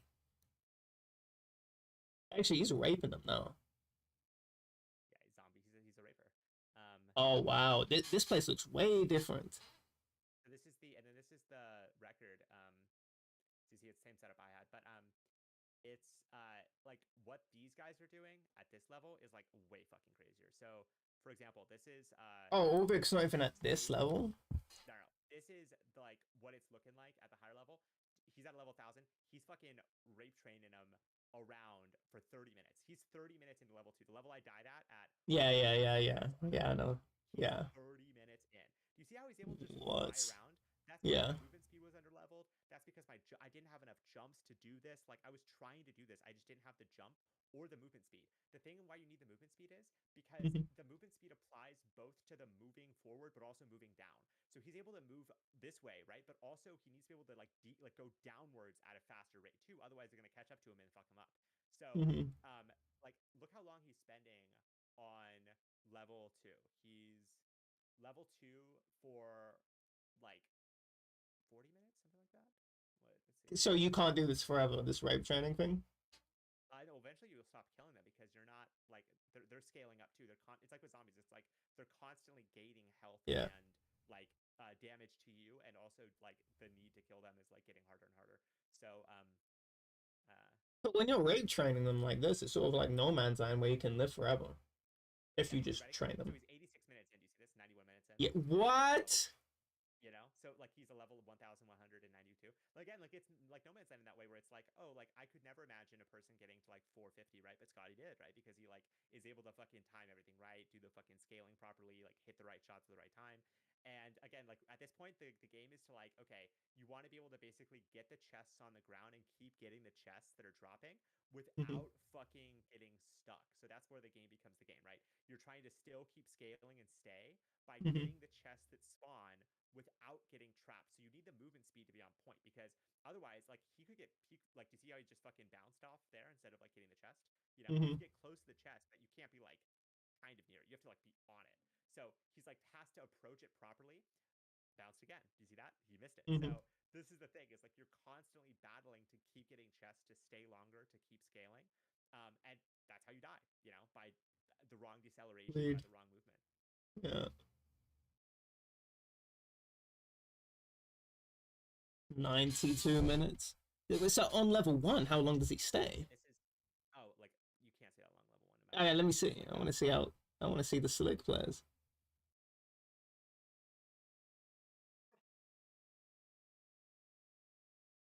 So he's doing your strat. He was just standing by the portal. Yeah, 1 minute and 10 seconds. Do you see that? Wow.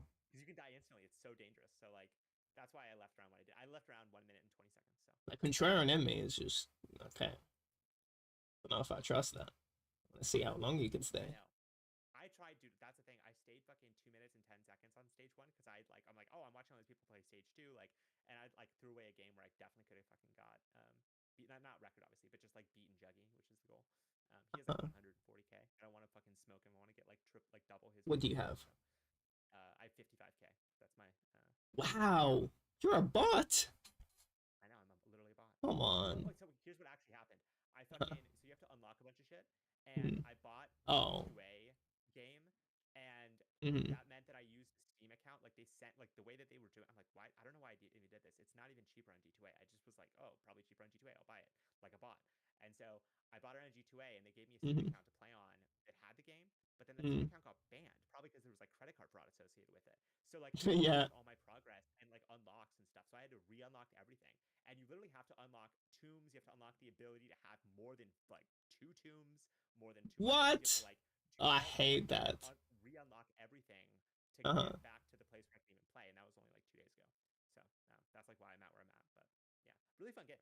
Really fun game. I hate that unlock stuff though. We have to No, it's unlock it's like everything. rewarding. It's like difficult enough where it's like it actually does teach you about the game. Like at first, like parts of it, you're like, oh, this is shit. Like it's it's like unnecessarily in depth in terms of unlocking. But then when Mhm. you actually look at it, it's like this is actually like teaching you about the game. No. Like for example, you have to unlock the holy book. You have to kill a boss without taking damage. Uh-huh. To do that, you have to like understand the right character build. Which like there's this guy Tony McZoom who doesn't take fall damage because he's on a hoverboard, and Huh. if you combine Tony McZoom with these other things, then it's the most effective way to kill the boss without taking damage.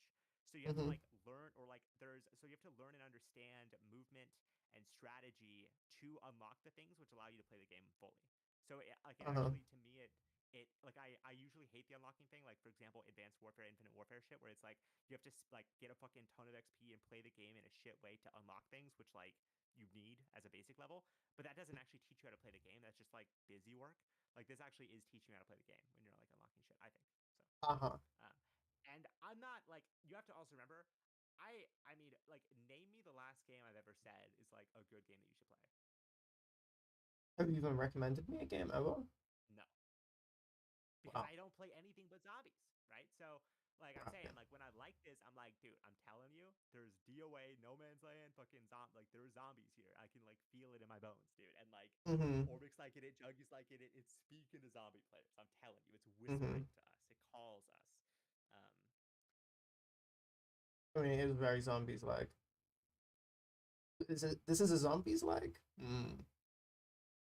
A new genre. mhm. But like again, it's like not zombies like because it's not Black Ops, but like yeah, Black Ops 7 isn't zombies like either.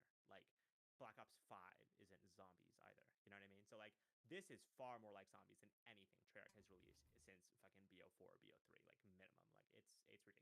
Like I'd say BO2 was a Fugazi simulacrum of but at least it was zombies like. You know what I mean? I'm saying that like yeah, that's a it's zombies not like, gonna yeah, to me, yeah. right.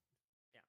Is in it has, the spirit of okay, you get to high rounds or whatever, but infinite QRs are just to me that's so antithetical to core zombies that Mhm. you're only compromising at that point. And to me, if I lived in another world where BO2 was actually, the real game, um, BO1 too, would I look at BO2 and go, in this universe that I live in, would I go, okay, that's zombies. I'll go, this is a failure to capture what zombies was, which is 100%. um you only you, An ultimate disgrace. I mean, BL2 is not horrible.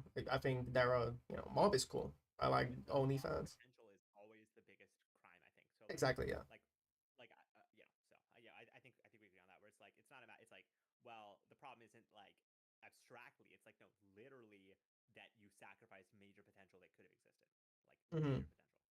Yeah, and I don't know why people don't view it like that. I think way too many people make an excuse. Actually, I'm probably the only person in the room sitting there going, "Yeah, I like BO2, but it's a complete failure in terms of it took the series in a direction where it should have been better than BO1. It should have been an expansion and Better than a BO1. critique of BO1 because there is a lot to critique about BO1, and it should have been a critique of that. And instead, right? Imagine we got a game where it actually challenged everything that was in BL1 in terms of what we do for high rounds. And there was some of that. I think the walkers were incredible. And I know people originally hated walkers, but for me, I think walkers are the best challenge to Yeah. standing in one spot and camping. Mhm. And then you have these guys blocking you, so it makes it harder. That's a good challenge to that, but it doesn't fundamentally destroy your ability to play the game as it was before. It's just challenging that. And that's the difference, right? um, what isn't a challenge is just removing core aspects of the game that are actually crucial. Like, removing strafing isn't challenging the game. It's now just removing a core Right. mechanic from the game. That's not a challenge. You guys are fucking idiots. Plain and simple. So Well, if I they, guess the question is like, what makes zombies zombies, right? Like, what elements need to be there for it to be zombies? what I say makes zombies zombies is what zombies is. Fundamentally, I understand the game. Mhm. I understand the game well enough. To be honest, you couldn't make a good sequel for BO1. You would have to wait, a decade or 5 years at least to make a worthy sequel to BO1. It's like, okay, there is a problem. We could, there's way too RNG is, a big problem, number one. Um, to make some sort of, safety net. No, let's get some, safety net in the game.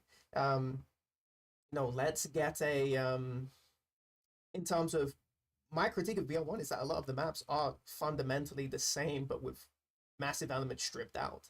Where let's say box trading, other than Doris, a lot of it is looking the same. It's just you sort of getting a really tight horde and then doing cutbacks. Yeah, maybe change the way. Now, I'm not saying everything has to be like trade strat, but if you're on a trading map, I think you can make way. Think about die-rise trading. Let's say die-rise went in a trading way, strafing to different boxes, figuring out the lift, cycles, because I figured out how to get across the map consistently every single time. When people said the noodle bar, people saying, oh, you can't even get to there in a high round. No, I figured that out. I figured out how to get to, and I think it was, because people didn't even really. I think if the map went into a trading direction, that would have been found before I found it. But the fact that, we could do strat testing now, and I could test it out, yeah, of course, it was going to be figured out, because it's not that hard to figure out that, okay, well, it's not random, there's just an interval, and you just need to make the interval so it hits both of those intervals, the longest interval and the shortest interval for the lift to go up. You need to fit it in a way where the zombies don't come until the end of that, the longest interval, and then that's, how you get it consistent. And that's cool trading. I like that, where you have to incorporate different elements and cycles in order to get around the map. That's cool. I like that. That's a good challenge of trading. It's not just you running as quick as possible to a part of the map. It's managing cycles, and that the managing cycles means that you need to know where to put the zombies at the right distance to be able to get to the lift. And then, okay, well, there are optimizations there. It's not going to always look the same, and the optimization mindset to optimize that is just a little bit different than making the cutbacks really, really tight. That's a different level. You're now using a different skill set that you have to now develop because it's new. Same with strafing to, the right thing. You have to go, okay, I need to hit this every single time. The level of precision, yeah, I like that. That's cool. Or there's, okay, you can just use the Mark II to get over. And so there's a backup plan, but then that's a sacrifice. You have to, where's the weapon slot? And I like that, you have a shit option for shit players that don't want to learn how to play the game properly. Or want to have a safety net. Okay, well, they have an option, but that option is a detriment. That's a good challenge. That's an appropriate challenge. Of course, the map never went in that direction, which is unfortunate, and that's also because Treyarch doesn't understand the game. And also because there's no continuity between the devs, so they can't learn lessons. Obviously, that's a big part. For sure, yeah, that's a big thing for me. So BO2, if it was an appropriate challenge to BO1, and I think a lot of systems in that game, Mob of the Dead makes traps interesting for me. I think Mob of the Dead traps, because you have to always throw the Tomahawk you always have to be throwing it. So that's a good challenge for me. It's no, it's not the best challenge. I think if you got, really intelligent people that, are, got them all in a room, round table, and yeah, and you go, okay, what patterns are we noticing? What can we add in here to be an appropriate challenge to everything that we've come before? So it's a progression of everything that people have learned, and then we're challenging that in an appropriate way. So there's a continuation between mechanics. Unlike, BO1 and BO2, there is a continuation, but it's not as much of a continuation as I would have liked. But from BO1 to BO3, BO2 to BO3, there is no continuation. The skill, and I'm talking about minute skills, because obviously general skills are gonna go in, but general skills with any video game is gonna go in anyway. It's the minute, very minute specific skills of, I know how to get the furthest strafe jump. That's the level of continuity I'm looking for, where it's these very specific, precise skills that I could only use in this game. I want those to be the ones that get transferred. And the fact that they just, I was like, oh yeah, strafing is not a thing anymore.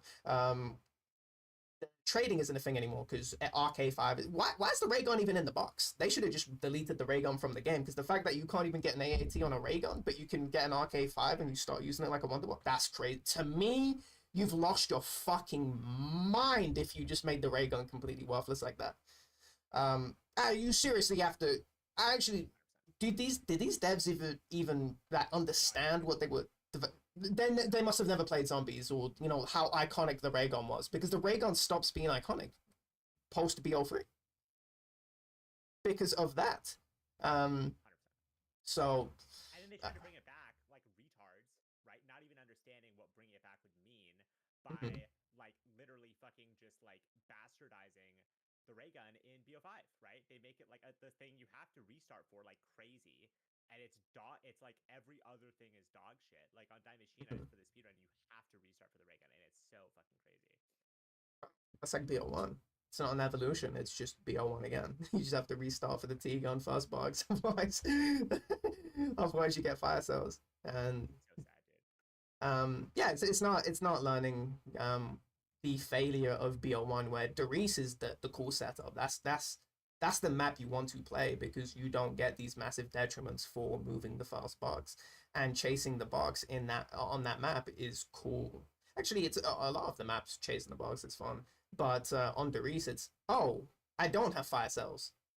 It's just a little bit slower. That's it.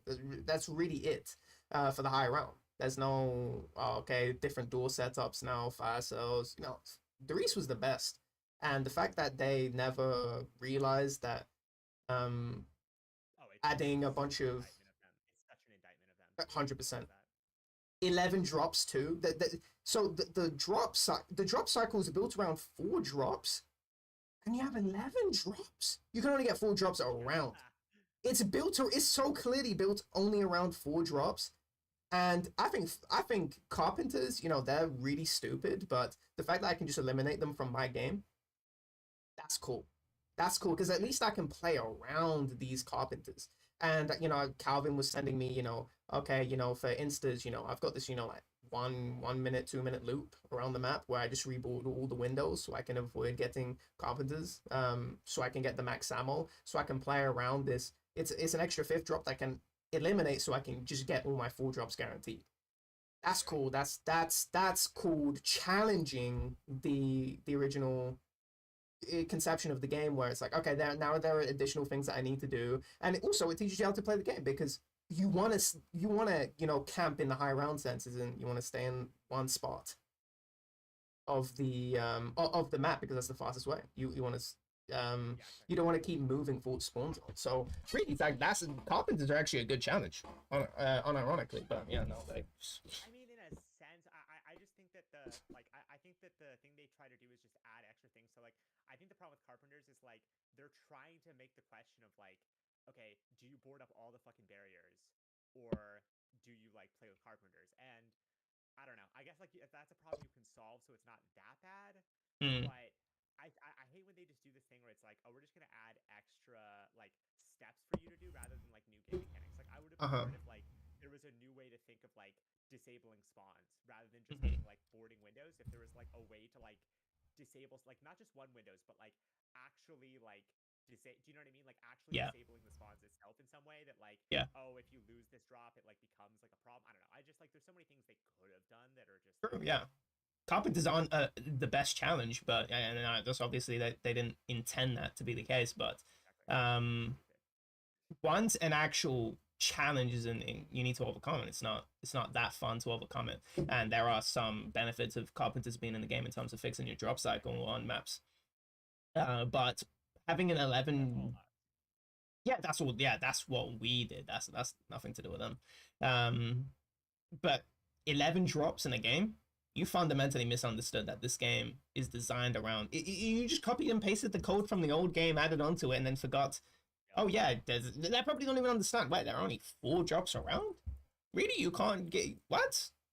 I swear I've seen videos of people getting 17 or something. That's a BL1 thing. I think in Modern War you can get to more. I mean, that's just a custom zombies thing. I don't know, but so as I understand it, that looks like a BL1 thing to me. Yeah, BO1 just perfected the formula, and they just and the conversations just kind of prove that people are okay with mediocrity. Oh, easily. The longer the series go, if the next game is worse, then they'll go, "Oh, that wasn't that bad. That's actually pretty good." Oh, fuck me. Honestly, dude, BO fucking 4 was like really. It's like, dude, it's not. Uh-huh. Don't stop. Like, do you know what I mean? Like, people be like, dude, you gotta say though, BO4. It's like, no, stop, stop Mm, talking. yeah. No. I'm not gonna even indulge that. Like, that's ridiculous what you're about to say, and it's cope, and it's sad. I just got a BL7 ad on Twitch, by the way. I just had this the game that you sent me. BL7. Oh, Raul Menendez is back. That's like the Raygun being back. Yay, Raul Menendez. Wait, didn't he actually die? Actually, that's crazy that they're bringing him back. That's so sick. Yeah, he immolated himself in fire. I was gonna say on the yeah, completely way off topic. I don't want to run about zombies all day. This woman made a video, I think, on another on something else, not aside from what'd you call it? The Gen Z hobby, nobody having hobbies, which I still think is that's definitely. Or actually, this might be my sexist hat. This might be my most sexist opinion. I say most sexist opinion. I don't know what the Yeah. fuck my sexist opinions are, Yeah, but yeah. Top 10 sexist opinions. no, I was asking myself this as a kid, where it was what do you what do girls do when they get home? Because for me, late at night, it's just we're playing video games. Where we have these weird cult communities on games that are really old that we're what do you call it, speed running, and a lot of these are male dominated communities, and same with like all these like nerd tech shit, and these are all super inside based hobbies. So after obviously people do stuff outside, but after it gets dark, what are you doing? For me, it's just like I have a variety of hobbies, and a lot of them are online gaming communities. I wonder if this TikTok thing, I wonder if that's and I'm pretty sure the demographics on TikTok specifically go more female to male, from what I've seen. And I wish I had the statistics on hand, but it was on a video, so I've not verified this. Take it with a grain of salt. I mean, you could just look it up now in terms of in comparison to other social media websites, and the and to me, this girl seems like a TikTok user, right? And the TikTok use 100%. Like, if not like mhm, an Instagram Reels, like she's sorry. mhm. And the I wonder if the no hobbies thing is, I wonder if that's more of just a woman thing. Now, I don't I really do, because I just for context, all my friends are guys. I mean, I don't even really have many friends. I don't talk to many friends, but at least acquaintances or people that I can talk to. I think I don't have, even on Discord, I don't have zero woman friends, zero added. Um, Maybe the only person was like Becca, Sketchy. I hardly talk to them. Those weren't mates that I go, oh, want to call or anything. These are people that I met in the community. Um, so I have no conception of this. So this is like a low tier opinion, but I don't. I've never got on a trend on YouTube. Now this is all recent stuff, by the way. So that's maybe why. But for guys, I've never seen a hobbyless man. I've never seen a scroller. I mean, a scroller without that is complaining that I don't like. Oh, I have no hobbies. I've never seen that. I wonder if that's more of a woman thing where maybe that. Now, this is something that you'd have to tell me. Maybe they just don't have those indoor spaces, especially when it gets wintertime, when it colder, darker, and so you're spending more time indoors. I wonder if there is just a lack of that these hobby spaces that exist for men, or at least are primarily dominated by men. I wonder if those hobbies just don't exist, where they have these crazy rich hobbies that are actually endlessly stimulating. Um, Would you think my read on that is correct, or even remotely close to the truth, or do you think I'm crazy delusional? I think that women are far more consumerist than men. I think it connects to what you're saying about the indoor in the sense of like, well, okay, well then what do they do when they're outside? Hmm. I don't know. Well, no idea. Well, no, I think a lot of it, I think like a Sports. lot of people is no, I think it's consuming products, and I think that that means that when they're inside, they're consuming content, right? So no Hmm. one having any hobbies, I don't know the exact point that she's making, Hmm. but I could imagine what they might be. And I think a lot of it is like her perspective of people, as you're saying on TikTok, saying there's this problem I see among other people, my age and friends. And it's like, well, a lot of that is, I think, a lack of direction, a lack of like external interests driven by internal goals, right? It's like, Hmm. well, what they're doing is just kind of waiting around to consume and do content stuff. Like, it's not like they're kind of having any gumption or going out and kind of forging their own path, right? So Hmm. they're just stuck either waiting. They're not like inside, but they're waiting inside like a consumerist system for something to happen. And then they're like, guys, nothing's happening. Like, we're not able to do stuff cheaply or easily. Like, it's instead of going out and making stuff happen or Hmm. choosing to do things, it's a complaint that things aren't being provided to them in easy ways. So I think that's Hmm. like really revealing of how they approach spending their time. Even if you don't know people like Hmm. this, I think just asking the question, well, how are they approaching this problem they claim to have? And Hmm. it's to complain and do nothing. I think that's like revealing of who these people are. Anyway, like that's just A gamer would I never think do it's that. No, that's no, such exactly. a gamer thing. No, no, but seriously, in terms of the gaming communities, these are the most. I mean, the mantra of the BL1 gangster is that you adapt to any situation. In terms of oh, you see this it's such an idealistic thing, super ego thing, where it's we're all complaining our heads off. I think everyone was super frustrated with the game at points, but there is this ideal that people would go towards, and I think this is what speedrunning communities are. It's just a bunch of people coming together, and there is a problem on the table, and we're sort of working together while also individually to overcome and adapt to something. And I'm sure you see like summoning salt esque videos Yeah, yeah. where it's like, oh, this level, how is it figured out? And then it's just like people learning how to program and interpret Japanese code so they can, yeah, these guys are, the gumption is crazy. Easy um for anyone. exactly. And I wonder if that's just like a gamer thing, in terms of you're not really waiting around. There is this massive Engineer drive. tinkering thing. I think it's an engineering and tinkering thing. Like I think like like my grandpa is Hmm. explaining to me how like a lot of video games come from like engineers having this spare time. Like when he was a computer Hmm. programmer in like Southern California, they were just kind of like, okay, they finished their projects. Like, what do they do? So they had all these computers just kind of sitting around, not doing anything when their products were finished. So it was like, let's fucking make some shit happen. Let's make some games. And like they're Hmm. setting up like simulations and programs because that's like a fun thing to do when they have extra time. Like they're not just like, well, I guess we're done. What do you guys want to do? They're like coming up with things to do. And I Hmm. again, I think that's very like the gamer like ethos. Like I really Hmm. think it is. People need to do. I mean, you're an anthropologist, but do people in your space super, in terms of this is rich speed running, these are different. you know when in gamerland, be a gamer, because seriously, it's like entering a different culture. For if somebody like my mom entered this, it would be so alien in terms of the mindsets of, and that's probably where a lot of my clash comes into. Now I'm sure I have a very idealistic view of gamers, because they're just still a bunch of shit that exists in these communities, of course. But I think in general, yeah, I feel very positive in terms of the mindsets that exist. There is a particular counterculture that exists in gaming spaces, where we are kind of we're kind of outside. I think that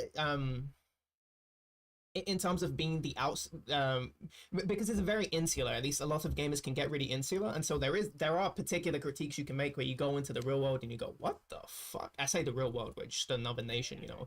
to the United Kingdom, the United States of America, which is a different nation, right?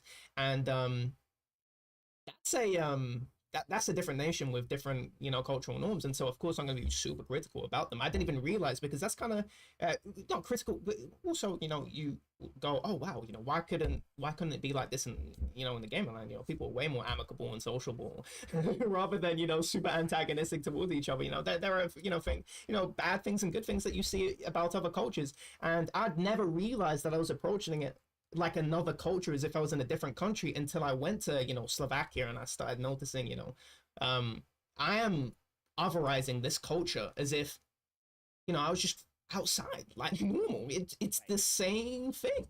Um, are there people in the field that, super research these nations, or even have a conception of these different online communities, or these combinations of communities exist like nations rather than? Bad. It's so fucking bad. So like, okay, so wait, let me. There's like actually like a lot I have to say about this. I'll just be back in half a second. I need to get something quick. Okay, I'm gonna get pissed then.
I'm back. Hola, ça va bien?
Wagwan.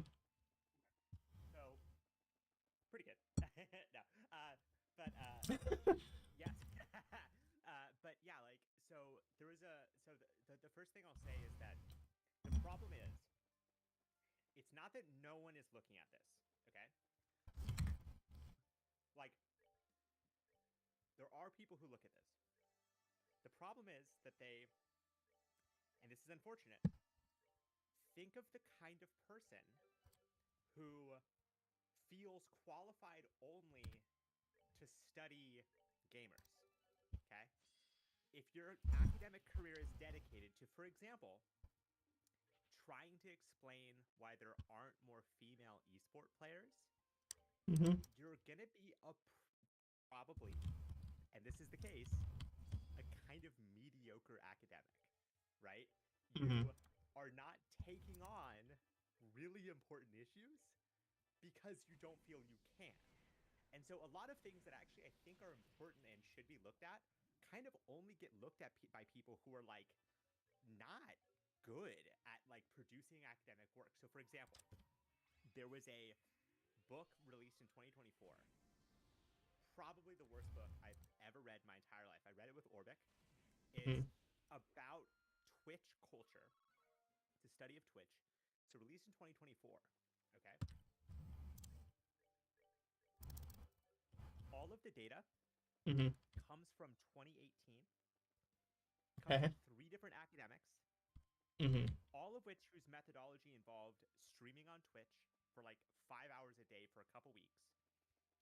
All of which came with the kind of overall conception that women, really were just oppressed and struggled on the platform. And what's fascinating is that the reality of the guy is that he basically got no viewers. Like, the only people who got viewers among the fucking study group were the women, right? But the women were complaining about being over-sexualized and stuff like this, but it was purely framed as a critique of the viewers of Twitch. And there was no discussion, and I'm telling you, this is crazy, no discussion of how Twitch's, like, promotional system incentivizes certain types of streaming and disincentivizes others. There was no discussion of how speedrunning cultures are separate from, like, political streamer cultures, are separate from titty streamer cultures, are separate from, like new game fad cultures, are separate from role-playing cultures. Like, there was no conception of the different people who occupy the platform. Further, they didn't interview anybody who was an active participant in any of these communities. So they didn't acknowledge these communities, but they didn't even interview people who participated in these communities. Instead, they spoke only to like Twitch staff and like Amazon people, like the official, like people with no connection to the actual culture taking place on the platform. They didn't understand this as a platform. They understood this as a media relationship that was meant to be regulated. Like, we need the viewers to be banned for being hate speech, for being too hateful and stuff like this. There was no attempt to understand anything that was taking place on the platform. And so, again, this goes back to the problem of, it's not that there aren't people doing this work, it's that this work is being done badly. Because the people that are smart, who are good, who are capable, and I mean this seriously, it's not like every academic is born equal. It's not the case that everybody has the same gumption when they're pursuing these questions.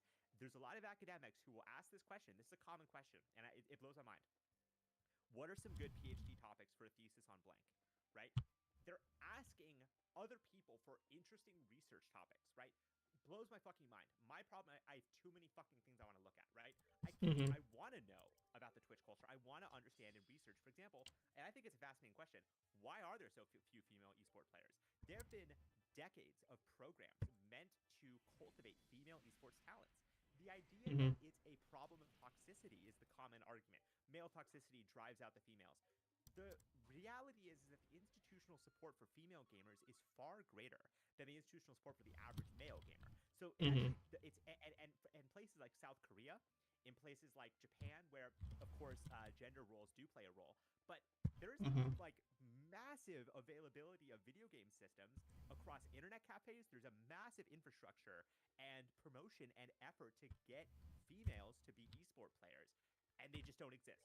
They just don't exist. They fundamentally don't exist. So it's a fascinating question, but it's not one that's answerable by the type of academics who are willing to pursue it, because the smart and interesting people are like asking bigger and more important questions. Like, they're not willing to spend 2 years of their finite life studying that, and it's unfortunate, but it's just the way it is. Like, and most of this is done by people researching for industry, trying to explain for the gaming industry how they can get more female gamers in, right? They're not trying to ask questions like, well, what is it about the way that different, like, gendered people engage with games? Like, for example, they're not asking interesting questions about the hyper-prevalence of trans gamers among professional streamers. I mean, relative to their population, they are far more prevalent as elite gamers than the average male or the average female, right? And especially compared to the average female, there's like it's astronomical, the difference between the amount of trans male to female gamers and the just typical female female at birth FAB. Or sorry, AFAB, assigned female at birth, compared to the assigned female at birth gamers. It's a completely different thing. And again, why is that interesting? Well, if your narrative is that toxicity drives out females, how the fuck do you square the fact that trans people who receive the most 100%. Yeah. toxicity are so fucking common in this industry, right? So I'm telling you, they don't even ask basic questions. And it's so disheartening. Me and Orbic did a deep dive where we spent about like 5 or 6 hours looking and trying to find the best researchers who were involved in understanding and studying internet culture, gaming, and streaming. And I mean, the type of questions they're asking is so bad. Like they're interviewing people and asking them if they've like modded at games and whether they think it's ethical or not. Like they're not even understanding like the modding or gaming ethic or the modification ethic, or like when things are modding and when they aren't. Like when is it an official rule versus when is it modding to like test things, like the difference between testing the stability of the game and like playing the game. They're not asking any questions like that. It's disgusting. And a lot of their studies are done not on anyone actually gaming. They just assume everyone's a gamer. So what they do, and because this is cheap and easy, and the type of academics that do this are low-funded, low-quality academics, they're just using their college students that they teach in like surveying them about their gaming habits. So the representative sample of gamers is literally just the average college student, male or female, and like, wow, surprisingly, mobile gaming is the top form of gaming, right? And it's like, you're not actually studying anything related to culture or sociology or like lived practice. You're literally doing polling and claiming it's like academic research. So disgusting, like a disgusting type of research takes place on these topics. I didn't even know you had this many opinions. It's so fucking bad. It's so bad, dude. Wow. That brings an interesting question in terms of, because these people don't seem like gamers at all, because they completely don't. It's, you know, they're from a different nation, right? Which makes me think, you know, where gaming is quite prevalent in terms of the people who do it. And yet, is it just because you'd have to be a little bit older to do academics, or is it that the class of people that do gaming, they're just not into these topics? They're not reflective in this way. They're not like, the people who do gaming tend to be very STEM focused people. People who are like, it's not that deep type people, just want to play the game type people, like, and so they're not reflective in like a sociological way. But again, the problem is that, okay, imagine you're like a perceptive person, you know, and you're asking good questions. Are you going to spend your time asking questions about like gaming culture? Like, no. Like, it's unfortunate, but like there's better questions to ask, and there's limited time in our lives. And so like, why am I and Orbic looking for this? Because we're actually curious. We're actually like, well, what you're part of the culture about these things? Like, what is going on with this research? Like, where is it? Like, what exists out there? The fucking results are tragic. And like, again, I can't emphasize enough just how bad this book is. Like, literally 2018 research being used to describe 2024 Twitch practices. We were looking at the graph, dude. It's a 6 times difference in the amount of average users visiting the platform.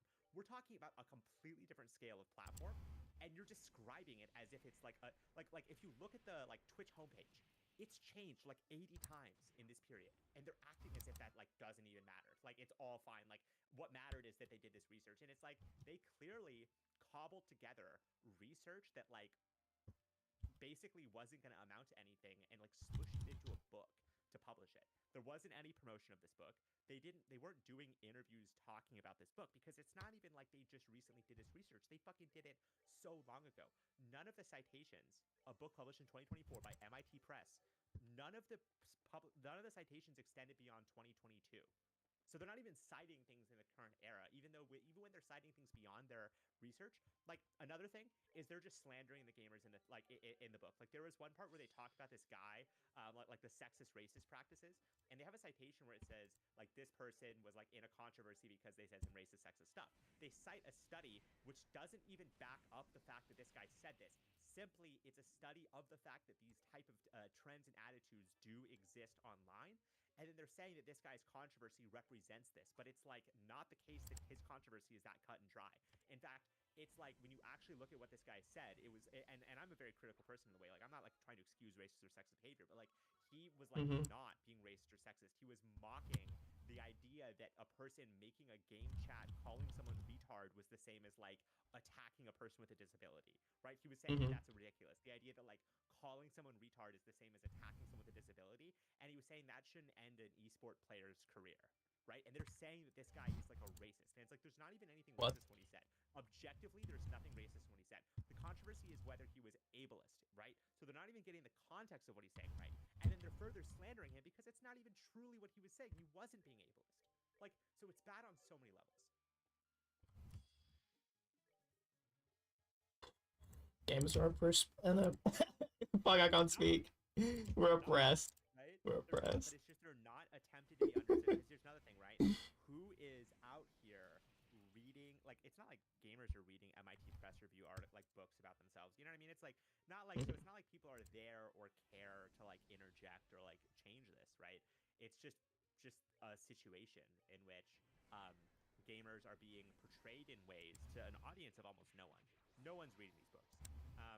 But again, it's just that there's no actual good research being done. And again, I think there are interesting questions, specifically the questions around the lack of female gamers versus the prevalence of trans female gamers, and how that calls into question their whole thesis about the toxicity element being the major external driver of removing people from gaming. And I think that part of it comes down to the tolerance and willingness to endure abuse. Like, I was bullied and shit talked as a kid for my voice. I was called curry nigger, Hindu dindu, faggot, like all sorts of things. I was kicked out of every Xbox Live party. I was unfriended, defriended, blocked, shit talked by the best players, like insulted, trolled, all sorts of things. And I didn't quit. I didn't fucking quit. Fuck those guys, right? Like, the response a person has is just as important as whether or not the environment is toxic, right? I don't think there's a situation you can imagine where there isn't going to be a level of toxicity in bowling. I think resilience and questions of like gumption and fortitude, I think, come into this. And I think that, you know, focusing on being like, well, we need to make a inclusionary space where we exclude anyone exclusionary. And it's like, that doesn't like work. You're not going to create pro gamers who have to endure a lot of social isolation and like social abuse in general. Like, deciding to become a pro gamer, you're not getting a lot of reward, pat on the back for that usually. You're getting a lot of doubt, like, I don't know, is that really what you want to do, right? So, like, there's a lot of reasons to wonder why a female would not become a pro gamer. But they don't pursue any of those lines of questioning. They don't contextualize it within the culture. How is this different from Japanese, from American culture, from Russian culture? Like, that's another thing. Any of these questions, questions, right?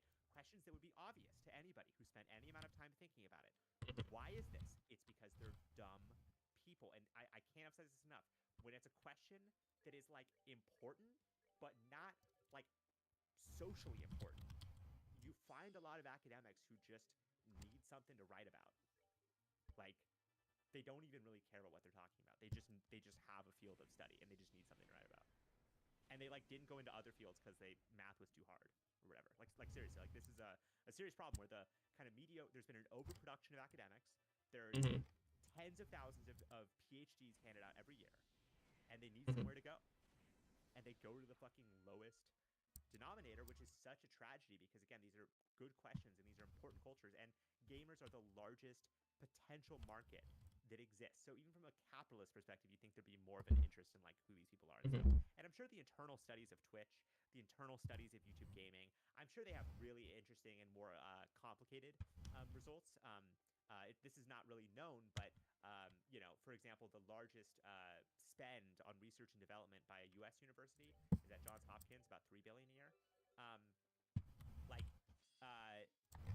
In total, Microsoft, Google, Apple, Facebook, they're spending like $180 billion a year on research and development and academic work. Like, they are, I think, about 8 times the amount of university research and development spending. Like, they are dominant in research and development spending. So most of the good research is also behind like proprietary knowledge walls where the Twitch doesn't want their competitors knowing about their demographics and understanding gamers in the way they do. They want to control that knowledge, and because that's an advantage for them, right? So there is research being done, but it's walled away.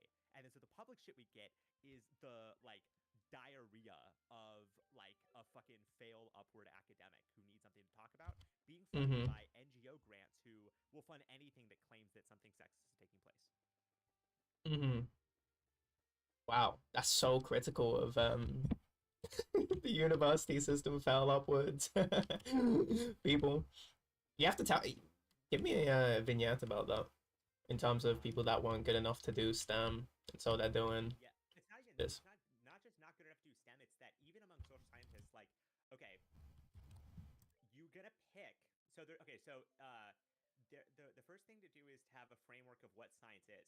There is something called normal science, and then there's something called like revolutionary science. And so normal science is this is I think Thomas Kuhn or something from the early days in academic thought. But the basic idea is there's a separation between the daily practice of like validating theories, validating already existing beliefs, and like pushing a field forward in a way that changes the like how you think of what you're doing. And people usually remember the kind of revolutionary moments, the Galileo moments, the Earth isn't the center of the universe moments. But the reality is most of science is very normal and procedural and basic. It's we have a question. How can we answer the question? How can we do so in the cheapest, most efficient way possible, given the resources we have? So it's not just cheapest in the abstract sense. It's how can we like reduce the cost of as much of what we're doing as possible because we have limited money, while still technically answering the question and getting it submitted to a top 5 journal. Why does a top 5 journal matter? Because in social science, you're graded upon your H index, which is your Google Scholar ranking. That is calculated by your publication's citation number, so how many other people are citing your work, but more importantly, the like it's like an ELO thing. So the better the journal ranking that you're published in, the more impactful this is on your Google Scholar score, regardless if it's cited a lot. So they're trying to get papers into journals that will accept them. These journals have methodologies they accept and don't accept. And so they're like, okay, we're going to do a study in which we ask gamers to answer a certain set of questions.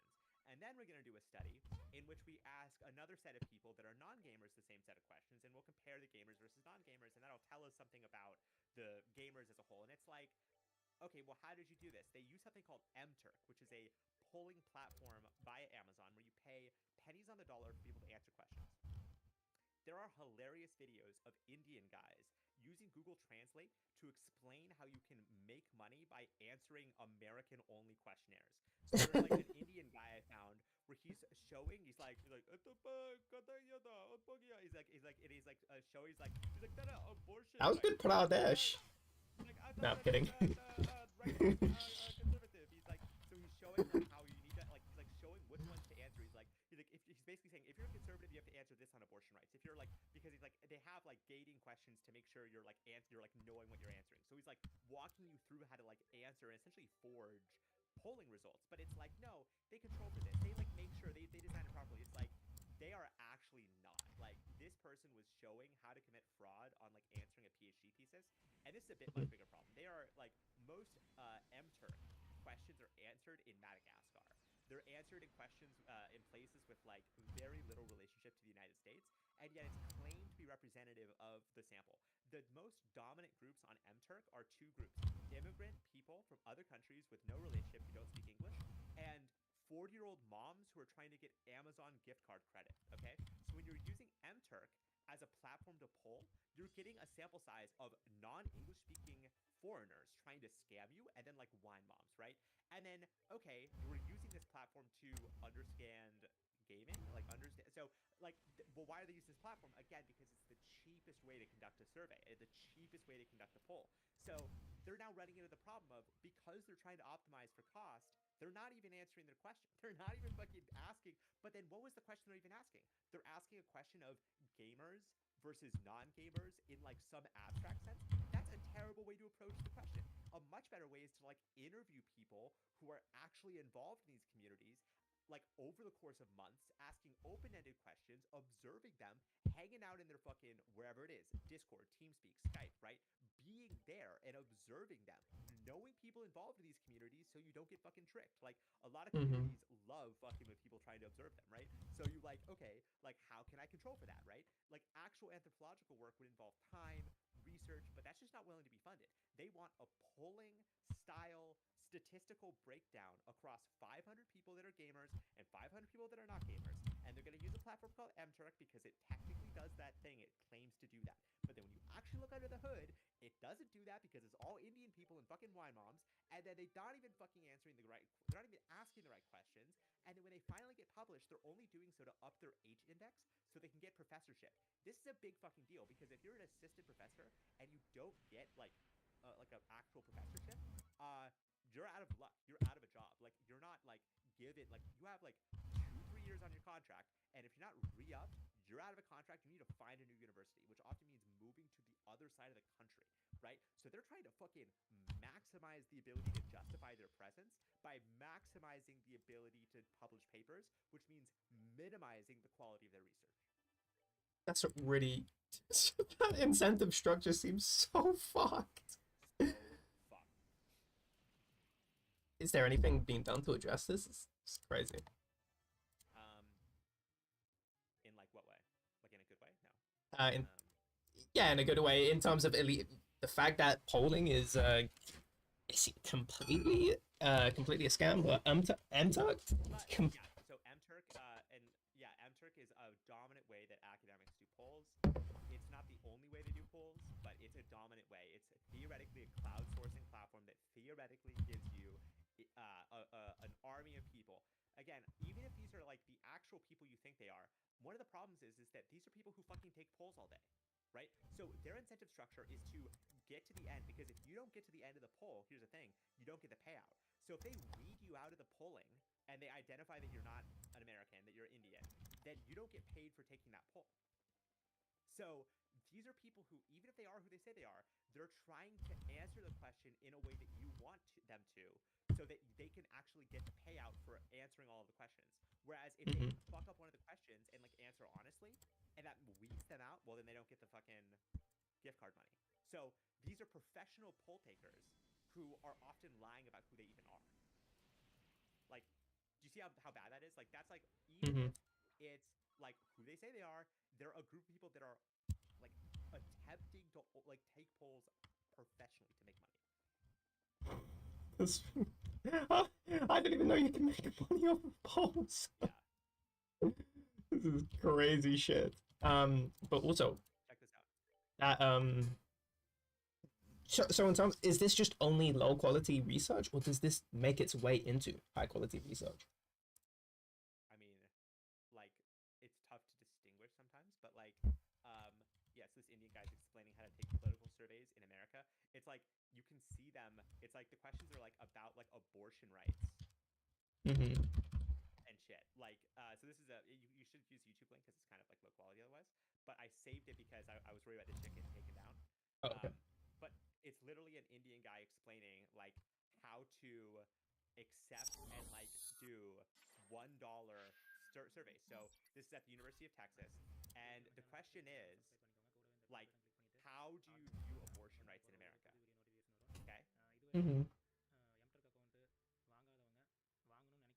What the fuck is his Windows? I respect that. Dude, these are hustlers. I respect. They got the Bandicam too. Tech fade, and then you have the Hindi script, or whatever script that is. I can't even really tell.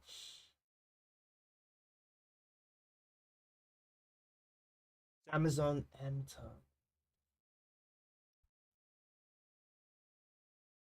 this one is hilarious. Survey M6. Jeez, I'm getting irate. I have to watch it in browser. This What the 50-minute fuck? survey is being conducted as part of a senior honors thesis at the University of Rochester. How old are you? This is 29 view video. How'd you find these? Because I was doing research into the actual existing nature of how these platforms work. Like I wasn't just Well, oh, you're researching. because I'm a fucking researcher and I don't just fucking like. Okay, again,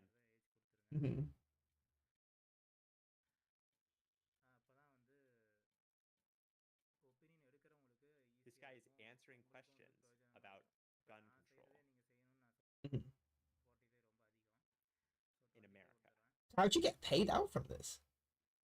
By answering all of the questions, you get a per survey payout, and so they pay about $1 per Oh. answer. Whereas how they would do it is they would interview college students, and because again that was the cheapest way they could do it in the past. So they would poll their local students, and so for many decades, academic work was trash, mainly because they just kept interviewing like the same college educated set of people. Does that make sense? Yeah. And now it's trash because they're even cheaping out more by interviewing like borderline non-humans, like borderline. They're not answering this question with the goal of providing an opinion about a question you're being asked. They're providing this as a way of explaining how to get money from these people, like institutionally. Do you know what I mean? They're like, okay, how can I answer your test in a way that gives me the payout? And then if I don't get the payout, I need to adjust my strategy. So there's zero connection between the questions being asked and their like strategies for answering it. It's purely based on, okay, if I answer it like these set of things in the wrong way, like for example, if you're answering a question about whether you're a conservative and you're also very pro-abortion, pro-immigration, but you're also a Trump supporter, like they're throwing that shit out because that's like either an anomaly or like a bot, right? They're just clicking shit. So they're giving you a consistent answer, but not because they actually believe these things or represents anything real, but because that's how they fucking get the payout. Like it's really bad. Like And nothing is being done to address it. well, because I mean, knowledge will know about this. This is a pretty niche like, academic thing. This is not like I'm really surprised that they even use stuff like this. In terms of I was like online surveys. I don't know, boss. That's crazy to me. What are we saying? What are we doing right now? Like, and you're like saying you're an academic, you're like interested in like understanding the world. Like, go fuck yourself. Yeah, no, that's I understand though that when you lay out the incentive structures, wow, I definitely understand. You can see why, but it's like doesn't justify it. I don't think it's like. Oh yeah, of course. Like you know, sort of justifies being a cog in a system. Yeah, anyone can be a cog in a system, but yeah, I think about start again. Bloop. Getting bloop to precise right here. I can't speak. Okay, hold on. I was saying, yeah, no, I completely agree with you. Being a cog in, you know, a shit system, yeah, where you're actually grown in research. And people then cite these things as if they're like like studies, like foolproof, yeah. Which now brings into question because I know, you know, I've read studies and people cite studies all the time. And now I have to be a lot more inquisitive. Look up there's a site a hilarious, I think hilarious, but also kind of tragic, but also very interesting blog called Retraction Watch, and they monitor like retractions of like you know published papers. They monitor like paper mills. So what these are like there are these research papers that are produced, and then they're sent around to these communities saying, hey, for $1,000 for whatever, I'll add your name as a co-author, right? Or there are people who will basically, so they're like, again, because think about it, like the whole game is the H index, and there's a quote which is like, anything that becomes a benchmark eventually gets manipulated. So if what you're doing is creating a benchmark like the Google Scholar Index, what happens isn't that this becomes a representation of academic quality. It becomes a thing to like a leaderboard to manipulate. It becomes like a thing that you have to get up or down. And so like, yeah, people are just fucking attached themselves to paper mills. But there's even higher levels of it. Like, there is a book published by Springer, which is one of the top academic publishers in Singapore, and it's like a really respected publishing group, called AI Ethics in Academic Publishing. And it was made up by AI. It was total slop. The citations were fake. Like 100 something citations were fake. And the whole book was about how scholars should approach questions of AI in the modern era. I'm getting a call. 1 second. I gotta. Okay.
Shut your bro.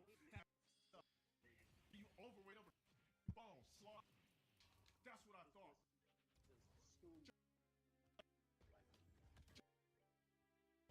Sorry. Slide. Slide. Slide. Sorry. What you gonna do to me? Fuck you gonna do? Yeah, keep spamming. Better pray to God you keep landing. That's it?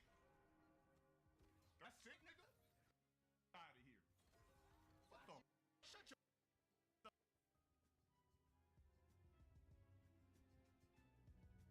Nigga woke up. Dude literally just woke up and spammed some random ass. The whole vibe, bro. Bro, I gotta start hiding usernames. They had to have messaged this dude. Like, what is this dumb? Look at this idiot. Look at this dumb. He don't know what to do. Born for nothing. Look at this sorry. Out of here.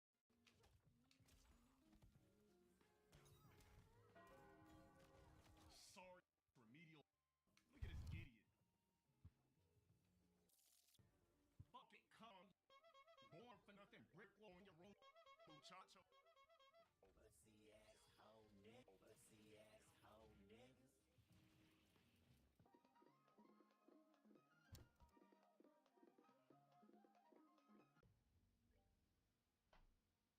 You see it? Yeah. Watch, y'all finna see this play, bro. Y'all finna see how this play.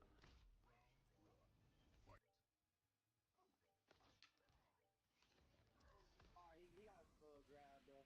Look at this play. Hit low. Rich.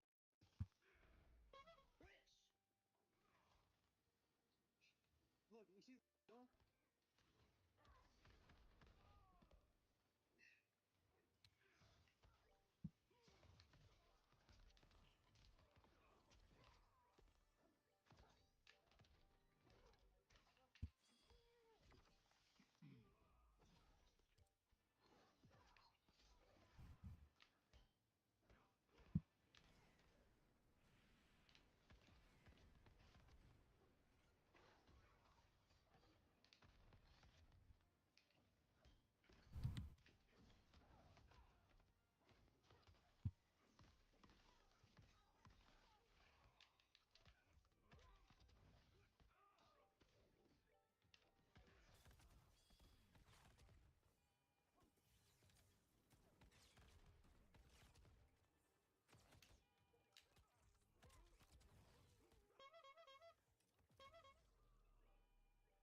Bro, do y'all see how this is playing, bro? I ain't gonna throw it because this nigga's up. Shut your pussy ass nigga. You suck. You suck. Yes, finally.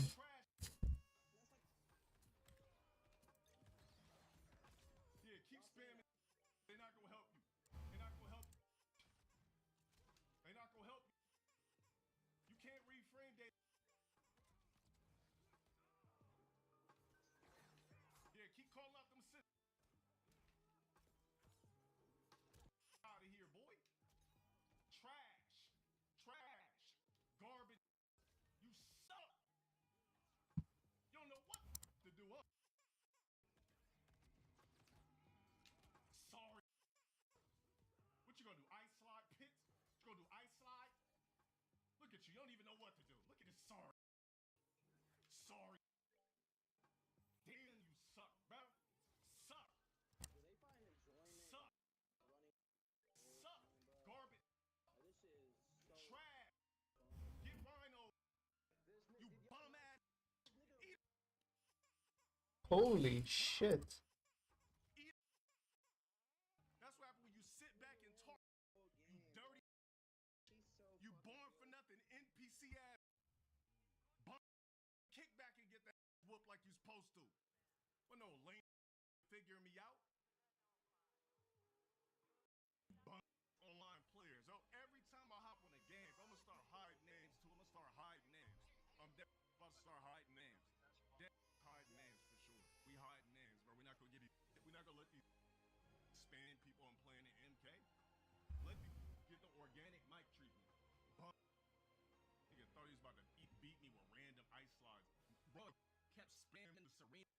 over and over again. Like every Sub-Zero does the same. You said recorded. Oh, it was recording too. I really thought he was gonna pull off a random dub doing remedial out of here. And I got all types. I got all types of roast I could have said, but you know I gotta hold my tongue. You know what I mean? That wasn't even a rug. It was some random muchacho, some sloppy garbage player. Look, all I'm doing, hopping on MK, minding my business, right? Cut on the game, playing MK, minding my business. What happens? Start talking dumb on the mic. If these sub goals, we're dropping, we're losing steam. Our candies are disappearing.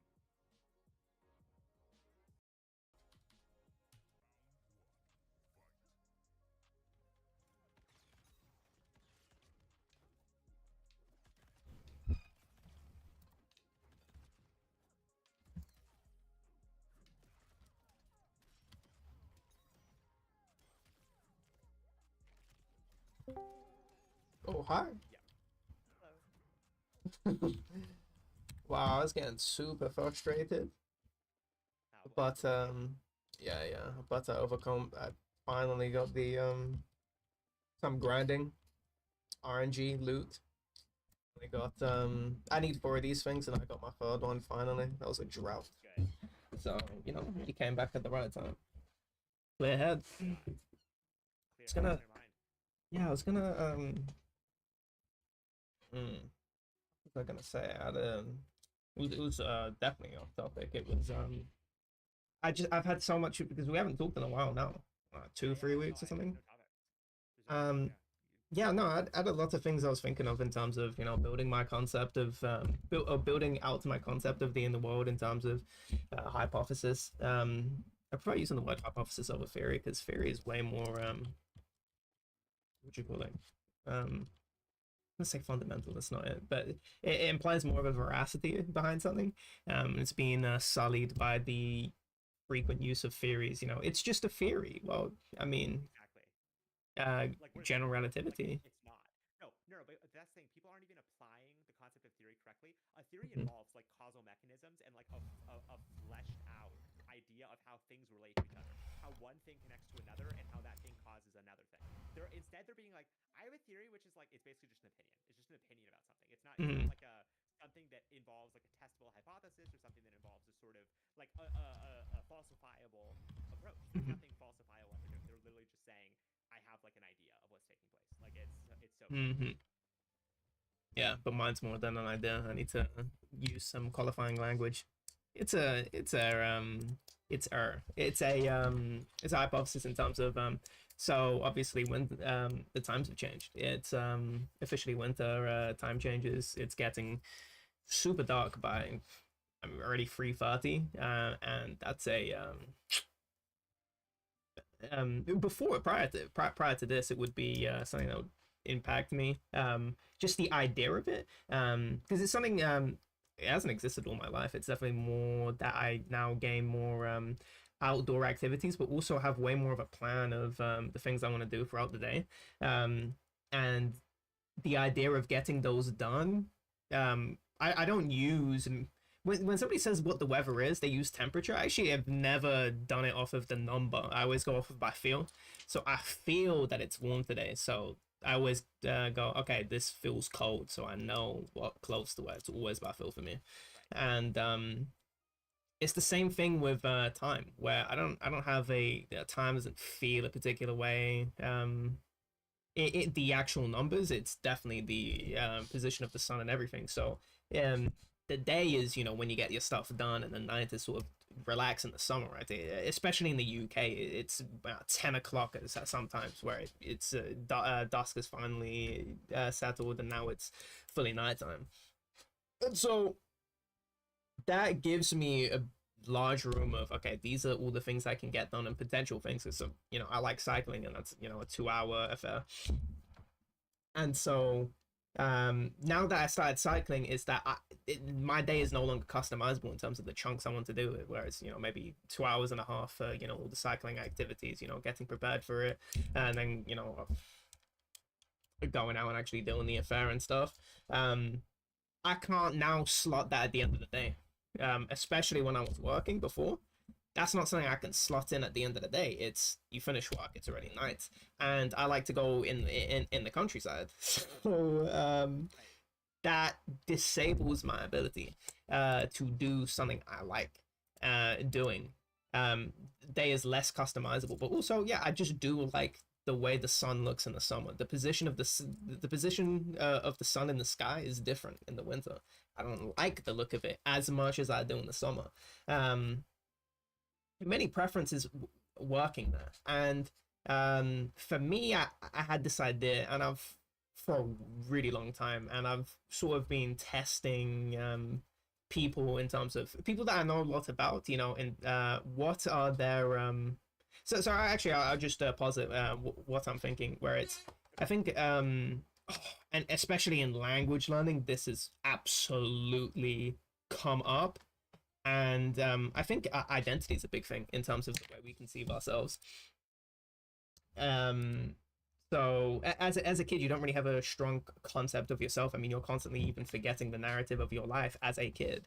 Which is not the case when you're an adult, where you have, you know, strong or stronger, much stronger ideas of, you know, when you were a kid, of who you are.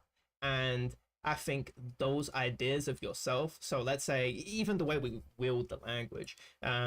So we say I am depressed, I am sad, I am happy. We don't go I'm channeling happiness. You know, I feel happy. It's something that is, you know, a pin that you stick to yourself. That pierces through you. It feels very much a part of you. Yeah, I too. Yeah, and that's that's very much when I see the reverence people have to who they are, especially from the gamer side, where you know the games that you play, that's all the shows or anime that you watch. You know, that's a profile picture thing. That's an aesthetic that you reflect in game camels or whatever the fuck. And that's a really strong identity thing that you're putting out there. Now, I've had this experience where I have, let's say, I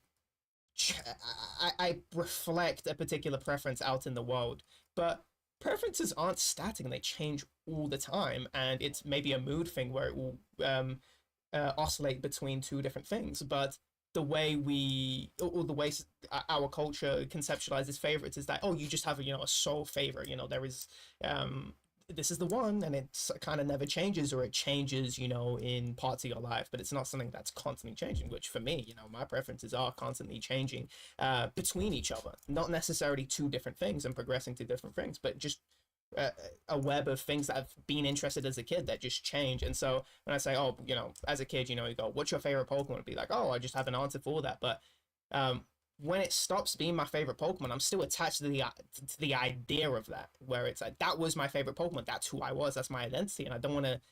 But my favorite has changed. But I don't want to update the image of myself in my head. My ego doesn't want to change, and so I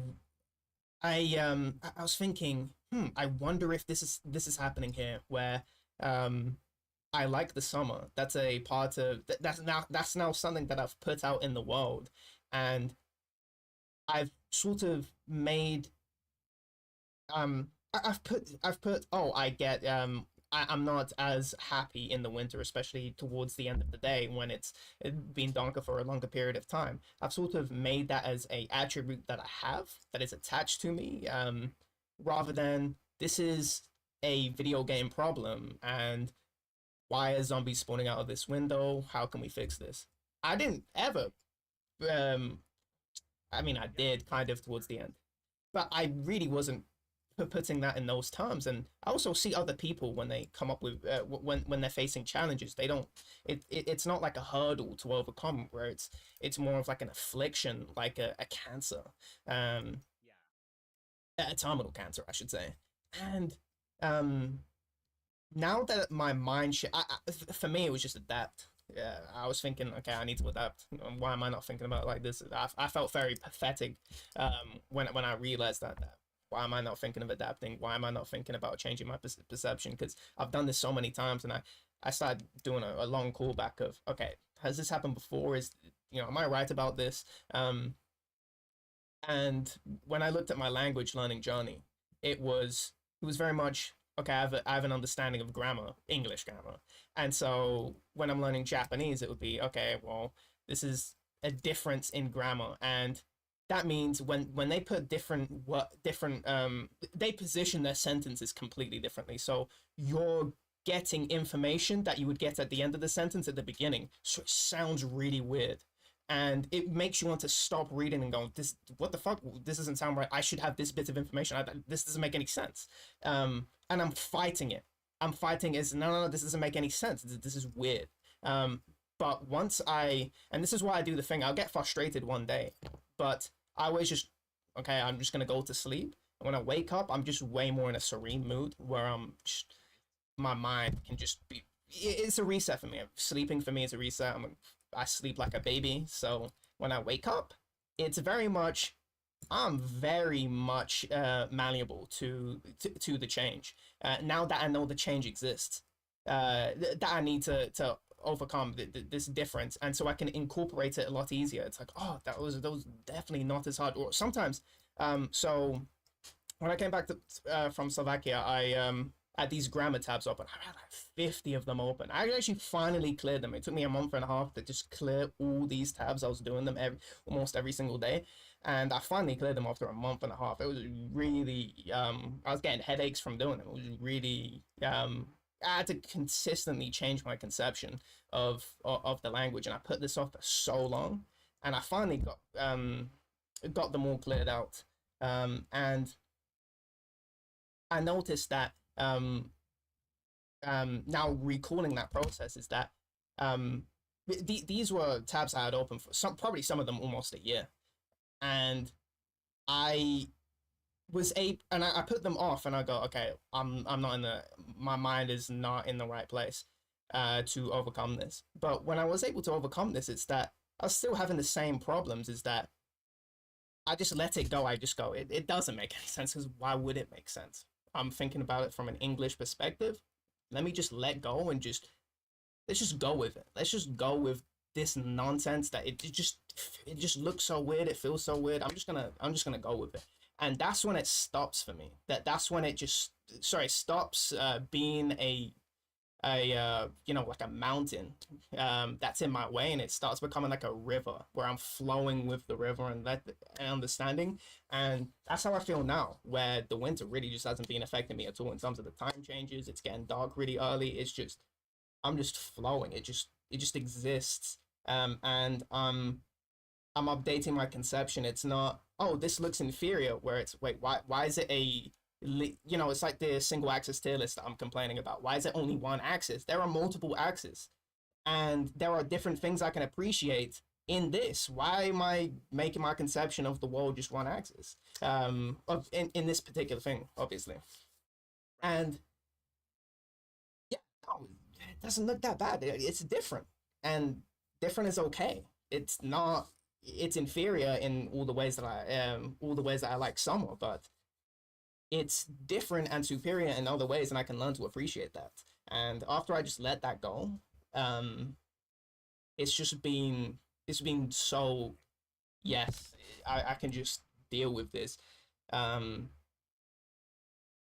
I wonder if maybe this is just like a complete delusion, and this is just how I'm mapping out the world. But because I know a lot about EXE, because he talks about a lot of his stuff with me, and he has a really and what was it? Damien actually pointed something out, which was something that I also noticed, which was he has a so he tracks stuff, and he does it religiously. It's not I want to see how many plays I have. It's an expression of his identity. When Damien said that, I was like, oh yeah, that's the conclusion I came to. I completely agreed with him, where it's a reinforcing the identity. It's not, oh, I need to know have everything tracked and make sure it's I understand how much, so I know what I've seen. If it's with anime, it's a ritual, a mantra, where you go on the website, not even when you're not watching anime, just to see what you've seen and everything like that. It's a and that's beyond,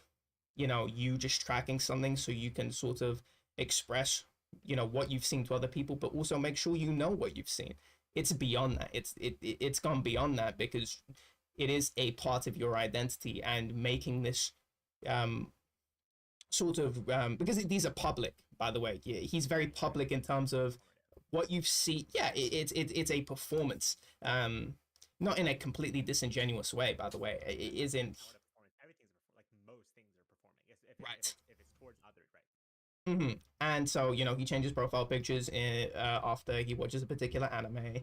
You see his plays, you can see everything that he's watching, and that is, you know, he's putting on a performance of his, you know, identity, of his interests, and that that makes me think now, where I see these that um I remember he was getting distressed because of one of his partners. It was the one before the one we were on a call with talking about where he was pre-negotiating, and he they were making fun out of his plays, and he was feeling distressed about that. And I was saying, why don't you just turn it off? It doesn't need to be public. And he refused to do that.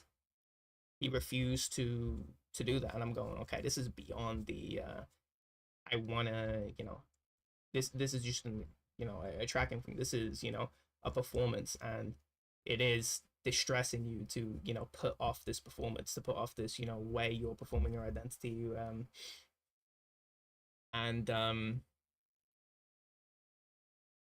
and I'm thinking when it comes to the in terms of things that are not malleable in people, and just to zoom out just from exe, in terms of, I wonder if there are, you know, he tells me particular things where um he sort of says it as if they're innate parts of him, and I wonder if it is this strict adherence to, this is, you know, my identity, this is who I am, in terms of he plays it up like an identity. And I could have a wrong read on this because me and Tricky's fought this particular thing where it comes to he's quite a depressed individual. Now, me and Tricky, as far as I know, with Tricky's, he didn't have depression, and I don't. And so when I see EXE in terms of his relationship with it, not when we it was a big push from me and Tricky's. Now, I don't know other people. I'm sure other people were trying to help him too, but we were definitely pushing him. No, let's do something about this. You know, for us, it was like a problem. But a lot of the time, EXE would just like reveling in terms of like in the aesthetic, in the suicidal imagery. He enjoyed doing that, and I wonder if that was it sort of became a part of the identity, and For sure. he liked doing that. Now, because I don't have depression, I don't want to sound as if, no, you completely have a wrong perception, because as far as I know, you've also had your battles with depression, and so What the fuck are you sitting out? Yeah, of course. yeah. Yeah. No, you're trolling. So I think people can get tied up in it, in the sense of like, it's like, you know, oh, it's who I am to be depressed. Like that is something people, I think, end up kind of often confronting and participating in, because it's like, again, it's like, I don't know. It's like depression is not just a matter of feeling sad. It's a matter of like trying to protect yourself from like what it means to feel a little bit. I don't know. It's like tough to explain this, but like it's like depression's like, oh, like it doesn't matter if I feel bad because I'm like in some way like ahead of it. Like I'm knowing I'm gonna feel bad. Like no one ever likes me anyway, so I can like, I know this, and so there's like safety in me like protecting myself by being a depressive person. Like there's safety in me having these assumptions and like, you know, parts of myself that involve like reveling in depression and sadness. Like there's like a safety in that for a lot of people, I think. Mm-hmm. Um, and have you had experience in terms of, you know, my whole I guess this is a philosophy I've had for a while, but it's been more on the subconscious, and it's kind of bubbled up now. Um, Thinking back on these things now, what do you think of the whole there are particular because and I'm sort of applying other things to it in terms of, because I've also experienced this in language learning where I let myself flow and just doesn't really make any sense, but let me just go with it. It just 100%. I'm getting rid of this part of my identity. And with kids, right, it's that they don't have these strong conceptions of the world. That always, they have the gumption. They're asking questions. They're playing around with everything, and so I wonder if that's an aspect that allows them to be so they developed free, but also develop in ways that we just can't. Is that they're not so that they don't really understand their sense of self, their ego. They don't have any of these conceptions of themselves, and this allows them to learn, pick up things really quickly, and also drop things really quickly. Yeah, I think so. I think that's why. I mean, I think that's part of EXE too, is that he's very quick to pick stuff up and very quick to abandon things in some sense. Like do you know what I mean? Like I've noticed that about him. Like he's Mhm. changing profile pics and stuff all the time. He's changing Mhm. like his favorite bands and his favorite artists, and like every favorite band and favorite artist is like the most meaningful, most important thing in the world to him.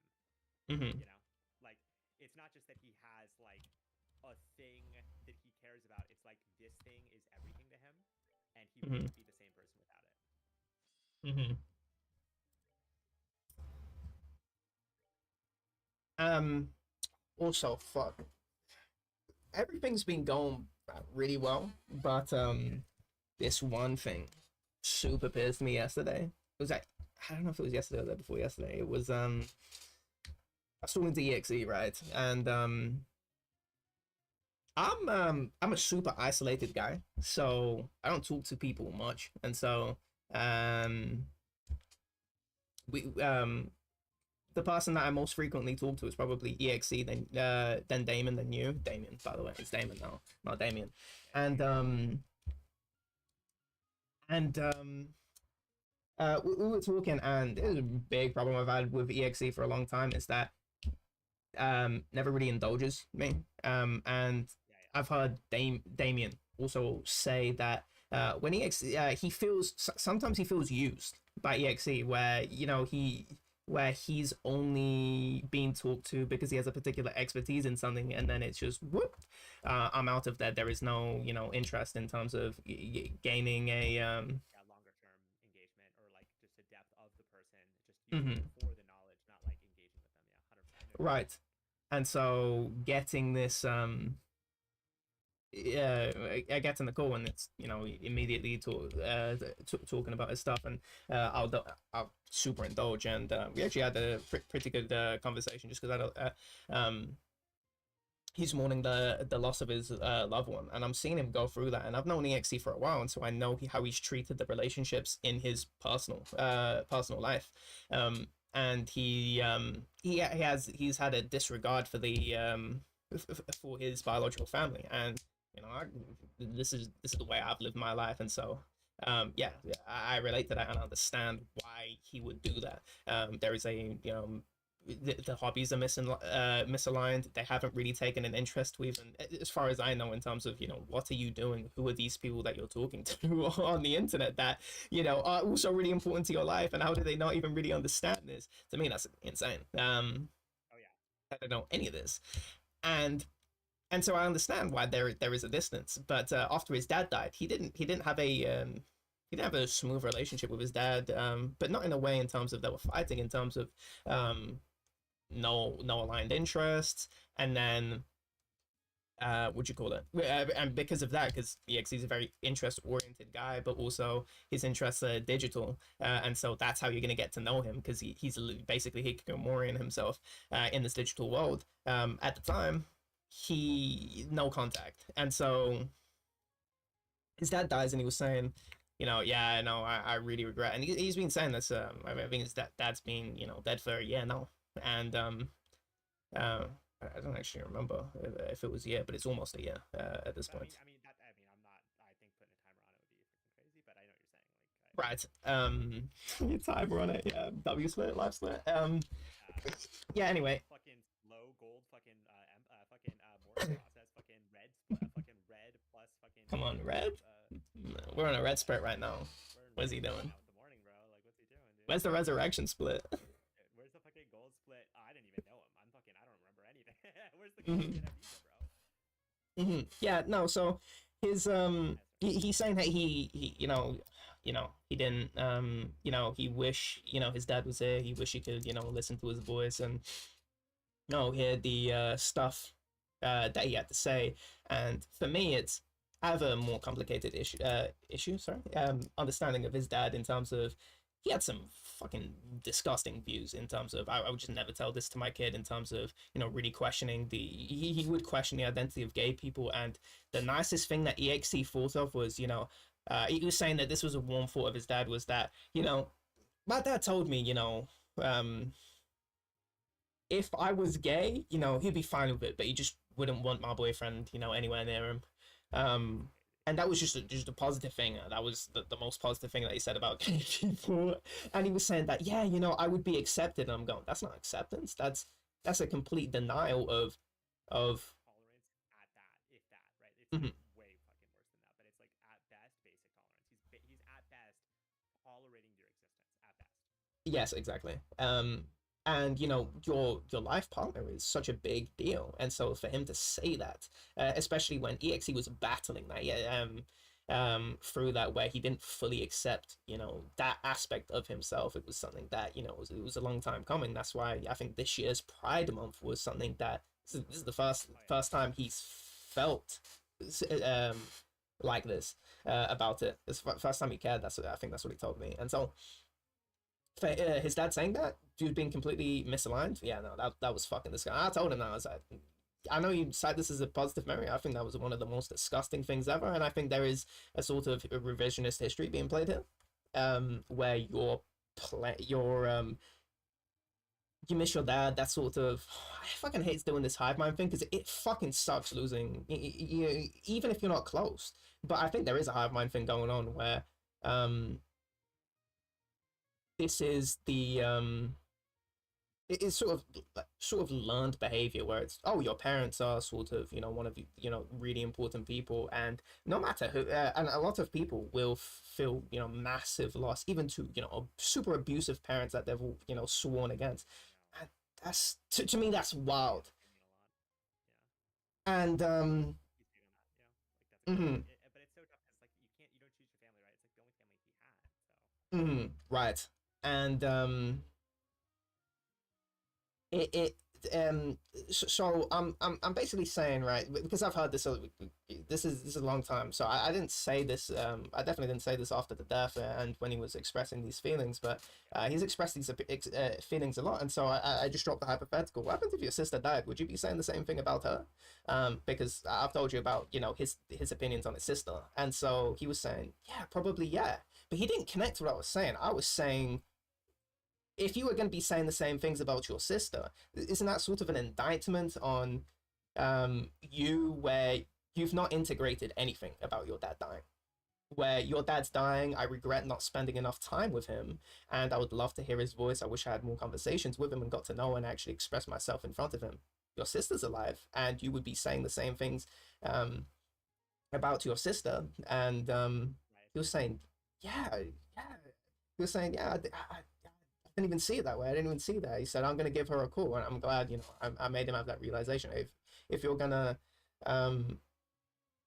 you have to integrate that. You can't just go, I'm going to do this. And then, I wish I did something. And then you wouldn't have done it. But also, I was also critiquing, okay, what happens if your dad resurrected? And then let's go past a year. Do you think you would have fallen into this? Do you think there are particular reasons on why you evaded him? Because when he talks about his father, even what I saw as negative, as a negative experience, the gay stuff. If you were gay and you brought your lover around anyway, that whole experience I see as negative. But he was saying that as a positive experience, and I'm saying, wouldn't you just fall into the same sort of disgust that you have, because he also has the same relationship with his brother where he does feel intense disgust towards his brother and he wants to distance himself from his brother? And when you just fall into after a year when you have to hear disgusting things. I don't know how much EXE cares about migrants, but he would say disgusting things about Polish people. I'm not sure EXE cares about that. But he does care about the homophobic stuff, and he would get riled up about that he was telling me when his brother and his dad would talk about it. So wouldn't you just fall into the same habit where I don't want to talk to these guys because that's really exhausting, especially for him who has massive anxiety, who does not express himself out in the open, um, Right, like at all. in front of his family. You would just get really exhausted about that, and you would just Sure. go into your show. You would not have as much communication. I sort of saying, as a critique, fuck, I'm it's really weird. I have no idea what people would think about my, me even saying that. Really? I think it's very valid what you're saying, especially since I it's think so it is. way. Mm-hmm. Yeah. Like it's not like you're just coming at this being like this fucking guy. You're like, Mm-hmm. no, you're saying specifically like this fucking guy seems Mm-hmm. to not be taking on board like the obvious takeaways of what he's even saying, which is that, it's not just that, oh, he wish he, could speak to his dad. It's like he wish he could say certain things to his dad and have a certain kind of connection with his dad. And like, is that something he could even have with his sister right now? That's a question. And it doesn't seem like yes. It seems like no. It seems like definitely not. Mm-hmm. And what I'm saying is that also, even if your dad came back, that you could fall into the same habits again, based on, yeah, I think it would be a strong likelihood that he would just fall into the same habits, because there are things that he's not reflecting on when he's mourning his father. He's not mourning him as a more complicated man. He's sort of seeing, even in he's sort of compromising with the memory of his father, where even this disgusting thing that he said, no, that was actually a good thing. Oh, that's my dad, being really honest. Because that's Honesty, right? yeah, honest, yeah, honesty about complete disgusting, Bigoted. yeah. So yeah, of course I critique that. No, but why I said that, what do you call it, people would look at me with, because my conception of family is different, and a lot of people have that conception of family where it's people just overlook flaws. I would hate, for me, I'd hate to be, mourned, if I die and my mom is going, someone who hasn't investigated, all the things that I care about, never really cared about getting super involved in any of it, should be mourning me as who she thinks I am, which is nothing, not really that close to who I am, because she didn't develop that relationship. Yes, and to me that would feel disgusting. Yeah, obviously I'm be dead, so I wouldn't feel disgusted, but I feel disgusted thinking about that now. Right, but like, right, yeah, the idea of that is like horrible. Hmm. And when I see EXE doing the same thing with his father, I go, man, that is you're you're you're even talking about you're not even conjuring up fake events. You are actually seeing it as, you're seeing the same event, but this you're having such a you're having a takeaway that's just so divorced from reality, in terms of this guy does not accept who you are, and that's not him being accepted. It could be the sense that his dad was sort of saying that to, he may suspect that his son is gay, and so he's saying that is in he's sort of compromising. He's directionally moving in a closer direction to, being closer to his son, and that's a big step for him, even if it's not in the right place.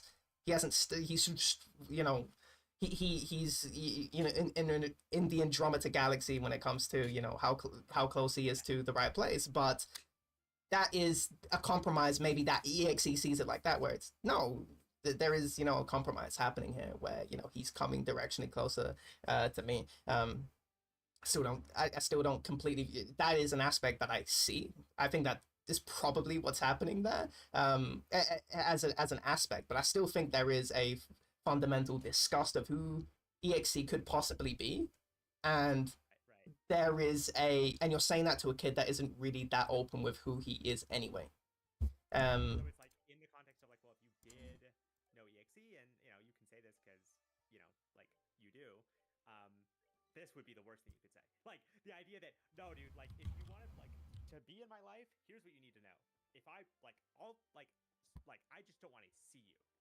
Like mhm, I'll tolerate you. I just don't want to see you. It's like good way to shut down a person who already is pretty prone to covering up who they are. Like mhm, I think to your point, it shows like a misunderstanding. It's like cruel if you understand exe. Like if exe mhm, was incorporating how he is and how he understood himself and how other people see him, he would see what the dad is saying as kind of a cruel thing to say, even in the mhm, best of circumstances, because he's ultimately telling a person who already repressed himself, already has a tendency to hide himself from his family, and like as you said, like that hurts his connection with his family. His ability to connect with his family is harmed by the fact that he can't be open and be himself. You're telling that person, don't be yourself around me, like the worst thing you could do. Like, so I think you're dead on with what you're saying. Just to say, I'm not mhm, trying to just agree with you, but I just don't have anything more to say outside of yeah, I agree mhm. completely.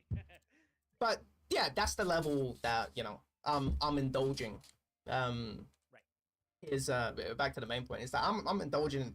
I'm fully getting into Extreme analysis, depth, like yeah, like exactly. understanding things. Yeah. And And you're so not getting that. Like, do you want that in return? Like, do you think he could give you that type of thing in a way that you would be satisfied with, or do you think like? Because I mean, there's also like, would you like if he did it and you mhm. like he just didn't get like, would you just feel insulted? What would you say if Like, he well, tried to do an analysis? if he tried to do that to you, like give that to you, and you Hmm. like fundamentally failed, like that might just feel insulted. I don't know. Yeah, I could if he failed, but I don't demean EXE in terms of he has nothing to provide. I think he has different ideas to me as long as they're allowed to cultivate in terms of perceptions, but he doesn't even allow for that because um maybe he's not going to be. I mean, I don't know. I guess I am. Yeah, I guess I do have an analysis bone in my body in terms of to analyze particular trends that I see over time, and then bring them up to people. But I think most people could give. I'm talking about just the bare minimum of inquiring. Oh yeah, boss. Yeah. I haven't even checked up on with you in a while. How is it Right. going? And I know because I'll go. Oh, how are the what do you call it, in terms of he was saying that he has nightmares. I'll catch up on him. Okay, what's happening with that now? What's happening with the driving test now? I will ask about these. Yeah, there'll be continuity in terms of, oh, I have been listening to what you're saying, that's why I'm bringing it up to you in advance. And so we can talk about it because that's what you wanted to talk about before. And so when I'm talking to him and we're sort of talking about his stuff, and then um I'll have several conversations with him where sometimes I'll start talking about something that the conversation will just go in a direction where I'm talking about something that I want to talk about, and then he just won't respond. And then there were two times he did it where he was playing Street Fighter 4, and the mic, I think his mic is on in game, so it's saying, "Oh, sorry, I wasn't talking. I was playing Street Fighter 4." Now, it's not like I don't do stuff in the background, but I'm paused right now. In terms of I'm intermittently playing my game because I know that I can't have the brain power to fully focus on the game and also the conversation. So I'm Exactly.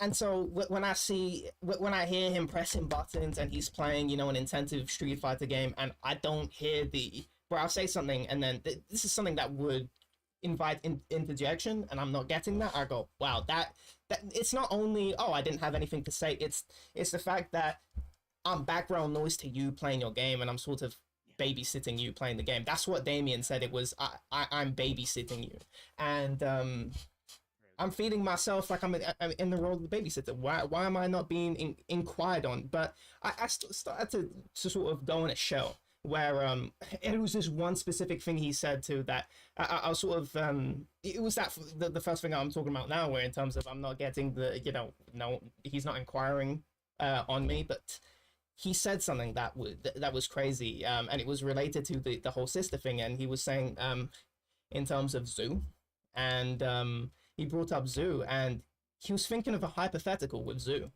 He was saying, so what happens if let's say someone left Zoo or something, or was separated from the group. Yeah, no, this was crazy. It was but no, he wasn't saying it like that. It was something he was thinking of a zoo hypothetical, and I'm going, no, he was trying to think of a situation to do with zoo, where somebody gets separated from the group, but he couldn't think of something, and so he said, okay, now just imagine if I got separated from zoo, and my friends would super miss me, and I would fucking tr- the fuck out of it. I trick, would freak the fuck out of it.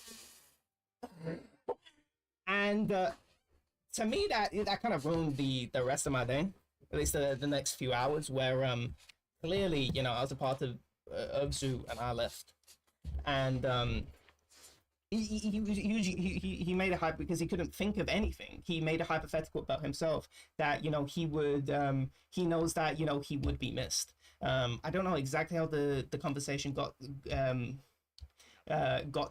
to that point. Yeah. And but it was something relating to his sister in terms of Yeah, like, uh gone. Like, how would it? Yeah, like, I mean, I can kind of see how it would get there. In terms of, um if like Mr. was gone, like, would you miss him? How would you do things differently? That kind of thing. Like, mhm. generally, and I could say that generally. and to me, my participation in the conversation was just um it was just so low level at that point. He was showing me, stunning to do with games, like old games that he was just going for a playlist, and I was just going, yeah, no, I thought he would just notice that, I'm just so tuned out. I'm not even being analytical anymore. I'm just going, yeah, no, because I was so I was so punched. I'd freak the fuck out, dude. I would freak the fuck out. Yeah, because and that also just made me think about my experience with Zoo, and how it all went down, and how it was is this further vindication, because Okay, it was like, imagine it. Like, it literally would be like if you were just having like start out the conversation with me. You're like, dude, like, imagine losing something you really fucking care about. You're like, mhm, like, like I don't even know. Like, imagine like some creature was in your life mhm, that, or just something was in your life for such a long. It's like, I mean, can you imagine how bad it is for me? Like if you were mhm, like if that would, I would literally, I would block you. You know what I mean? I would not be mhm, talking to you ever again. Like, I'd be like, did you just fucking hear the words come out of your mouth? Like, I would lose my mhm, shit. Like, the fact that you didn't, mhm. I don't know. I don't know how that's. I'm being real. Like, I don't know how you didn't freak the fuck out. I had visions of just removing him as a friend. I don't do that. I don't like removing people as friends, but I was upset. Um, but I don't know, EXE just has a soft spot for me. Or I'm just not freaking out. I don't know. Maybe I just don't freak out as much because I used to super freak out. Super loud personality, but way more I guess way more internal in terms of um.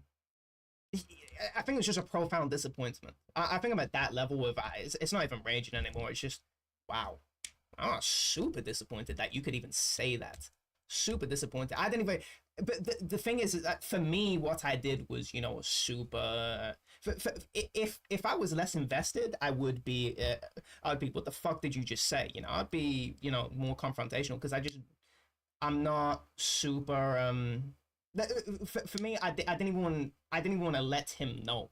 Right? For me, I felt that petty. Whereas I don't even want to let you know how you made me feel. I don't even want to talk to you, and I make sure I don't. I want to make sure when I don't respond to your messages that you go, huh? What the fuck is going on? That's the level of Right. petty I felt. I felt super just this. You really just said that in front of my face.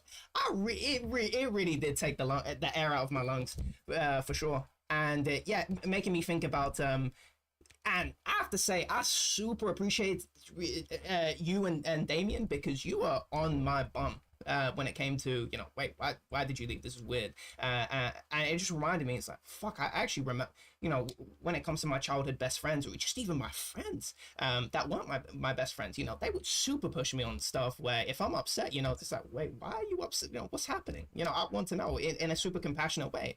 And Or just like, I don't even know if it's compassion. It's just like, wait, is something going on? Like, you know what I mhm, mean? Like, this is a there's levels where basic it's like human thing. I exist. Well, no, but it's like I exist on a plane that shares your existence. So it's like it makes sense that I'm like, oh, like if something's going on, this would have implications for Niraj.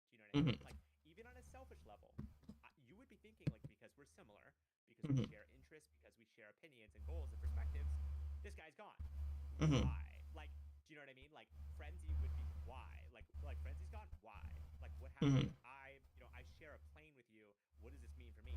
Even in a Mhm. selfish sense, you think other people would be inquiring. That's what was so shocking to Mhm. me, is because to me it's just like, well, of course you're in zoo with them, so they would Mhm. be interested in you leaving zoo, right? Like it's like a basic. It's not even an empathy thing. It's not even a like I don't know. It's not like I would do it Mhm. with anybody. I obviously, because I'm friends with you, I did that. But it's like it's just we share a same plane. So Mhm. you're, and then beyond that, I care about whether you are happy or sad because we're friends, right? But on a Mhm. basic level, we share the same plane.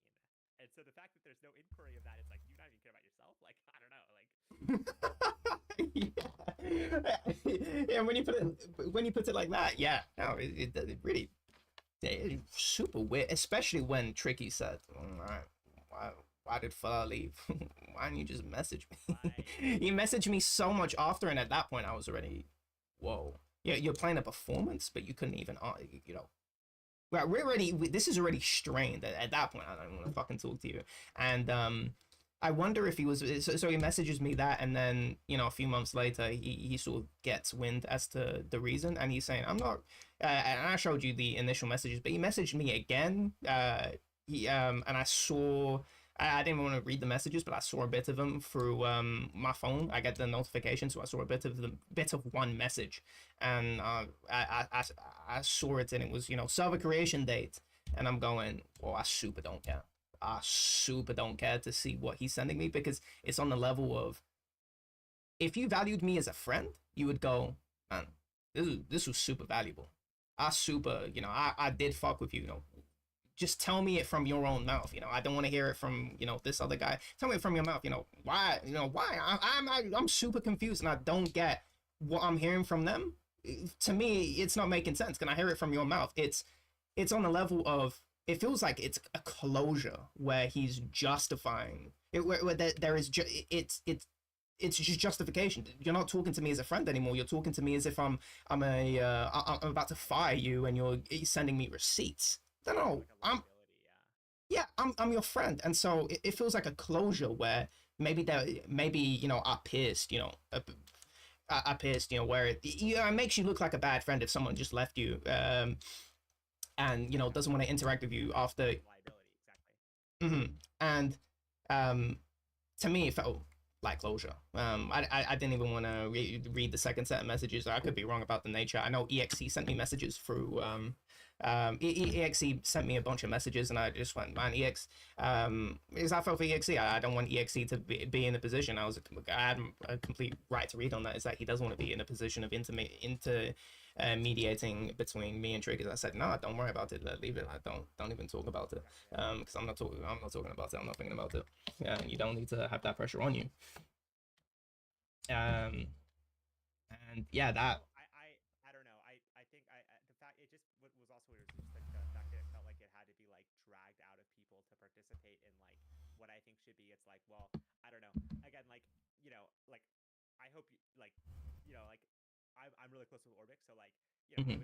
I mentioned him kind of situation, and he's like an outside person. He's not like he's not like I did I'm not like sharing everything with people, but like Mhm. I mentioned him kind of the situation with Zoo because it was just so stunning, and Uh huh. before that, like he had kind of referred to it as like, and because he's taking from how I see the situation, right? So he's like reflecting Mhm. how I see it. He's like, oh, Fleur server, Fleur's friends, Fleur's like when I'm talking about Zoo, he's like, oh, Fleur's server, Fleur's friends, Fleur's right, like This is really funny. so because that's how I see it, right? So it's like Mhm. when I was telling him what was going on, thought it was like fucking crazy, like it was like bizarre, like it was like absolutely Mhm. bizarre, and I think that's what a lot of people would see too. It just doesn't make any sense based on like how what everything else about the server to me. Mhm. Like, you know what I mean? It's like everything else about the server makes me think like, oh, you leaving would be like maybe the biggest thing that happened in the server.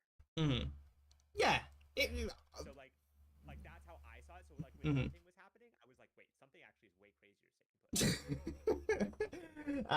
And yeah, the hypothetical that EXE put, because to me I would think that that's a big deal. At least the trick is on some level. Like if he left, it would be a Mhm. big deal, right? Like you would think, Mhm. right? Like if he left, it's a big deal. But on some level, probably a big deal to Tricky's on some level, because he is, he is messaging, so at some level he's threatening. But when EXE said, and I remember it actually recalled a message. Either it was a screenshot of a message or something that you were share screening where it said, "Oh, let's go. What's going on with Zoo?" And you saw a message from EXE, and it was him saying that, I think it's for the best that Flur's not in here, and super recalled that. And that message, when he didn't even, he was sort of trying to think of a situation where, someone is, separated from the Zoo group, and he doesn't even mention, oh no, oh yeah, when you left, that was a big toll, super miss you and your participation in the group. It was I super don't think I missed. Imagine if someone left Zoo. Yeah, imagine if someone left. It's fucking crazy. Imagine if like you had like, I don't know, some sort of like furry creature that passed away. Mhm. That you really fucking, and I'm not saying I don't know, furry black. because I'm telling you, not equivalent. Like this loss of this cat, there's probably a lot of people that could die that I know on a personal first name basis who like have my phone number that I'm not like, it's not even a fraction of what like it means to lose my cat, right? But I'm just trying to recognize that like to have what he's saying be said is a psychotic level of non-thought. And I don't know if he's just bad with attention, because he says this, right? He's like, oh, I don't have like a good attention span. I'm like, like I have like problems like paying attention, and I think he just has a problem with like dopamine. Like he just, unless he like gives a shit and it's like his thing, it's just he can't fucking lock in. But at the same time, dude, like I don't know, it's just a crazy. It's like just even like I thought he was more savvy than that. Like not even like I thought he was more empathetic than that. I just thought he was more savvy than that. I don't think he would make. It seemed like a mistake that he made to say that. Frankly, like I don't. I'm shocked he made that level of mistake. With Like it was that, like that's a blunder. That's like a mistake. Again, it's like you're talking to someone who like had like a series of miscarriages, and you're just like, dude, I'm just going through a lot. I can't seem to get I just can't seem to get something in my life that really like it's like I can't start a family. Like, do you know what I mean? You ever have this? It's like, you know what I mean? It's like, oh my god, like the thing is really sensitive right now. You're asking me to imagine a scenario where that literally did take place to me. You're asking me to imagine something that literally did take place for me. Yeah, that's it's the yeah, no, that's exactly how I felt. That's beyond faux pas. That's I think at this point it's I'm not trying to say anything like final or total about it, but just more like I think talk it, about that. for me it feels kind of final for me, hearing that the lack of, because I've always gotten the feeling that I am kind of a babysitter, and I'm sort of, it's like I will indulge him on his stuff, and so he really likes it. But something really fun. I think EXE is one of the more selfish people that I've met in terms of having as a friend. And it was really funny. I remember him telling me that, oh, he's someone that's selfless, that he doesn't even want to live for himself. He wants to the reason why he doesn't kill himself is because he doesn't want Galactic to know that he's dead, or his family to dig up his body, or not dig up his body, but find his body and then have to bury it, or whatever the fuck they're gonna do. But it was really funny because for me, EXE feels like a fundamentally very selfish person in terms of the way that he interacts with people. It's very much okay. He has particular things that he likes talking about, and he won't indulge anything beyond that point. And so one of his beefs with Galactic during the summer was that Galactic wanted so EXE was willing to play a game because Galactic was playing a game, but Galactic didn't want to recommend the game because EXE is just flaky. He doesn't play games. He play games to finish. He doesn't watch animes to finish. Exactly, yeah. And that's exactly how I feel about him too. And so he felt bad about this, and the way he talked about it wasn't, I disappointed my friend. I disappointed my friend that I couldn't play these games. And sort of Galactic was out. Now I get, of course, you have the selfish feelings of fuck, you know, I want to be a part of this what do you call it, friendship, and I want him to trust me, and I feel bad for him not trusting me. But there was no Galactic in this equation. Where is the Galactic in terms of, yeah, I understand why he wouldn't fucking trust me. I've been super mistrust. I have been like that to him, and I I can see why he would be incredibly apprehensive. There was none of that in terms of, for me. After getting more of an idea of who EXE is and how he interacts in the real world and everything like that, to me, I fundamentally see him as a very much a lack of empathy person. And that was, so remember when I was talking about he has this sort of conception of the big alpha. I think a lot of that also comes from he goes, oh, my area is shit, and I go, I know a lot of people from the north of the UK just from playing zombies, because a lot of the people that played zombies were from the north, and I even had a big eye into Bagsy's life just because I knew he would get his friends on the mic, and we would talk and even have each other on Snapchat and all that stuff. And it was a good level of access to know who he is and do IRL skits with them. So when he says his area is bad, and he has this, and I think I put this idea in his head because I separate like all the north and the south, are quite different, north south, sorry, north UK, south UK. And he goes, yeah, the north is bad, it's super bigoted over here, and it just wants to move. And he sort of sees himself as like one of one, where he's the only gay guy that likes anime. I know. What the crazy, or like the JoJo liker, the rare JoJo liker. Yeah, and I'm thinking now. I'm very open with my interests, and it's my IRL friend imparted so many different things that I like to this day, like anime. He was on Roblox before we even knew what Minecraft was. He was on this was when we were in primary school. I think Roblox. When did Roblox came out? It came out way back, way before Minecraft. Roblox release date. He was 2004 apparently. Yeah, he was on Roblox way before anyone even. So that's when we would have been free at the time, but that's when Roblox came out, and yeah, he was on that probably to the end of the noughties, before this game is even a decade old yet. He was on anime, he was on emulators, he was on so many different things early on, and he was so open with his interests. And then in turn, because we went to different schools since we were in year 4, so I would have been hold on, 5, 6, 7, 8. I would have been 8 until maybe 14. Until I was 14, I maintained a very very strong connection with him, and so I would get my secondary school friends to also talk to him. We were like fucking watching hentai and shit like that. We're super open with my interests, and so I know it's like, oh, these people don't really like anime, but it's like they'll indulge it because those are my interests. Yeah, exactly.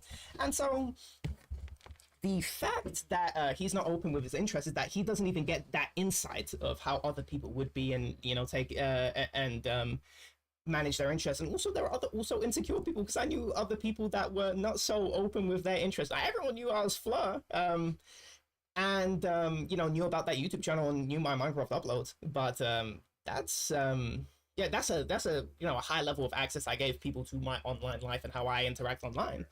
And I know not everyone did that. Not everyone had that high level of access to my other friends, and so I know where that sense of insecurity comes from. But he's on a level that's beyond that, and that means he doesn't even get to know if other people like anime, but are also a little bit insecure with letting the whole world know that they like anime, because you're not getting onto that level of access. Because you need to open yourself up to other people if you also want that. Exactly. And so him thinking he's like one of one, I think that is a fundamental lack of empathy in terms of understanding who other people are, and then sort of writing off your area as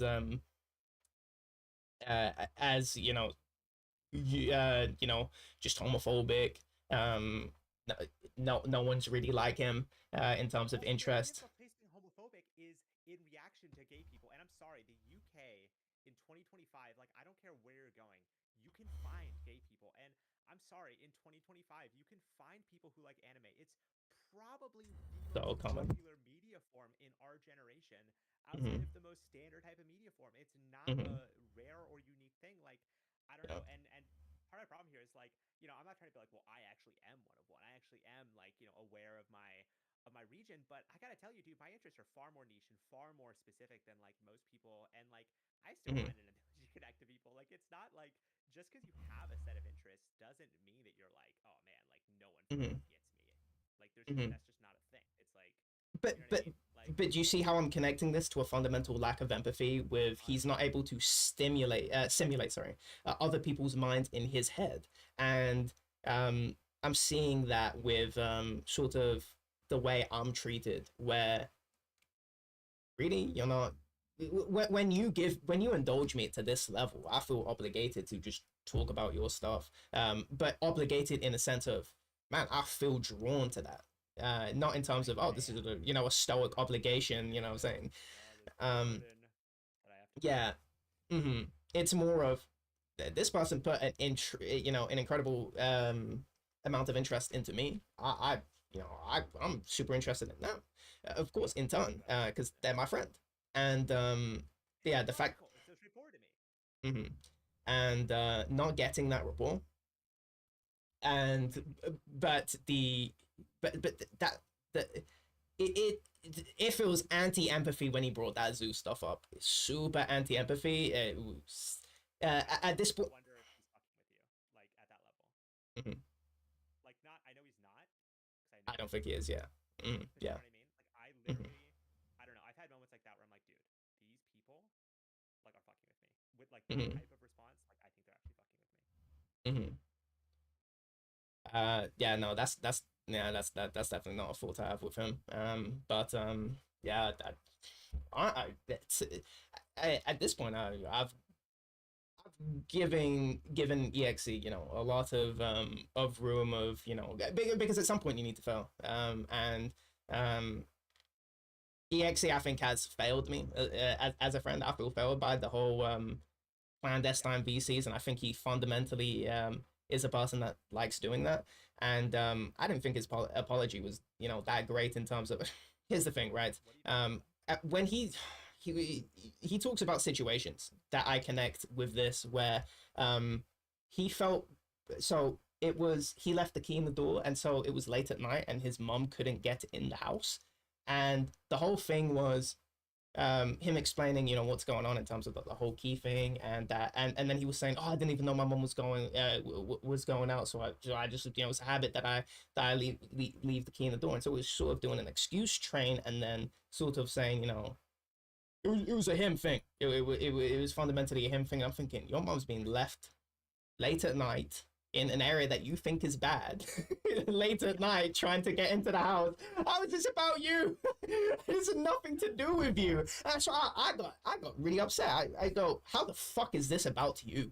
You she can't get in the house. She just probably coming out late at night. You just want to just go in the house unimpeded, and then you having to just fucking scream, "Get the fuck down here, Ben! I want to get in my fucking house." Yeah, I'd be super fucking livid coming home in that situation for sure. Terrified for my mom. Like, I'd be like, Hmm. oh fuck, I'm sorry. Like, I would be so fucking like I would be so Hmm. self-critical. It would be about me in the sense of like I can't believe I made that mistake. Like, Hmm. I'm not Right. gonna let that happen again. You know what I mean? And Not like a, oh my god, you mhm. don't understand. Like, from my perspective, like it's like no, that like I fucked up in a way it's like I can't even justify, and I'm sorry. I'll never let that happen Mhm. again. Yeah, I love the way you apologize, because I basically said, all right, when this happens to you, go to you fucked up in front of your mom, probably really upset at you. I think justifiably. I don't want to be, outside, late at night. I'm gonna feel a particular way it happens. Um, and you just go, fuck, I fucked up. I shouldn't have let that happen to you. Simulate the other person in your head and going, I understand why you're angry. I completely understand. I make sure it won't happen again. That I can't believe I fucked up like this. and then say, you know, oh, this is why it happened. Because at some level, somebody that fucks up, you know, they want to say why they fucked up. I understand that impulse, and I definitely don't say that first, because who the fuck, you shouldn't be fucking up in the first place. I don't care how you fuck. That's for you to, you know, muse on, so you know, work that shit out, and so it doesn't happen again. That's for you to muse on. That's not for me to muse on. I don't give a fuck, but I understand why somebody would want to say the excuses that feel very nice from that person. So say, if you, so if you're gonna say that, you say that last. And the fact that he made that all about himself, it was to me, that was crazy. And I feel like I'm getting a little bit too critical, because I'm not a particular perfect person, and if you went into, you know, individual moments where I fucked up, and, you know, not discussed it with, you know, things that are good. It's sort of like seeing all the Muslim hate or whatever on the internet, or whatever minority hate. Yeah, it's only bad stuff. There is no nuance, and so that's all you're getting, and your mind sort of shifts in that direction. So I don't want to completely shift your POV of him, but definitely, but in some ways I am. In terms of, no, I actually do think that the lack of empathy he showed me, you know, I'm thinking about all these past things now, and it's making me I think the next time I think it might just be done for me. I think I've given him way too much of a space to fuck up. He needs space to fuck up, but I don't need to, you know, it's not something that I'll, you know, completely sever. Fucking perception of him, because I don't talk to him, because I told him, I was like, listen, like, you know, I can tell that you're the kind of person like talk about yourself, and I can tell that you need someone to talk to right now. So I'll hang out with you and I'll talk with you and I'll care about the things that you're saying, because I can, and I can provide attention, and I like learning about people fundamentally. But like, you know, again, that's not going to be a permanent thing if I'm not getting reciprocated, right? That I just like. Oh, you actually told him this? Yeah. Big ups. Well, because again, like, I didn't like have a connection with him that I was like needing to protect or anything. Yeah. So I do, you know, I do value the fact that this is a person that is what you call it, in terms of this person, you know, probably is helped, you know, by, you know, people like me, you know, giving him room to fuck up and, you know, grow. And you know, I value that for him. I value the fact that, you know, I can, you know, provide that at some levels, and so I feel like I am, you know, abandoning a cat. So I don't think, you know, I'm not a person that will completely sever, you know, anything. But we're definitely not talking on a frequent basis in terms of, oh yeah, you know, let's play fighting games. Nah, man, I don't feel like it. But I'll probably I don't, I fucking hate messaging people in terms of that. In terms of. I mean, it's up to you to like how you want to approach it, but like, I think, yeah, like, I don't think you owe anyone like an autopsy of what's going on. I mean, I think you'd enjoy. I definitely would enjoy telling him these things, so I think you should.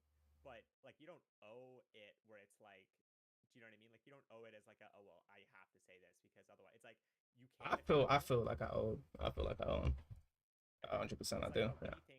What do you think will be the like what are you expecting out of it? Like, in terms of like, would there be a set of things? I'm not expecting anything. No, there's nothing that you could say. It's with me with Trickies, where I don't think you could have told me anything. For me, I was very resolute in terms of what I'm doing. I would want to give EXE the closure. Is this is where you fucked up. Yeah, because he has a lot of abandonment stuff. Like, he definitely is like, that's a big thing for him. Is like. Yeah, he has, yeah, and he feels very insecure about that. And for me to, especially, you know, I probably occupy what you call it? There is probably some sort of, you know, this is somebody that, you know, is older and has, you know, told me stuff and been there for me through, you know, through thick and thin. And for me to just completely disconnect, no, I wouldn't feel right about that. I would just say, I probably want to do that in VC. I'll probably message him. And I feel like I've been, you know, what'd you call it? For me, for other people, I think my fuse would have been so done earlier on. But the fact that he is in the position of where he is, I do feel that, you know, I will allow you a little bit more room. And the fact that it's just being completely disappointed, I do feel a little bit, you know, wow. Yeah, pissed. You know, I trusted you. You know, I gave you a little bit more room than other people. And man, after you said that, I'm so Crazy. Like to me, I it's just insane. like it's like I literally can't imagine. I just like because like I don't know like with like AI, there's like something called the context window, which is like Mhm. the set of things that the AI takes into consideration when it's like engaging with what you're saying. And it's like, dude, how narrow does this fucking context window have to be?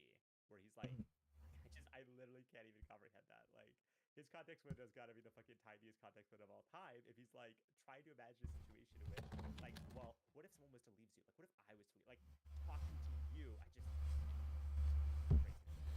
crazy. Yeah, no.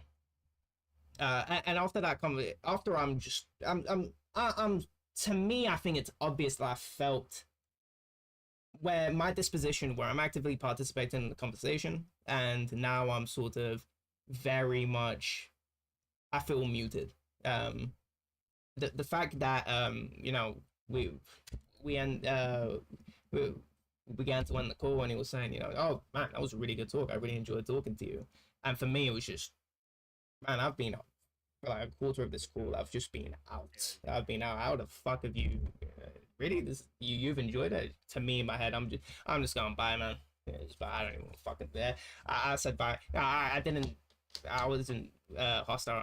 I didn't even say anything. I was just so gone. I didn't even want to have that conversation. I just went bye, and he was saying ciao. You know, that's you know, that's what I say. You know, he was I wasn't even I didn't even say ciao. I just said bye. And fucking end the call.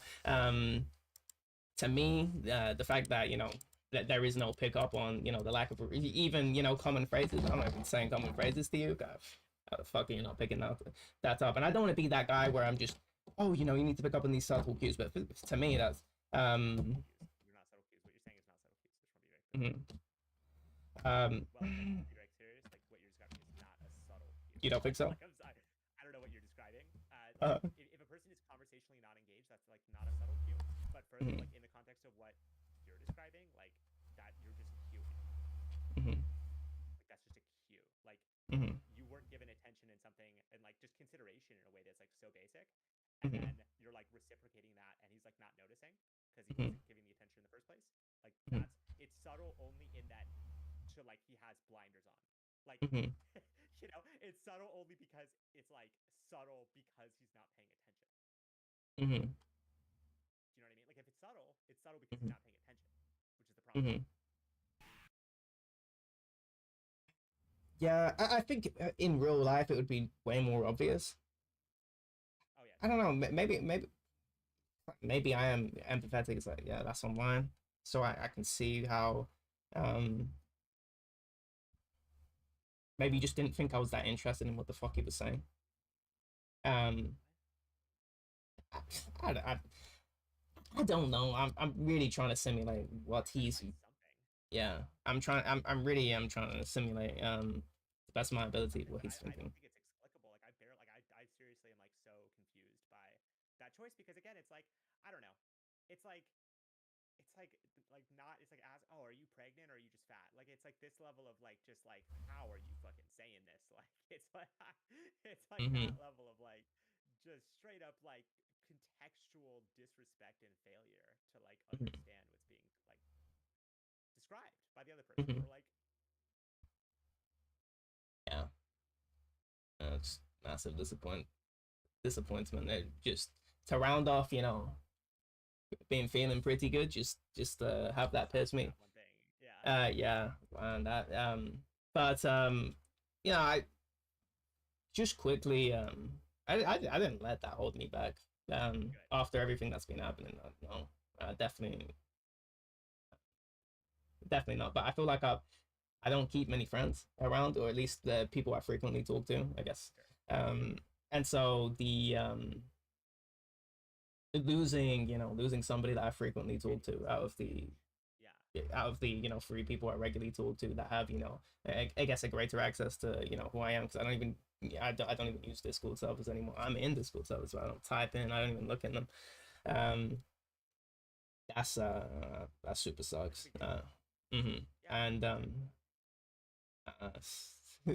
You know, you not definitely don't need your fault, right? to. Like it's not something that you did or like something that I'm like, damn, like only if only Fleur did something else. Like I think you're being deeply fair and like helpful to people around you, and it's like sad that you're just not getting that from the circle of people that exist around you. But like that's temporary, and I think the first step to making that not the situation you're in is fucking not being around. You know what I mean? And like Mm-hmm. I don't know, it's kind of tough for me because I'm a very isolated person too, but I'm like okay with that. Like Same. I don't know.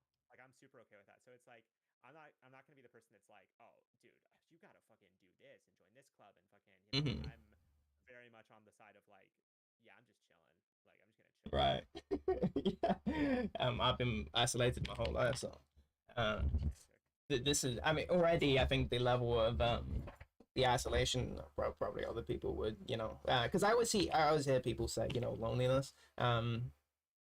And I describe my condition as more isolation. It's not loneliness. I don't feel longing for connection. I mean, in some ways I do, but when I say longing, I mean I that word is fairly strong in terms of, you know, that I do. I think it would be nice to have people. I was watching this one vlogger that I got recommended. Like 100 subs. It was salary woman in Japan, and I saw it was you know those videos that will come up, it would be third on the right, if you're not in theater mode, and low views, and I clicked on it, and I just really liked her. But she had a, I thought she would. It was a professional vlogger. I mean, this is an old channel or something. What the fuck? She had a very easy to speak in public, but she on weekends she would just have a bunch of people that she would hang out with, and you know, go to people's houses. And it's not the like, I don't like big crowds or interacting with big crowds, but man, I just realized that um being out of school and just not even having that readily available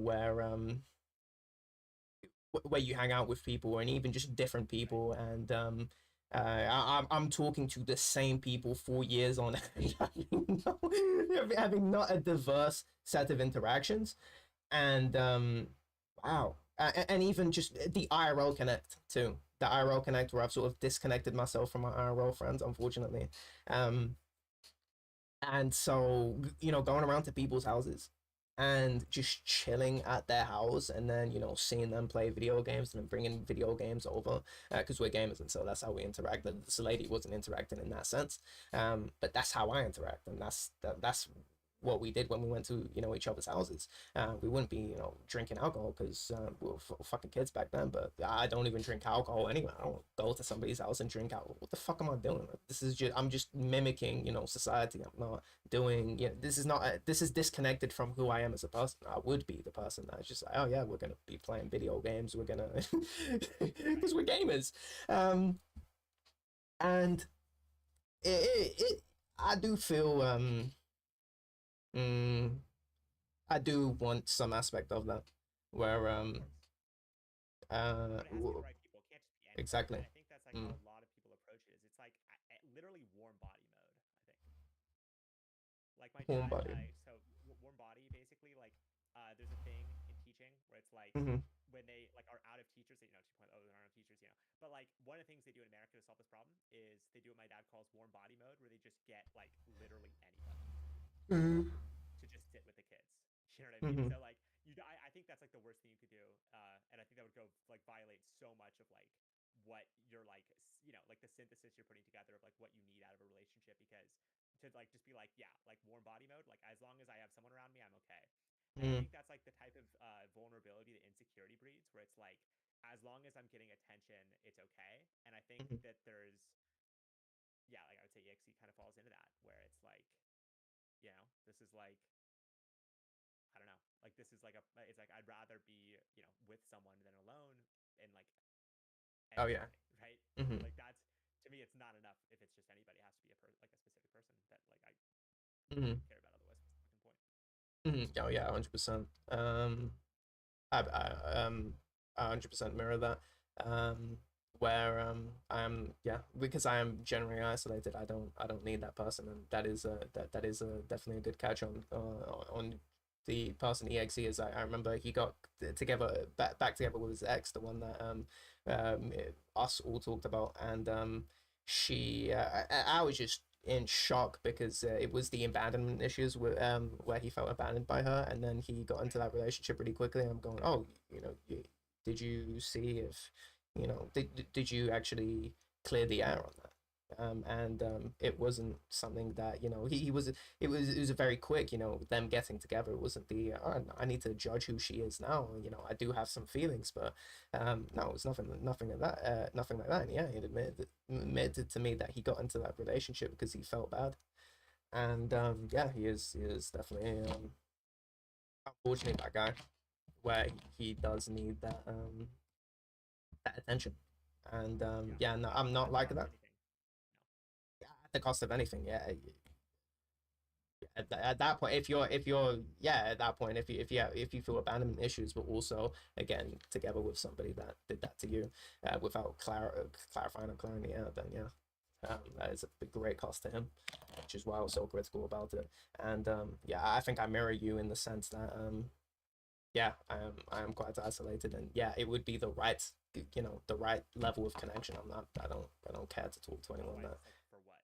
Like connection for what? Like over what? Like you know. Yeah, you can't connect over anything. Yeah, so um, that's probably why I'm so unwilling to yeah, look for those connections.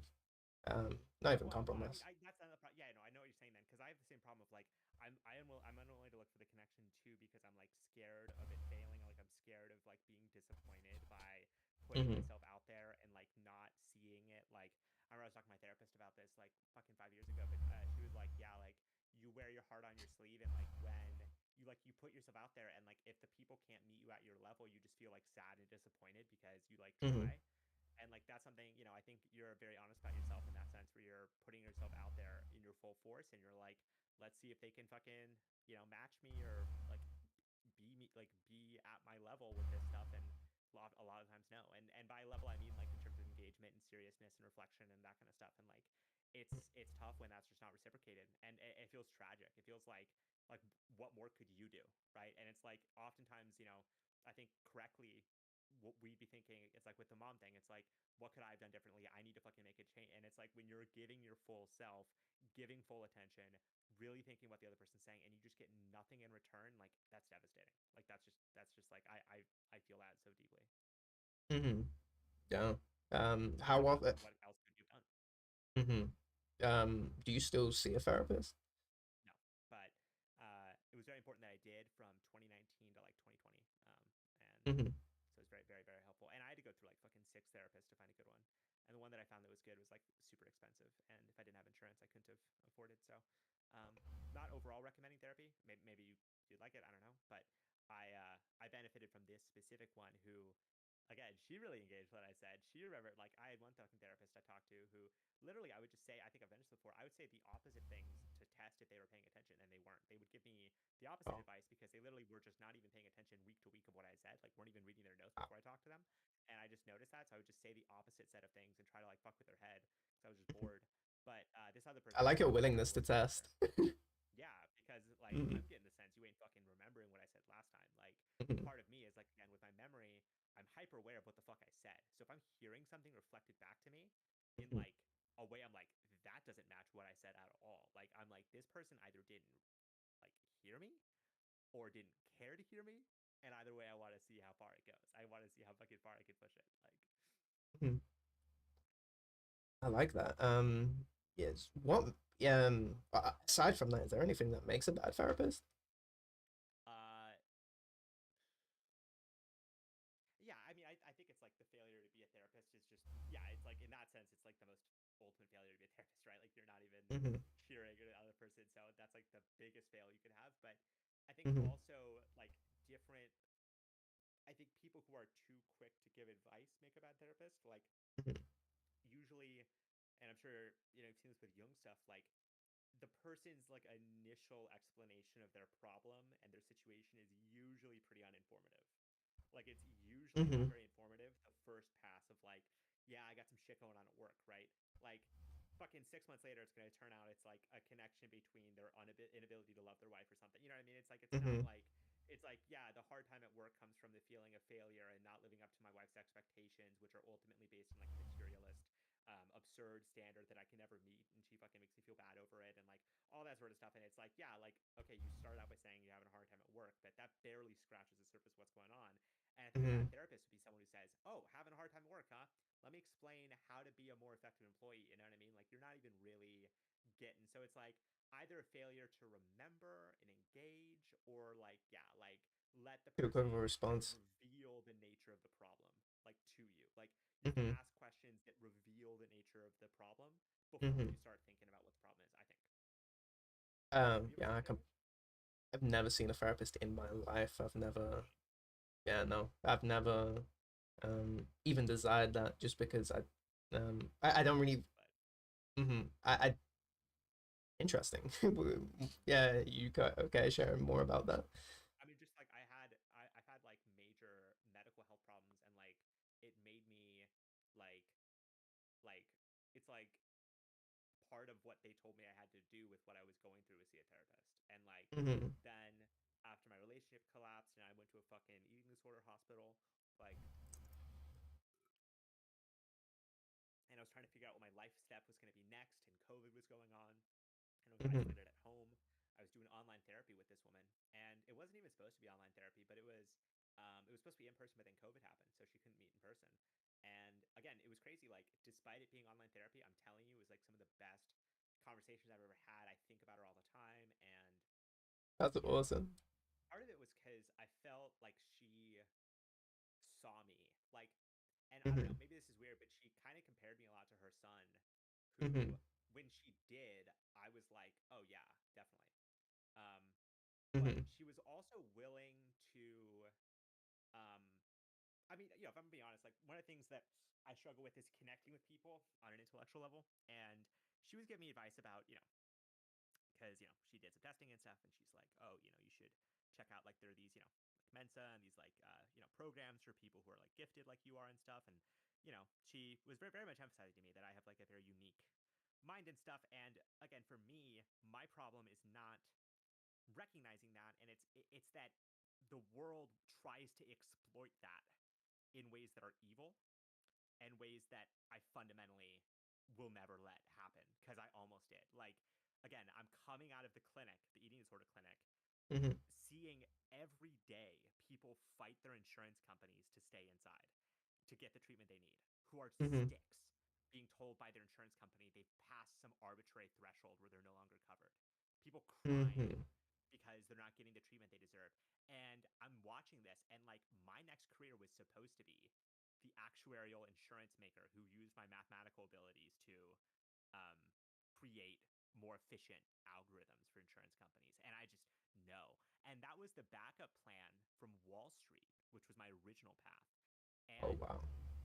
I had a lot of people telling me stuff like, Niraj, like, don't let them take advantage of you. Like, there's going to be people who are going to try to use your mind and like what you can do. And like, don't let them fucking use you and like chew you up and throw you out. Like, I had heard so many stories from people who were Wall Street traders who talked to me personally, and they were like talking about their work schedules and how they fucking like had like seizures overworking themselves only for their boss to take credit, and how like the like more empathetic and caring and considerate you are, and the more willing you are to let other people use you, the more of a victim you'll be in this context.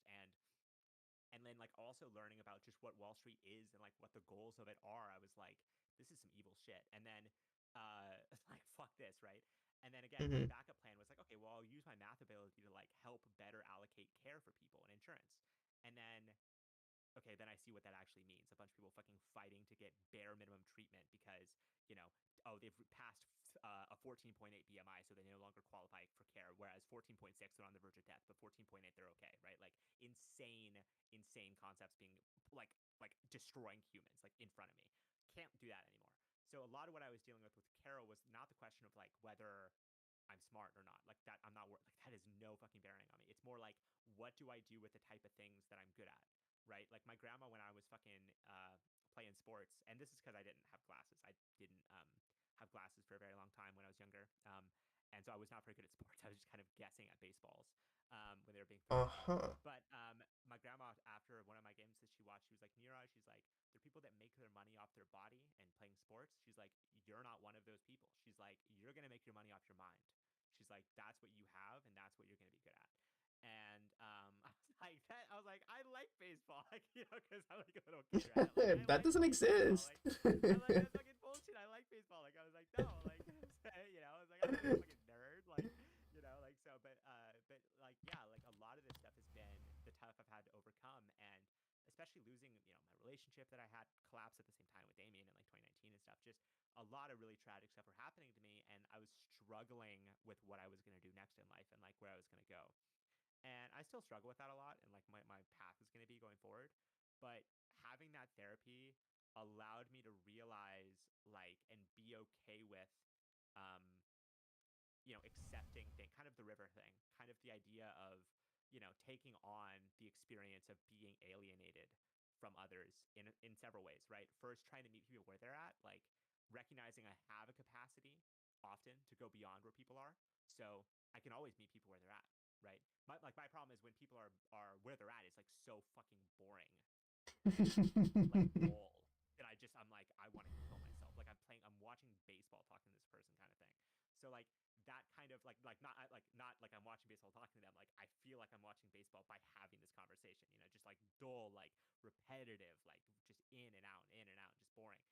And again, it's like people who they don't even remember. Like this one thing I remember learning about EXE. Like he wouldn't remember the things he would tell me. Like I'd remember the things that he would tell me, and he wouldn't remember the things he had told me. And it's like, how are you not remembering the things that you're telling me? Like, okay, it's one thing not to remember the things that I'm telling you, right?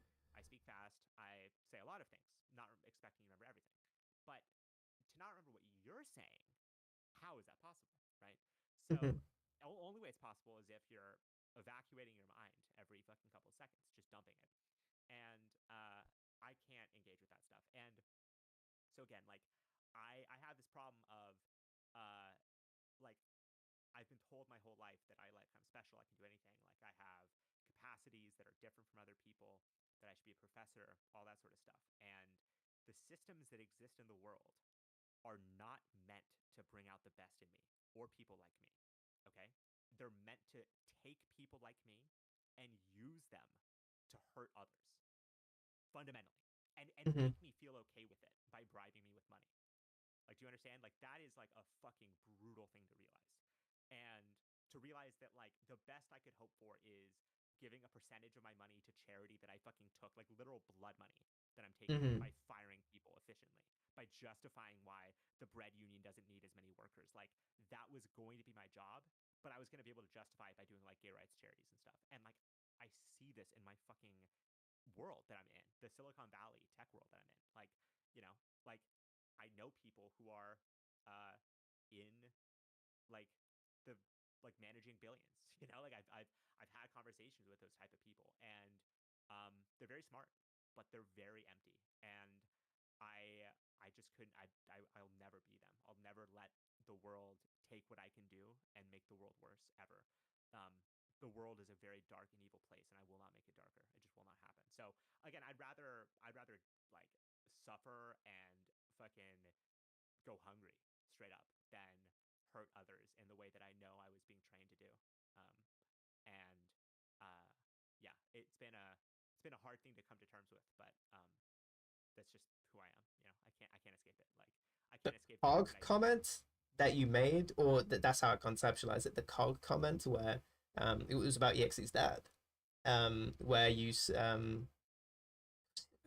dad. You said something specifically where it's I think it might have been about EXE's dad, where you said even though you know I sort of did the devil's advocate, and you said you know this is a wrong thing.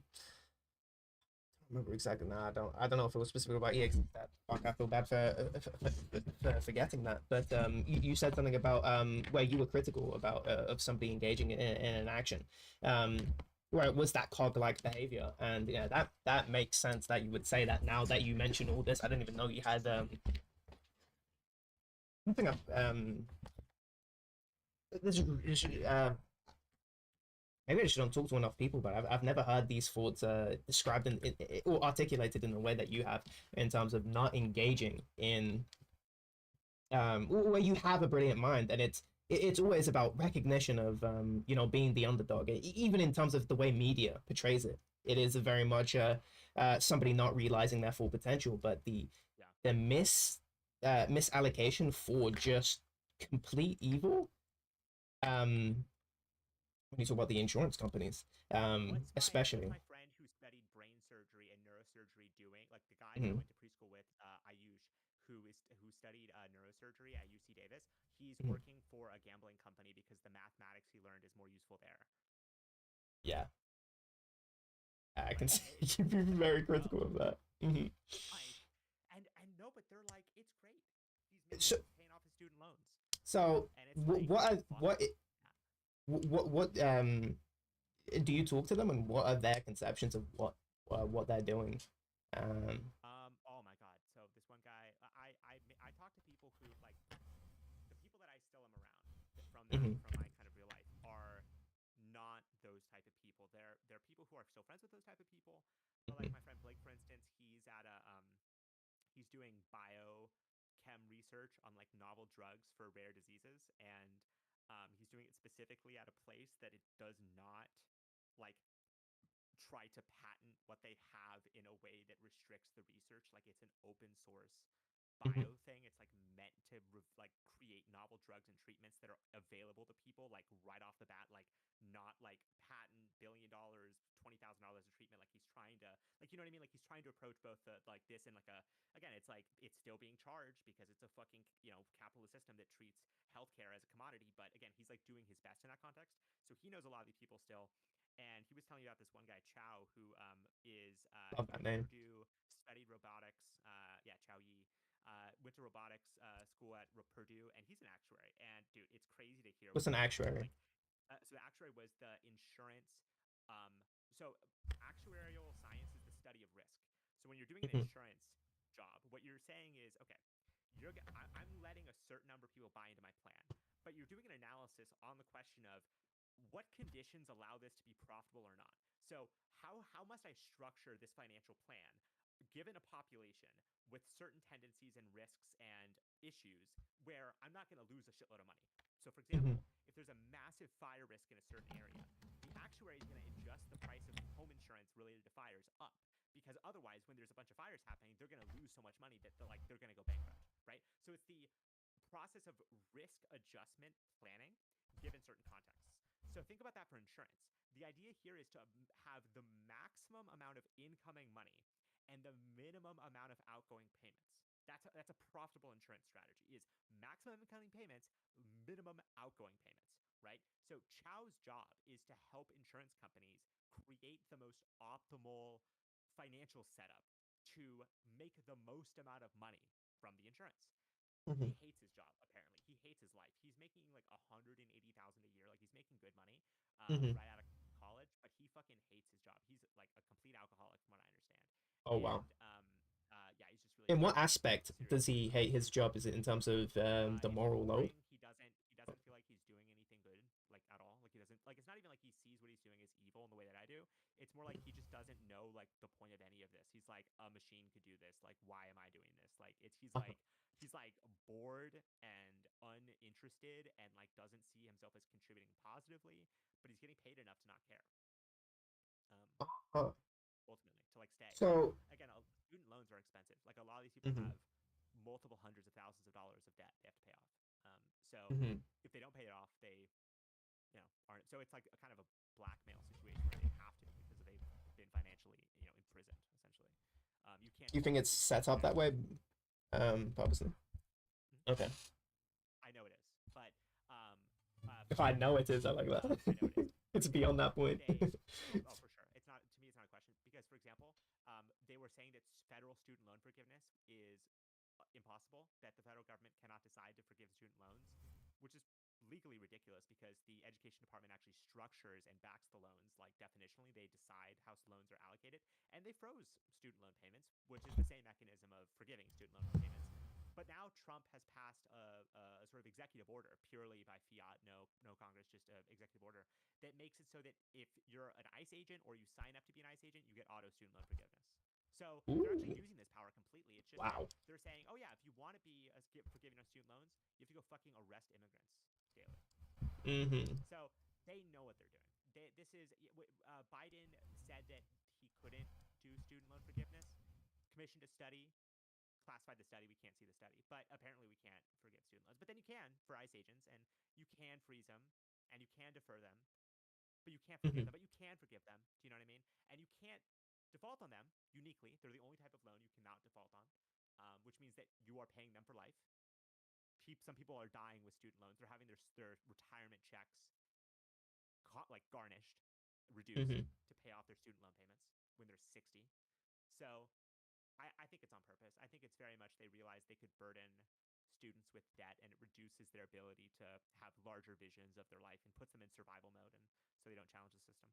I think it's very engineered, and I think that people underestimate the extent to which systems are thought out. Like, everybody wants it to be the case that things are just accidentally and incompetently taking place, but when you see the thought being put in, you recognize that it's very intentional, and a lot of things are set up by very smart people in a very intentional way. And it's part of how it is it's an exploitation of the ignorance of others. If you're concentrating all these smart people, like what these good schools are, like what Harvard is, what Yale is, what these schools are, is they take really bright people, they separate them from their communities, and they employ them defending the interests of the elite. And when you recognize that that's what's taking place, it's tough to see it the same way again. Like, I took classes at Harvard like 2 years in a row when I was in high school. And it was awesome, and I loved it. And I loved all the fun out there. Was that the because I remember yeah, I think there was some card something like Harvard card or something, yeah.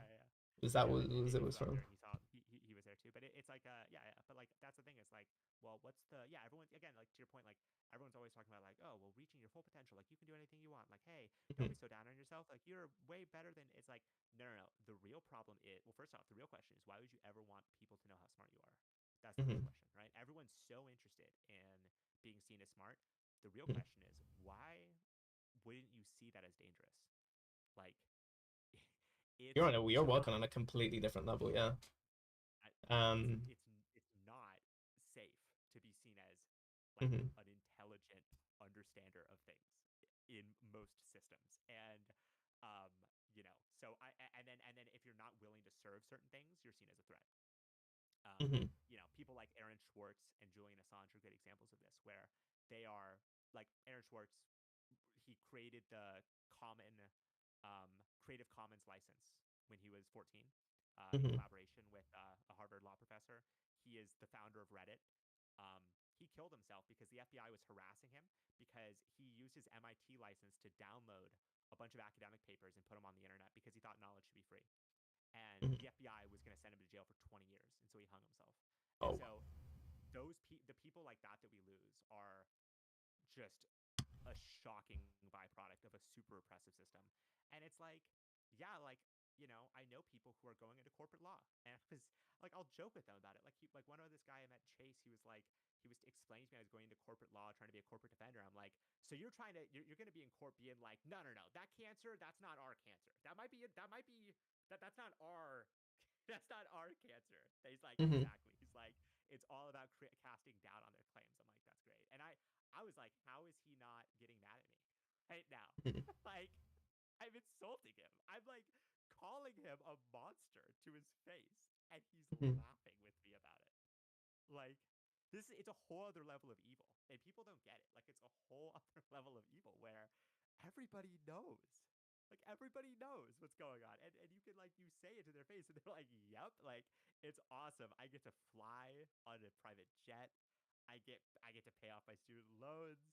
And yeah, I know what I'm doing is fucked up, but guess what? So is everyone else. And if it wasn't me, it would be someone else. And like, guess what? I'll let it be someone else. I'll let it be someone else, And we'll see. Maybe they could replace me, right? But then I'm not betting on myself. Then I'm saying that I'm just another cog, right? I'm just accepting my role as another I'm so glad you have that mentality. I really do appreciate that. I didn't know what to expect. Just because I do hear that I do hear that mantra, or Yeah, I guess it is a mantra that at this point. justification. Yeah. It's a mantra. 100%. Yeah, it's a really cool Um, justification. It is. It is. Yeah. um, uh, I I really do not like it at all. And I like your opposition. For me, it's very easy to take that position because I'm not in the position to take, I'm not in the ability of a corporate lawyer or to even do any of these things. But you know, you're on the level of completely. I remember you were telling me that you were what was your original major? I believe you said finance. Yeah. Finance. Um, Yeah. I didn't even know. Originally, I was gonna be on Wall- What did you say? originally I was going to be like a hedge fund person at Wall Street. Mhm. And yeah, I remember I was watching Minecraft on the map SG3 when you told me that. I didn't I felt so weird because it was whoa. That was, I think, when I started talking to you more frequently, and I just didn't even Yeah. know that about you. You know, the whole time I was talking to you before, I was like, oh, this is what you were doing. This is, you know, your major or I anything mean, like that's why I'm that. fucking interested in anthropology, because like the thing about anthropology is so interesting is like, Mm, unlike other academic disciplines, like when they found out that a lot of what they were doing was like for empire and like the CIA and stuff, they mhm, were like, okay, we're not gonna do this. Like we're not gonna do this anymore. Like it's a betrayal of the natives to be basically covert agents trying to learn about their society to fuck them over. Like it's a betrayal of them. And there's like I mean, it still takes place, and a lot of anthropologists are serving that side.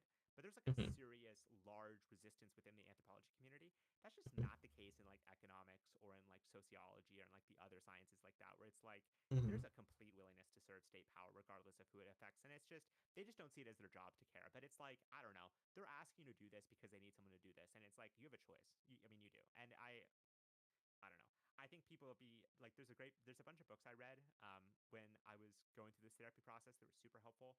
One was mhm, called Disciplined Minds, about like the education of like elites and stuff. The other one was called Excellent mhm, Sheep.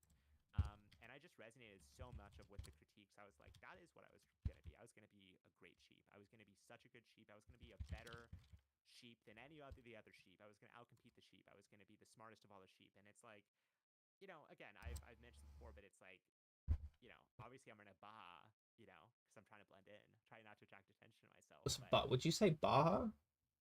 I'll obviously go bah, like Oh, try my best Bah. to, Oh.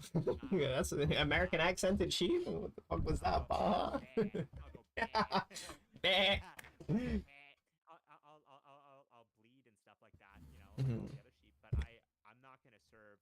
I'm not gonna be an excellent sheep. I'm not gonna serve their interests in that way, and I'm not gonna tell myself that I'll change things from within. Because guess fucking what? A lot smarter people than me have failed at that. And that was another thing to say. I'm like, dude, like the whole narrative that you can change things from within, you can work to affect change from within. I'm like, that's such a psyop, and it's so fake, and it's so not true. And it's like, think about the generations of people who were told that, and it's like you're looking at these systems, and you're like, not much is fucking changing. Like, I guess women control some of the defense contracting companies now. Like, I guess that's awesome. I like that. I guess women can kill people too. Like, I guess, but it's like it's not. Nothing is changing in a way that matters, and it's like again, the people that are blind to this are the most dependent on the paycheck, and I don't think many of them are even blind to it. I think they know what they're doing, but that's why drug use and alcoholism is so high in these places because they know what they're doing. That's why marriage divorce rates are so high amongst like lawyers and financiers and stuff because I mean they're scumbags like a lot of times like it's just they're really bad people. Uh, and they Who don't even know wants any to better. become a corporate lawyer? That's what I don't Uh, understand. What kind of fucking career path is that? okay, so how it usually goes is people go into becoming a law student for various reasons. Like they were in debate Mhm. club, they like debating. They've seen some legal shows like Suits or some crime Better shows Call Saul. Better Call Saul. They're like, hey, being a lawyer is a creative thing. It means you can stand up for people who need to be stand up for, and if you're smart, you can make some money. And then they do internships at law firms where they're kind of explaining what the legal system is, and some people do advocacy work at law firms that try to defend the poor, and some people do advocacy work for political law firms whose job it is to kind of look at political candidates and try to help them, and some people do like work at corporate firms, which their job is to defend, the clients. And the thing is the corporate law firms are the much more prestigious firms. Like if you you want to make the money, you go work for like Rosencrantz or like Sullivan and Cromwell or like any of the top Wall Street firms like Richard Nixon before he ran for president got rejected at Sullivan and Cromwell. Like these are these kind of top echelon law firms. I need to get rejected from there too. The fuck? Yeah, dude, I got fucking rejected from Harvard, Yale, and Sullivan and Cromwell, bro. I'm gonna be fucking next, bro. I'm up next. Like that, but so these are prestigious positions, and the thing is that the law professors act as kind of these gatekeepers because they are like referring students they like to like the good law firms. They're referring students they like to like, for example, serve as clerks for courts. And a lot of times, the most prestigious strategy is you get your law professor to refer you to be like a clerk at like the Supreme Court or like at the federal district level, and then you take that as a resume to go to a law firm. That's like the traditional path. And again, you're just around so many people who are doing this that even if you're compromising yourself, you're always compromising yourself less than that other guy, right? Compared to what that other guy is doing, where he's just straight up defending chemical companies, my defense of metal manufacturing companies isn't so bad. Like my defense of this other thing isn't bad compared to this really extreme example I know, right? So they justify their selling out in this kind of incremental way where to work your way up the system, you have to sell little parts of yourself, and eventually there's nothing left to sell, right? But that's when you win. You get to be at the top, you get to be a hollow person at the top, and you have power, and that's all. So you better defend that shit like it's your life, because it is. Wow. I'm in it's just such a different world from what I'm on, so for me it's weird, and I'm just wondering because I can't be the it's always a folly when you or you're reducing yourself to folly when you say, oh, that couldn't be me, I couldn't be somebody that would compromise, because I have nothing to compromise. I'm not at that level that these people are, where they actually have to make these compromises. But you, These are all success. I just want to be very clear. These are uh-huh. all like points of pride for them. These are not compromises. Like it's very rare that this is a compromise for them. Just to say, like for me, No. it would be. For some people, I know it is, but for most of them, it's I'm so lucky to have this job at this law firm where they pay me fucking $300,000 a year right out of fucking high school, and like all of a sudden you can take care of your family, and all of a sudden you can do all this other stuff. Like there's a lot of legit materialistic pride that is benefited that's real for these people, and I'm not trying to look down upon it. Like if you came from a background of like poverty, like that should be selling looked out, down upon. What the fuck? saving your family in a lot of ways. You're saving your family in a lot of ways, and like so that's just. But the reality is that's not the case. Did they come from these backgrounds? There is no way that they don't yeah. come from poverty. But that does happen. But that's like that. But you see how there's these stories that get told that like, no, but imagine a nuclear bomb's about to go off. Like, wouldn't you torture someone if a nuclear bomb's about to go off? Like, it's not about is a nuclear bomb going off. It's like, oh well, no, torture is okay sometimes. Like that's what's really like about being argued, right? So it's like the argument isn't, well, is it okay if a person comes from Somalia and their parents live in huts to take a corporate law job? Because that's not actually a real thing. Like that's not a real thing. Yeah, that's put out there to justify people who are coming from like aristocratic backgrounds. So yeah. There is no way that this is the norm in it. And it actually, you just actually touched on something I was thinking about in terms of it's not a compromise to these people when you're talking about the material that it's a pride that achieving some level of material success.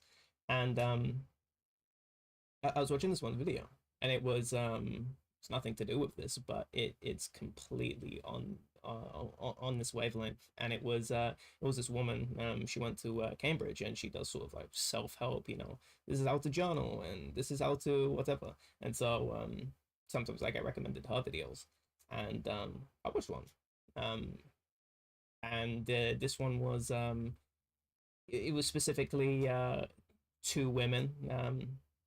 She probably has a majority of women viewers, and it was how to be a top 1% girly or whatever the fuck. I don't think she said girly or like girl or whatever. And sort of like girl boss stuff. yeah. Not the cool like girl boss gatekeep, completely, mentally distraught type of girl boss in terms of like corporate. Where how to be top, and to me already, I'm very critical of the whole material where you know, what the fuck does top 1% mean? I know what the fuck she means by it, because it's gonna be, you know, the whole it was, you know, achieve your goals. It was about, she was she was sort of describing it vaguely, where it was oh, you know, a woman that's, you know, on top of her shit, you know, Has it all. achieving her goals and stuff like that, and that's all material. Or it's a goal to achieve some material. Top 1%. That's what it means, and that's what it's trying to signal. I think, you know, I'm trying to read between the lines, especially about everything that's being said, and it feels like a lot of this self help stuff is, you know, how to achieve goals to affect the material world. There is no, maybe there is. Would you say? For what? Affect the world for what? Affect like Hmm. material for what? Like it's no, it's an end goal within itself. It's get money so that's good. It's Hmm. like for what though, And right? there is Top 1% for what? yeah, top, yeah, top 1% for what, yeah. It's not even on that level of, you know, we're even building out the path of, you know, for what and what's the end goal and stuff like that, and not anywhere near that self-aware, because it's not a content that's meant to challenge that. It's meant to fill that. But there is an obvious lack now, where I'm starting to realize my inner world, where that if people talk about the inner world, it's only to achieve these material things. It's to wield your inner world to uh, unimpede the ability to earn, um, you know, maybe even just to earn a wage, but more or less to you know, do, you know, basically, you know, accomplish, you know, a bunch of different tasks, so you can, you know, become, you know, top 1%, you know, crazy, whatever the fuck, entrepreneurial, whatever the fuck these people are selling, sort of, you know, varies. And I'm so unimpressed, because something cool is being hijacked, where I like, just for me, it's just the inner world, to discover the inner world, just to understand the inner world, because I like just existing in my inner world. I don't care about the Well, outside. I understanding what it means to be human or something, like something that Mhm. we've all been trying to fucking do since we fucking crawled out of the soup. Like, I don't know, Mhm. it just seems like it seems like so important to understand. But yeah, it's been literally hijacked. Like, you like when you look up like, and I don't know if you've like looked this up, but when you're looking up like Carl Jung stuff or like Mhm. the like Jungian shadow, like it's all stuff about like how to like harness your shadow to fucking be the boss that you need. It's like all I've not like found those things, to literally be fair, but dude, I'm literally seeing Jordan Peterson mhm. type fucking recommendations where it's like, no, you don't Mhm. understand. Like to be the best like boss means like reckoning with your shadow and just stuff like that. Mhm. Where it's like, dude, we're not even like thinking right now. We're literally just instrumentalizing ourselves like for What does that like mean, instrumentalizing? okay, think about it. It's like, okay, an instrument is like a means to an end. A tool is like a means to Uh-huh. an end. It's like, you know, a hammer hits a nail, right? That's what a hammer does. But if you're turning yourself into like an instrument, an object that's meant to do something, then you're like dehumanizing yourself, but also living in like a agent, like without agency. Because the only thing that your sense of why you're doing something is the most important thing. But if you're an Mhm. instrument, you're there to You're not do thinking something about for all that those. purpose, right? Mhm. Literally, Yeah, like being an inanimate. instrument isn't to like do something. It's like you're not thinking like, wow, I want to create music. I want to fucking. It's no like I'm an instrument. I'm meant to be played when the elevator needs to be moved. You know, like that's Mhm. what it's like. It's like the difference between like an instrument meant to be used to be created and played and engaged with as a human versus like an object that serves a function. Like you're instrumentalizing yourself and instrumental reasoning of thinking like, oh, I need to do this for a very bit like basic reason. Like I think that's the like one of the biggest flaws in like modern thinking. It's like Mhm. everyone's really good at climbing the ladder and they don't ask where to where. Yeah. And when you talk about the success that these people were chasing in, you know, becoming a corporate lawyer, it, to me, immediately it feels insane. Where he even talked about a private jet. To me, I could never even see why that could ever even be something worth striving for, or even even if you're not sacrificing anything, just to strive to ride a private. What the fuck are you doing?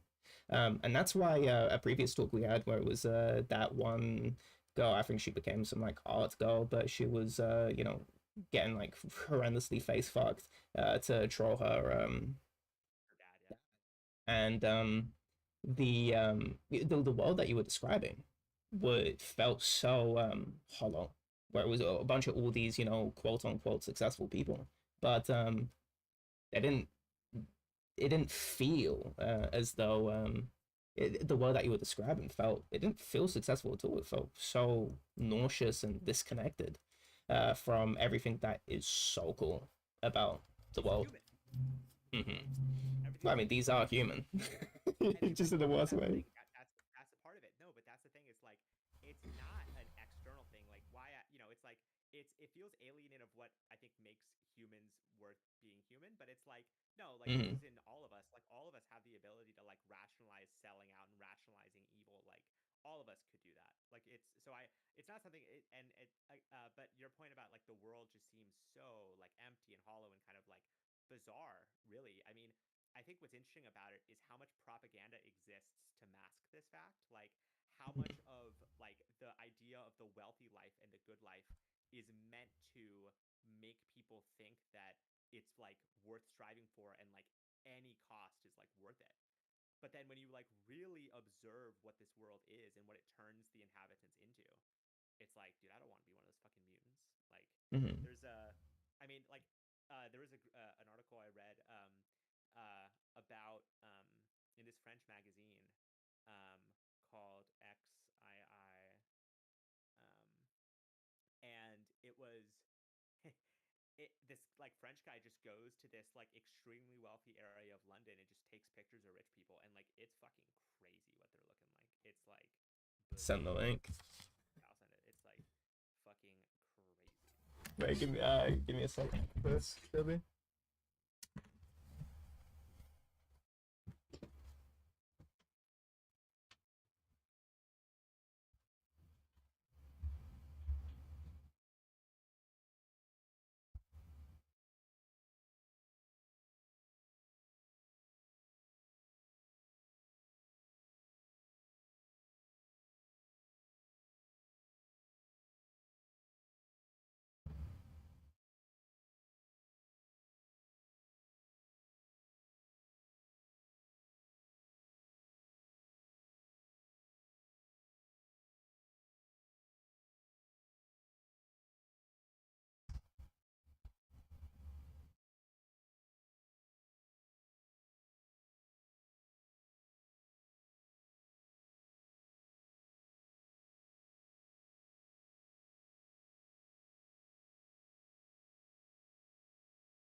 It seems like French If you get used 2 years propaganda. prior, if you get used 2 years prior, the project is a safari exploring the up close wildlife of the ultra rich in Kensington and Chelsea Gardens. Wildlife.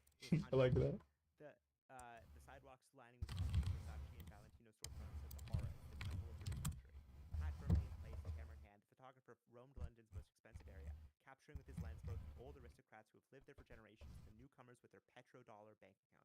His method, spotting his prey with their shopping bags, their designer sunglasses, their luxury cars, their facelifts, their quote facelifts visible from the opposite sidewalk. Then the paparazzi triggering his camera equipped with double flash without permission, just inches from their face. The result, a social satire of wealth pumped full of Botox. Dude, fueled by shopping and intoxicated by the roar of high-powered cars. Mm-hmm. This is also really interesting. This is a site which synthesized and combined the faces of rulers from various different countries Mm-hmm. So Okay. it like shows you a composite photo of a bunch of different rulers. Like, for example, this one is like this is Austria. Like it's a slideshow, but like this is like Austria. Mm-hmm. Oh, is it just the rulers of one country? Of different well no, so it's a bunch of different countries. Like every country they like took all the rulers they could find and like basically lumped them all together and like saw like what the kind of common face looks like. No, I'm saying, is each picture just one country? Yeah, each picture is one country. Okay, okay. All of the overlaps are multiple composites. Mm-hmm.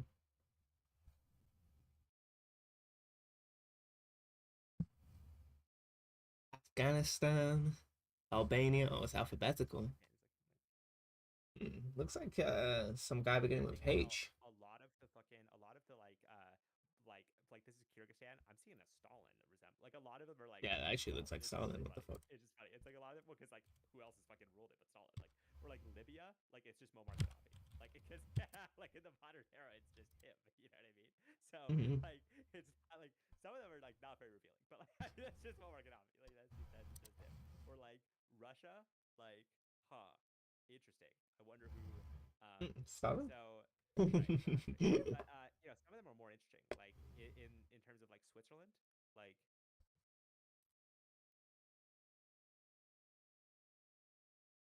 very interesting. It's very Think so? yeah, it's very detached, very interesting. Like USA is very interesting too. Like Oh, drop that one.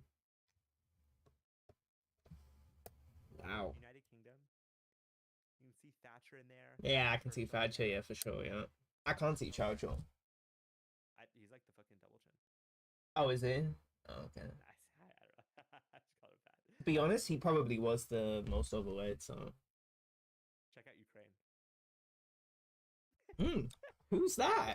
He just keeps appearing. Kind of a dominant force in these countries. Yeah. But yeah, I think it's so interesting to see like just this like how I mean, you know, it's like but I thought these were democracy. I thought, you know, like I don't know. It, like one thing that blew my mind is that in the Russian constitution, there's like the right to privacy and the right to freedom of speech and laws around transparency of government that like all Oh, really? outsiders know are bullshit. Like, but they're constitutional guarantees. But everyone knows they're bullshit. But it's like that's like same type of thinking is just never applied to other countries. It's like unless you're an enemy of the West, like just the basic question of does the country's claims of its laws match the reality on the ground? Like that basic question is only asked of like enemy countries. Like, and it's just so obvious when you start seeing it. You can't really unsee it. I think. Mm-hmm. But yeah, like looking at these rich people, like it's fucking crazy. Like there's a great quote in this book called "Forgive Them Their Debts," which kind of looks at the history of debt and forgiveness and kind of empires and such. And he talks about silver sickness, Mm-hmm. which is this concept of Aristotle. Dude, she looks so hot, so fucking good, dude. Look at her go in her fucking Ferrari, dude. I think a lot of this is going to be making fun out of women because women do have the most transformative and fake, what you call it? That's sort of in terms of socially acceptable wear, they do have the ability to fake the most, whereas men, it's not really you know, men don't wear, super revealing makeup. It's not as socially acceptable. Um, so um Oh, supercars are fucking cringe. I have to say that. At least the culture behind them. I don't know about the mix. Um, Kyle Travel, Euro Travel Monaco. This is not travel. This is some. No, That's a different. That's not even the same galaxy as me. no. It's completely different worlds. It's Monaco different world ladies. completely. Mhm. And These are probably like trafficked women too. dude, they are coming from like the UAE or Italy or anywhere else, and they're fucking loving it. Like the women who are at this level, they're fucking fighting, if that makes sense, to get to this level. Like, dude, they're both on so many drugs. You see that? they're fucked up. Like they look fucked up, and they are. It's awesome. Mm-hmm. I hope they're having fun. Guys coming up with the flash, just hitting them with the fucking flash on their Mm-hmm. um, His watch One looks of my super favorite cringe too. Holy shit.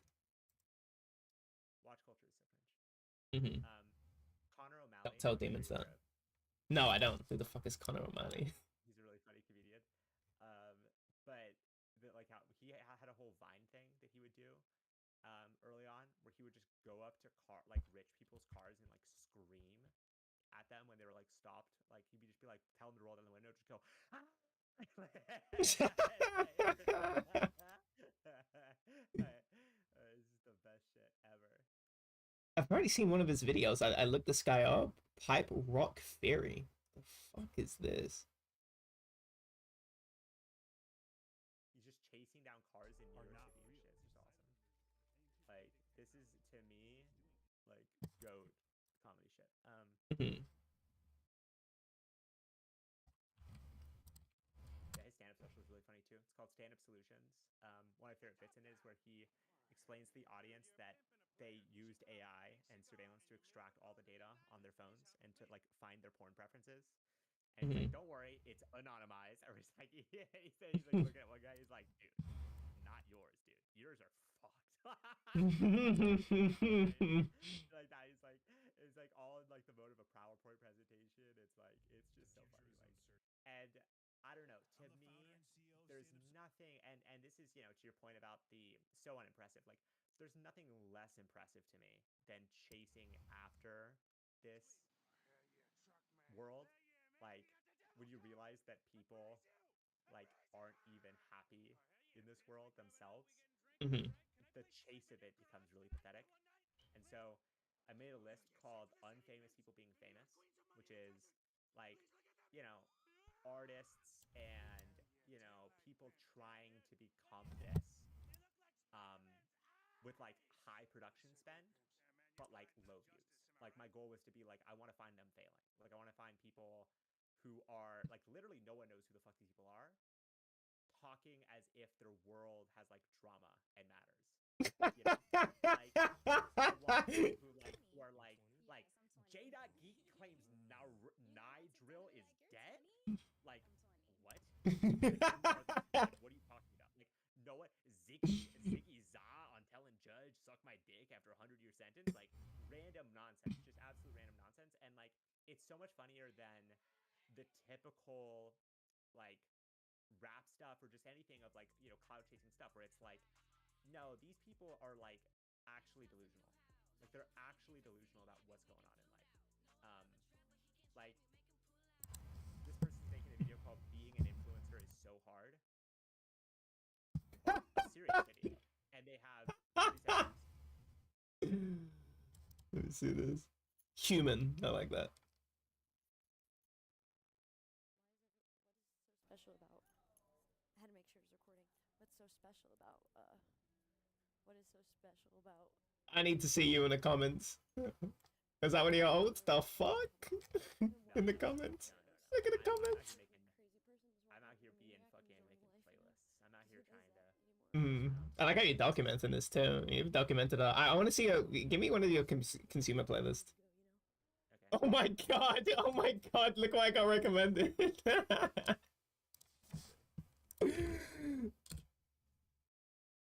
Let's talk. Who the Mason. Oh, I love that. Rich people awesome. I like how you called it rich people awesome. You saying this is a rich people hobby? Called People Are Awesome. There's a series called People Are Awesome, which are like montage of people like kicking and like being like diving out of fucking planes and like shooting basketball shots from like half court and just stuff. I'm like, this is fucking sick when I'm 14, right? And I love those montages so much, but I want to do that, but with like rich people like crashing supercars and like that would be sick. The fucking Call of Duty like millionaire Coke bottler guy saying he's gonna pee on the judge during trial, like just the fucking psycho shit that like I see them do. It's awesome. I love them so much. I need to pause my watch history just so I can not. Get ruined by Monaco luxurious rich ladies, by the way. Yep. And they always look the same and wear all the same dresses too. Sorry, women, but What? you guys are all copy and paste. No. What? No, they're so unique and different, and like, no, it's like tough to be. You know, like no one like is trying to be the big titty, tight dress, tight waist woman. Like that's a very unique. That's very unique. That's very unique to them for sure. And high heels. Yeah, where are the goths? Super different. Dude, the goth. That's the real fucking. Everyone wants the goths. The real Mhm. goths. But no one wants to hang out with the woman who's trying to kill herself, so it's tough. Super. I don't get it though. Why is it just because supercars are really expensive? Because none of these guys are racist. So check this out, right? Because when you look at the Monaco thing, it's even crazier because Monaco is such a tiny place, and Mm. the racing potential of Monaco is so limited. Like, Mhm. if you're a rich person driving this kind of car, the main reason you would drive this kind of car is because of what it could do on like the Nürburgring or some like like really kind of like really challenging and interesting driving track. Because you're Mhm. in a car that can go like 230 miles an hour. That has special traction that can lower itself down to get something kind of ground effect where the pressure differential sucks your car down so you can grip corners better. Like there's reasons to get these cars if you're racing them. There's no reason to get the car to drive 15 In miles Monaco. an hour around Monaco. There's literally zero reason other than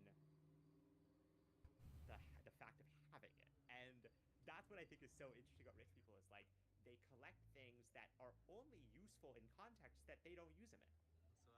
Like, okay, it's fucking sick that you have this car if you're using it on the track. If you're racing and trying to get times, trying to get like that, like if that's what you're wanting to do, if that's what you're going to put your money to, that's one of the least psycho things you could do. It's way psycho to me to import this car to the island of Monaco to drive slowly between casinos. That's way Between fucking crazy. casinos, I love You are that. fucked up in the head. You are fucked up in Mhm. the head to do that. I think fundamentally you're sick. You have silver sickness. You've turned everything into an object to be consumed. And again, Aristotle saying silver sickness is the most dangerous form of delusion, the addiction to money and wealth. And you Mhm. know, Aristotle, I don't know, seems like a kind of smart guy. Seems like a guy people Probably. want to listen to, but kind of a Mm. limited engagement with the silver sickness stuff because that's like, I've never even heard of this until you said that. No. yeah, exactly. So that's one of those classic moments where it's like, shout out Aristotle for something that no one ever remembers because to remember that would be a critique of the system, and you can't critique the system. So Mhm. um, I don't even know what this video is. They're just getting out. It's just women getting out yeah, of cars, of supercars, and they all look. They all look like they sleep during the day. So what do you mean? Like they're fucking coked out of their mind. Like they're now what I'm saying is that their main activities are nocturnal. yeah, So yeah. they would have to sleep They're during the clubbed. day. They're clubbed. I was thinking more of payment related activities. Yeah, they're banging the fucking whores. Yeah. But more of like a modern sort of, oh, buy some nice clothes, look at these nice Chanel or whatever the fuck brands people buy. Be a part of the culture. To me, I'm always so disgusted by that because I'm living in my own let's say disgusting, my own internet world where what we care about is just so divorced from this. Um, and then I see this, I see people in real life, and then I think Chanel is just like, oh, that those are all just cunts that are buying all this designer shit. It's just regular people, just like family members or like Dwar, however you say it, Dior. Um, Dior, I don't care how to say it. I'm gonna say it wrong, so I'm gonna say Dwar. If it's and if it's Dwar, then I'm saying Dior. I love that shit so Um, much. I love that shit so much. That's I'm gonna steal that. I love that idea. yeah, and then I say, yeah, it's probably Chanel, so I'm gonna say Channel. Yeah. Um, and to me, that's just embarrassing because what the fuck does that name mean to you? Nothing. It doesn't mean anything to you. We need to go back to back in the days. Because why the fuck do we need to go backwards? I always hate that thought. I'm really critical of that. But there is something in particular historical cultures of the local your local sort of tailor. This is, a tailor particular to your area. Um, a particular tailor that makes, clothes that are for that sort of, and this is why I like the sort of critical of like the massive manufactured culture where everyone, I can go to some like shit bum town and they have some like Gucci, like probably fake it depending on how bum it is, Gucci or whatever the fuck, and I'm thinking, man, you should have your own like your own sort of like culture where you express clothes in different way because it's a different place. If I'm in a Andromeda galaxy, you should be wearing different things because that's different. Imagine if I could just send things to Andromeda galaxy and now their culture is homogenizing with us. That's dead. That's boring. The world is super fucked. We've lost so much shit. Dude, when Now, I was in Spain listening to I don't want a lot for Christmas, there is just one thing bloody for hell. me. And I'm telling my sister, I'm like, are you hearing this? She's like, yeah. She's like, it's a good Christmas, because she was really defensive of the, because I was like, like everything is downstream from American culture in a way where, like, That's the real uh, colonialism. yeah, well, because also just like a scale thing, it's so much cheaper to import things than it is to make new things. So it's like it's more profitable to import things, just take it as your own, and pretend it's your own. But I'm like, why are we doing minions in Spain? I'm like, what's minions doing in Spain? Like, how are Mm, you explaining this? Like, you know what I mm, mean? I'm like, this is gross. This is terrible that minions even exists. What is it doing being brought to Spain? mm, And yeah, I think the lack of culture is a big thing. But I think that just to say, like, what does it even mean to have it be fake Gucci? Like when you look at these objects, a lot of times they're just knockoffs made by people with basically the same set of skills, like the same, like yep. underpaid laborers who made the fucking Mm-hmm. wallets 99% and then shipped to Italy for the little stamp which says, oh, made Oh, in it does Italy. mean Like something that, like it means something from the perspective of like their because it's mindset just a of signal like of growth. collecting. That's all it is, It and means it all is. Yeah, like it if means it's nothing. fake Gucci or real Gucci, it means you bought Gucci. And like if a person's buying fake shit, I'm like more impressed by that because it means they're not getting scammed by 100%. overpaying for things that they shouldn't, and they're It's actually more recognizing that it's all respectful. a scam, right? And it's like they're recognizing the bigger picture of things. That's like how I see it. I don't know. So I'm like, I don't know. Like, I mean, to me, it's the difference is that it's just a vehicle to flash wealth and be a part of the hive mind. Um, yeah, and so yeah, that if you're a super part of that culture, for you it is a massive affront because it's I've bought into this culture, and some other person is, they've basically spawned in illegitimately in their eyes, but we don't buy into that culture in the same way that they do, and so to us it's fucking stupid, but yeah, to them I totally see why that matters. That should be a wake up call.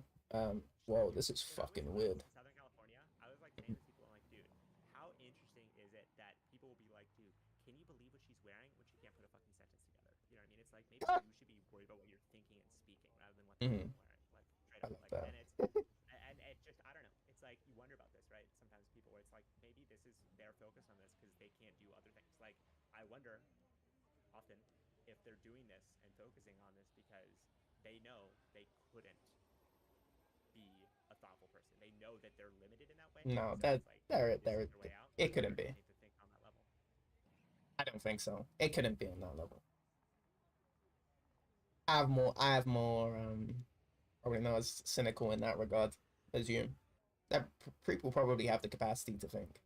I don't think I'm No. I particularly. mean, it's like they think that they can't think about these. Like they think it's not Hmm. worth their time to Oh, care about okay. think about these. Like Oh. they have the thought that they can't, so they don't. Like it's like Hmm. oh, they have this like insecurity, and so they cover it up in the sense of oh well, whether I can or can't, I don't want to test it because then what if I can't and then I prove that I can't, and that's like depressing. So it's like I'd rather just focus on things I can control, and it's like you can pretty much guarantee that if you have the money, you want to buy it. Like this is why I think collecting is so weird as a hobby. Like I was talking to um, Lonely Walker in a way that, Hmm. that is kind of strange to talk to him about this stuff and in the way he was talking to me about this. But he's Hmm. explaining to me his like Lego collection and how he's like spending like 350 Okay. bucks on like a certain Lego figure, Lego Clone Wars figure, and how he wants to like collect this kind of entirety of Lego figures and stuff like that. And What's he's the doing end? like 7 of 13 or something in the collection he wants to get. And I'm like, oh well, what's stopping you from getting the rest of them, because I know for some people who they collect, Mhm. like for Pokemon cards, there's a thing of like, well, I don't just want to buy the cards, I want to like get it, I want to pull it from the pack, right? There's like Oh, a what? thing of like, yeah, there are people that do that where it's like they have this sense of like, oh, well, I'm not going to get the Lego figure, I need to get the full set. So it's like maybe he's like operating at that level where he wants to collect in a certain way. Mhm. No, he was just like, oh no, well, I don't have the money. He's like, if I had the money, I'd just buy it all. And I'm like, so what are you proud of necessarily? Like, it's like, it Uh-huh. sounds to me like you're proud of the fact that you had enough money to buy this amount, and then you're trying to get the rest, but then for what and to what? And he's like, well, he was kind of explaining how it's like an investment thing. He was explaining to me the brick That, economy and Lego economy and stuff, and how he that's a bought this coat. thing for like $350, and how it's like $500 now, right? And he's showing me the Mhm. price on the brick economy. It's like Mhm. 419, and he's forgetting that he told me it's like $500, right? So he's rounding up to justify this, and he's forgetting that he told me like a completely different number. Like again, Mhm. I'm a like somewhat numbers minded person. So if you're telling me that it's this like 350 to 500, right? That's a completely different rate of return than 350 to 419, like a completely different rate of return. And you would care That's about the margins like that if you're actually oh, playing that if game. you're invested, if you're playing, Mhm. that's a big like that difference is a big deal, and like you would correct yourself instantly and be like, oh, I wait, it went down, or like you would show me in some way that was wrong, because the difference would matter, but it doesn't. The number of how much it's worth or not worth is a justification of his purchase. It's not a actual consideration investment, and um, it's something to do to kill time. It's not something that is like him, but it feels like it's him because it's connected to his childhood. Um, Mhm. and so it's a very fascinating thing where consuming special objects becomes a type of hobby, but it's really, I think, again, a hollow situation. Uh, True. I mean, I've because I couldn't collect as a kid. You know, I'd see other people collect. So to me, it was never ingrained to me to collect. I have that money. Um, my criticism of I mean, it's just the consumer thing. I don't see the reason to collect. If you build a collection, then that's fine. Um, but that's individual items that you cared about, and then that happens to now be a collection. But if you're collecting it, there is a set, and now I want to complete it. To me, that fundamentally is disingenuous because, and this is the problem I have with the whole logging thing. It's not just the logging of no, I'm not talking about trees. The sort of I was saying that exe unit does the MAL, but it's become and the music thing he does, and he logs it religiously to the point where even though he felt uncomfortable because other people were looking at it, his ex, and they were talking about it in Discord, and he didn't feel comfortable about that. I said, man, just disconnect them. It doesn't matter. But no, he wanted to sort of build up these plays. These were sort of a symbol of his would you call it? I'm guessing it's a symbol of his sort of identity. Is like closely related to his identity, and it's a performance of that identity out in the world. And he wants that to be there. Even if it's causing him distress. And that to me, that's you've stopped caring about the individual sort of enjoyment of music. Now it's hurting your enjoyment of music. So now you've gone beyond it's past the point of, oh, this is to reinforce my ability to listen to music. It's no longer an aid, it's a hindrance. yeah, Same thing with the MAL. Back in the day, and was a guy that would fake his list because it was a oh performance my of an god, identity. of course, I didn't even. That's so funny.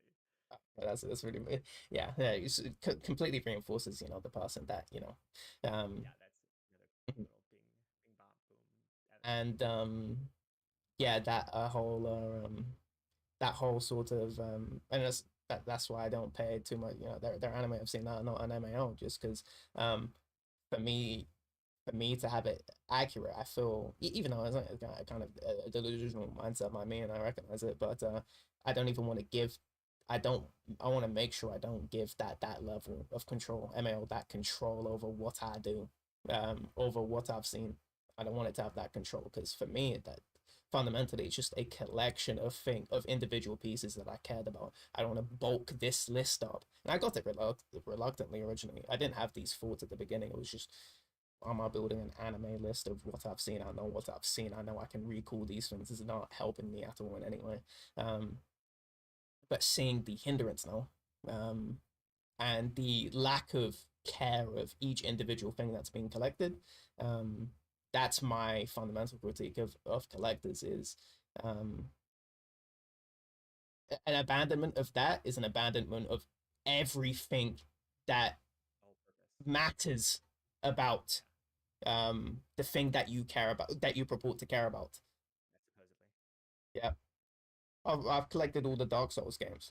No, the mastery of one game is way more impressive than just, oh, I briefly glanced on all the games. I don't even remember what happened in them. Oh, fuck you. Yeah, I've played all the games. The guy that's played 2 games is more impressive than you, and is more of a fan of the series than you. You're just some bum collector that just wants to have all the games in their Steam library that they don't actually own because it's a license. You're a fucking idiot. But yeah, what were you gonna say? Yeah. Well, no, I mean, I completely agree in the sense of like it's like not meant to be for anything other than their own like ego, right? It like I think undermines what anything they're claiming to do if the bigger picture of it is like, oh, like I gotta fake what I, because it's like, okay, I gotta fake my watch list. Like, how? Like, what does that even mean? Like, why would you ever like at that point again? It's a full detachment of purpose, but it isn't if what their purpose is to be a hollow person who has all the right opinions and has seen all the right things. Like it's if that's their goal, yeah, I mean, good shit. Like it helps for that, and it's just like I think recognizing what things do and don't do. Like it doesn't help me to learn more, to watch certain people with YouTube book reviews because they don't review books, they buy books and review the experience of buying books, and so it's not worth it for me to watch them review the experience of buying books because outside of a few random examples, I ain't buying books on purpose. I ain't trying to subsidize a lot of authors that I'm reading because I actually don't like a lot of these authors because I'm trying to fucking learn from people that I don't always agree with because I'm trying to expand my knowledge base because I care about knowing what's true and false because I value learning as an end within itself. I don't care about buying things. And in fact, I get a pleasure out of not paying for things. I get a pleasure out of having and figuring out free content strategies. That's like something I find pleasure in. And so I have no ability to relate to these people. Like it's not just that I don't know. It's not just that I dislike them. It's like I'm the opposite of them. Like they love consuming. I hate buying. I hate having to spend money on things. I would rather not ever spend money on things. And I think that it's like philosophically backwards to have to spend money to learn and know things. In fact, everything should be fucking as easy as possible to learn and know. It should be as easy and straightforward to learn and know because let me tell you, we need more people who do, but not these people. These people aren't saying go out in the library card. They're saying, hey, check out this fucking $800 book haul I got of a bunch of books that I'm not gonna read and aren't worth reading anyways because they're generated by slop fucking authors who. Send me those playlists that you have of those people. Yeah, I have a lot. It's a major. So like, not all of the same like that level, but they're bad too. So that's funny because I've known about cursory glances of BookTube just because I follow some of them, and I didn't even know that was part of the community where it's doing these massive book hauls. I never either I never got recommended those videos. I wasn't super active. I couldn't name you the big names. But just you showing me the scale of this, wow. Where it's way more. I thought, oh, books, that's cool. This is way more sophisticated. Because I'm critical of. It's a stream man thing. It's a steel man thing, right? So like, okay, it's so easy to be like, bro. So like, okay, what's the easiest community to critique for consumerism? I would argue it's the coffee specialist community. They are some of the nerdiest, geekiest, STEMiest, measuring the heat of the roast, comparing and like just again, they're just addicted to caffeine. They're pretending it's not a drug addiction.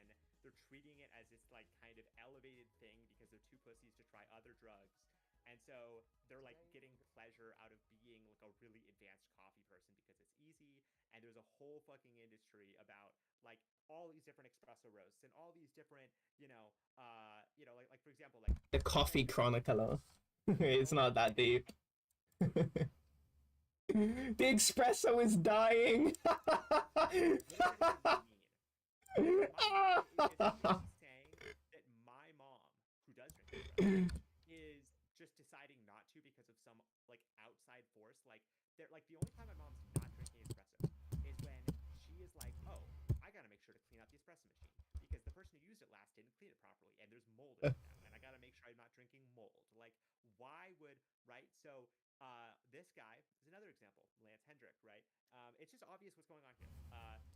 Do you need a 9 bar for espresso? What is a 9 bar? Well, I was gonna say, what the fuck is that? I don't drink coffee, so I wouldn't even know. No, I don't either. But I am aware of coffee. I'm aware of this community.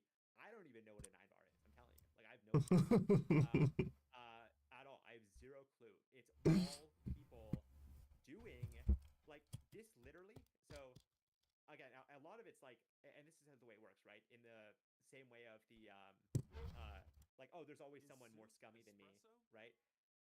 But this is like, oh, well, compared to this, like, What the fuck? Doesn't it look like a microscope? Like it looks like a literal. That's what. Yeah. Again, a lot of this is because it's like the stemmiest people, like they want the most quote unquote precision.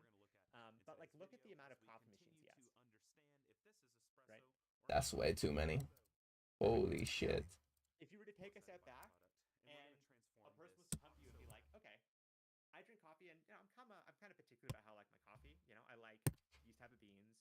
I recommend this amount. And you're like, this guy's optimized it. It's like smart. Like he's clearly cares about it, thinks about it, prefers certain things to other things. I don't even believe it on that level.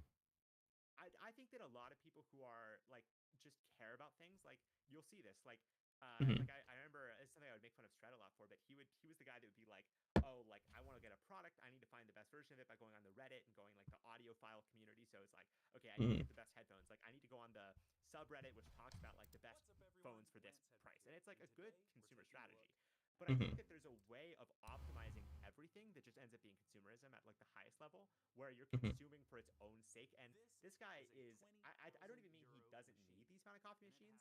I mean that like no one, not even a coffee shop, needs this many coffee machines. Like 2 of those coffee machines could operate a fucking $10,000 a month business. Like he doesn't need. He couldn't. There isn't a world in which he could possibly. So there's that question of need comes in. So the book community, my focus on the book community, is that it's actually on paper, pun kind of intended. Yeah. A harder thing to critique because book and reading is just seen as like a positive. Sophisticated. Yeah, and reading's good for you, right? Like Apparently. it's not hard to be like, these people who claim to be British and American beer experts might just be alcoholics. They might just be, it's not like, you know what I mean? It's so easy to do that, and it's like so easy to be like, okay, maybe this girl who's buying vinyls. That's the fakest hobby. Yeah, maybe it's so easy because it's like maybe people are running out of hobbies. Haven't been in use since the 80s. They haven't largely been in use since the 80s. Your mom was born in the 80s. So how are you interested in vinyl, right? Walk me through. 78, by the way, but CD player. Your mom's using a CD player, a cassette deck, maximum. That's the oldest she's going, a cassette deck. Then she's definitely using a Sony Walkman. Then she's definitely using a CD player. And then she's definitely using an MP3 player and an iPod. That's definitely what you grew up on, was an iPod. You definitely grew up on an iPod. So why are you telling me you have a real interest in vinyls, right? The thing that I was most susceptible. Oh, that's an algorithm thing, actually. Yeah, I didn't even think about that. That totally is. I didn't know how old vinyl was. Right. Like, how could it be the case? Like walk me through this process of how you got to this place. I was very into knives as a kid. I have fucking a bunch of butterfly knives. I have. I was very into. But again, even as a kid, I was like, okay, I can't get the Benchmade 42 because it's out of production. Which I wanted from this movie Kick-Ass. I was like, this is so fucking sick. I want this fucking knife. I couldn't get the Benchmade Balisong 42. So what I did is I realized I'm like, I can basically get like a Chinese knockoff for like $50, and so that's what I bought.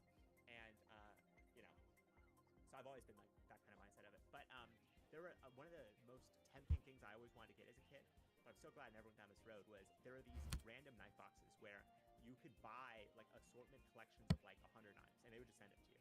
And I was like, oh my god, what if there's a bench made in there? Like, what if there's a? And my mom was always like, just buy it if you want a knife. Like, just buy the knife. Like, don't like. Why are you trying to do this like weird? Like, you know what I mean? Like, why would you ever do this weird like almost gambling thing? And you know, again, this guy's doing an hour-long video ranking his best and worst knives. Like, these are knives going to waste. I mean, these are beautiful, beautiful knives, especially the Spyderco knives that could be used to do actual things, that could be carried around, aren't. And I remember when I was a kid and I was really into yo-yos, and I started growing out of that because I started getting bullied, being like, oh, you still play yo-yos, Niraj? Like when I was going to middle school. Yeah, I remember you telling me that story. Yeah, yeah. And then I remember my uncle, I was like, I'm not playing yo-yos anymore. My uncle's like, why? And I'm like, well, girls don't like guys who play with yo-yos. He's like, do they like guys who play with knives? Yes. And I'm like, that's a really good point. And then again, it's like, okay, this one's a So that was a concept in your head, in terms of the other sex viewing you as dorky. Yeah. I think. Like, but it was given to me. It's not like I was thinking of that as like, I was like, oh, well, that, okay, shit. I didn't know. Like, you know, I wasn't thinking like, oh, I gotta fucking be a certain way for the girls. I was more like being told this is something you gotta think about around girls. And I was like, oh, okay. And I didn't know about that. Like, you know, like this. Okay, obviously there's a difference between this. This looks deranged. This guy. You know, like, you know, not. Why is the price tag in there? One of them is building it, right? You see what I'm saying? Like, it's the same, but it's not, because one at least is like doing. We have finally finished our Lego Pirate World, complete with a again, the newly Brixie added guy is a very interesting way where it's like, you know, going overboard on Lego Black Friday deals, right? Beneath that, you know, I got the yo-yo unboxing, but, and then I got the like DVD collectors. I think it's so easy to make fun of these communities. I think these are the easiest communities to make fun of, because it's like, it's just the dumbest thing. Like this, I'd say this one is super dumb too. So when comic books became collectibles, they started getting PSA graded. And what does that mean? So this, so PSA graded. PSA is a grading company, Pro Sports Authentication or something. And it's like when you get a Charizard, you send it off to PSA, and they tell you what rating it is, what quality of card that is. Which, by the way, there's a whole fucking level of scam that I like dived into on that. It's so interesting. Basically, people are able to resubmit or submit to certain graders, or able to buff the cards or actually improve the cards and remove defects and alter the cards. And there's a whole question of like, is it legitimate to do that? But the answer is yes, because the grade is not questioning whether the card came in a certain condition or not. And oftentimes cards are malprinted. There's print line errors and stuff that you can like actually fix if you're like strategic about it. So there's a whole like, question of like the legitimacy of like patching Pokemon cards to get better grades and stuff. But this, where they're sending off the comic book, right? They're sending it off, and they're getting it back in these things called slabs. And the comic books cannot be removed from the slab, because if they are removed from the slab, then the slab is no longer legit, because part of the slab guarantee is it's locked in there, and unless you break it. So, because think about it, if you could just take the comic books in and out, then you could replace this comic with any comic, and then you could scam someone you're trying to sell it to. So part of the guarantee is that it's sealed in this condition. Okay, so now you're sealing comic books in an unreadable condition. What are we doing? Yeah, that doesn't make any sense. You can't read the comic books because you've sealed them in an unreadable condition.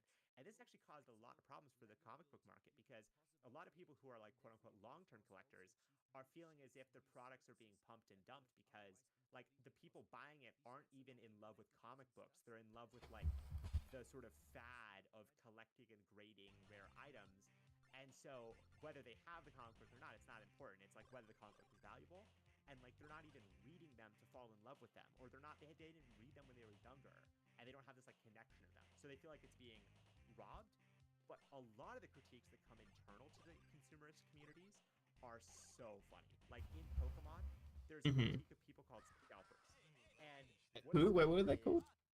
They're calling them scalpers. And oh yeah, I know about this. Yeah, you know about this, right? Okay. The funniest part of it is trying to find the definition of what a scalper is, because all of them are scalpers. Because if you're at the store being like, bro, there's not any fucking products for me to buy, you were a scalper that is pissed. You're not there at the front of the line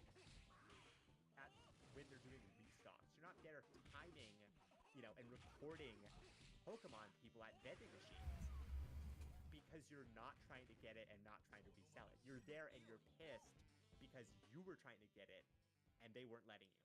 And so there's no such thing as scalping, really. There's no true thing as scalping. There is people that are getting the cards first and people that aren't getting the cards and are mad. And Pokemon could solve this problem. They could print more cards and up the supply, but they don't, right? They want there to be this kind of insane battle over their product, and they want there to be this scarcity, absolutely. So, but what's funny is that they're like, bro, like, you're fucking ruining it for the kids. It's like, what kids? Show me the kids. There's no kids in these videos. There's literally never kids in these videos. It's always like 20 to 40-year-old adults. Kids. And they're all telling each other, bro, you fucking took all of them, bro. Yeah, literally children of all ages, right? That's what I was telling fucking other people. I'm like, dude, these are what it looks like. Children of all ages, right?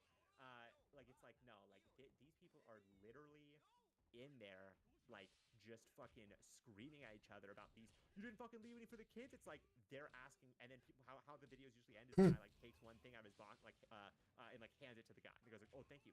So they're fighting over the privilege to buy things. It's not even like you're getting it and for free. It's just like they're fighting over the ability to buy it and resell it.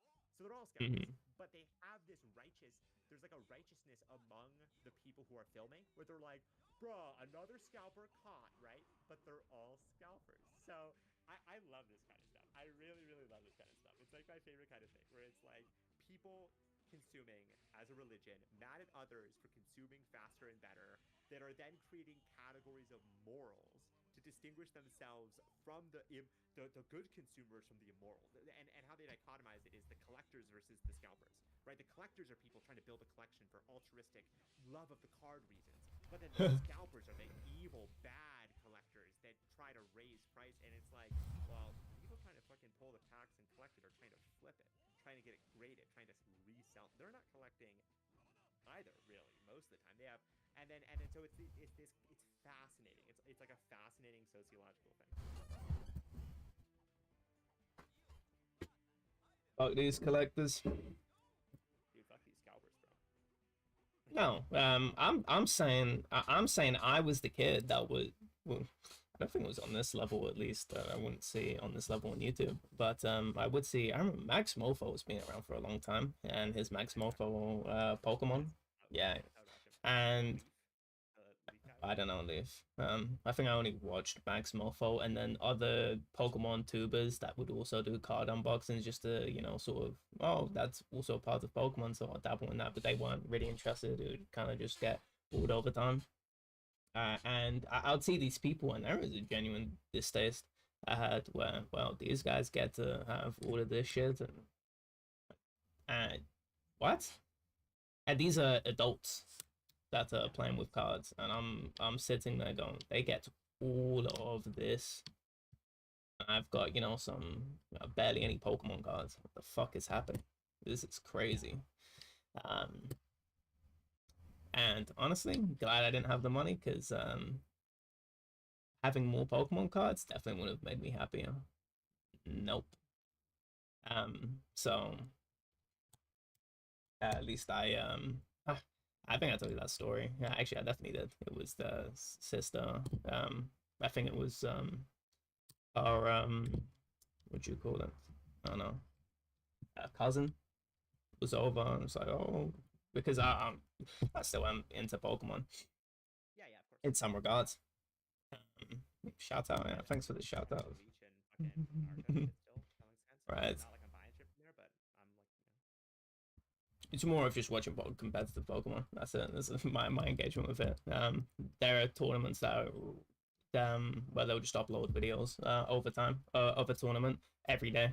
And so I just catch the tournament, and then that's my engagement with Pokemon right now. So I like that engagement, like learning the mechanics of all these different things. That's cool. I think that's the people that did that instead of getting into Pokemon cards, I think that was the way better out. Like, see these things, because you could just all call these all, oh, these are just hobbyists that are really into that thing. Yeah, but one of these people are trying to get into the mechanics, and the other people are getting into the mechanics of how worth their card is. No, this isn't. Why are we bringing outside value? No, let's work with Poke dollars. Let's not work with fucking, you know, real dollars of the value of no one. That shouldn't matter, you know. Did you not learn anything from the anime in Gen 4 when Paul got rid of his Charmander and it didn't have the right IVs, EVs? No, that was scummy, and you know that the big climax to the Gen 4's anime was Charmander versus Electivire, of Charmander actually training to overcome the deficits. And where was that? You know, did you not learn anything from that? Not even watching not even thinking about what they're watching. I literally don't think people are a lot of time, but Oh, definitely not, because Shiny. Okay. I have to go. It was good. I just been putting off. My mom keeps knocking on my door and shit. I gotta go like prep for dinner. So Just get the fuck down here. dude, literally pretty close to that, but not literally. Like she's fucking like, hey, you know, I know you're not getting your friend, but You speaking of Pradesh, you know. All right, see ya.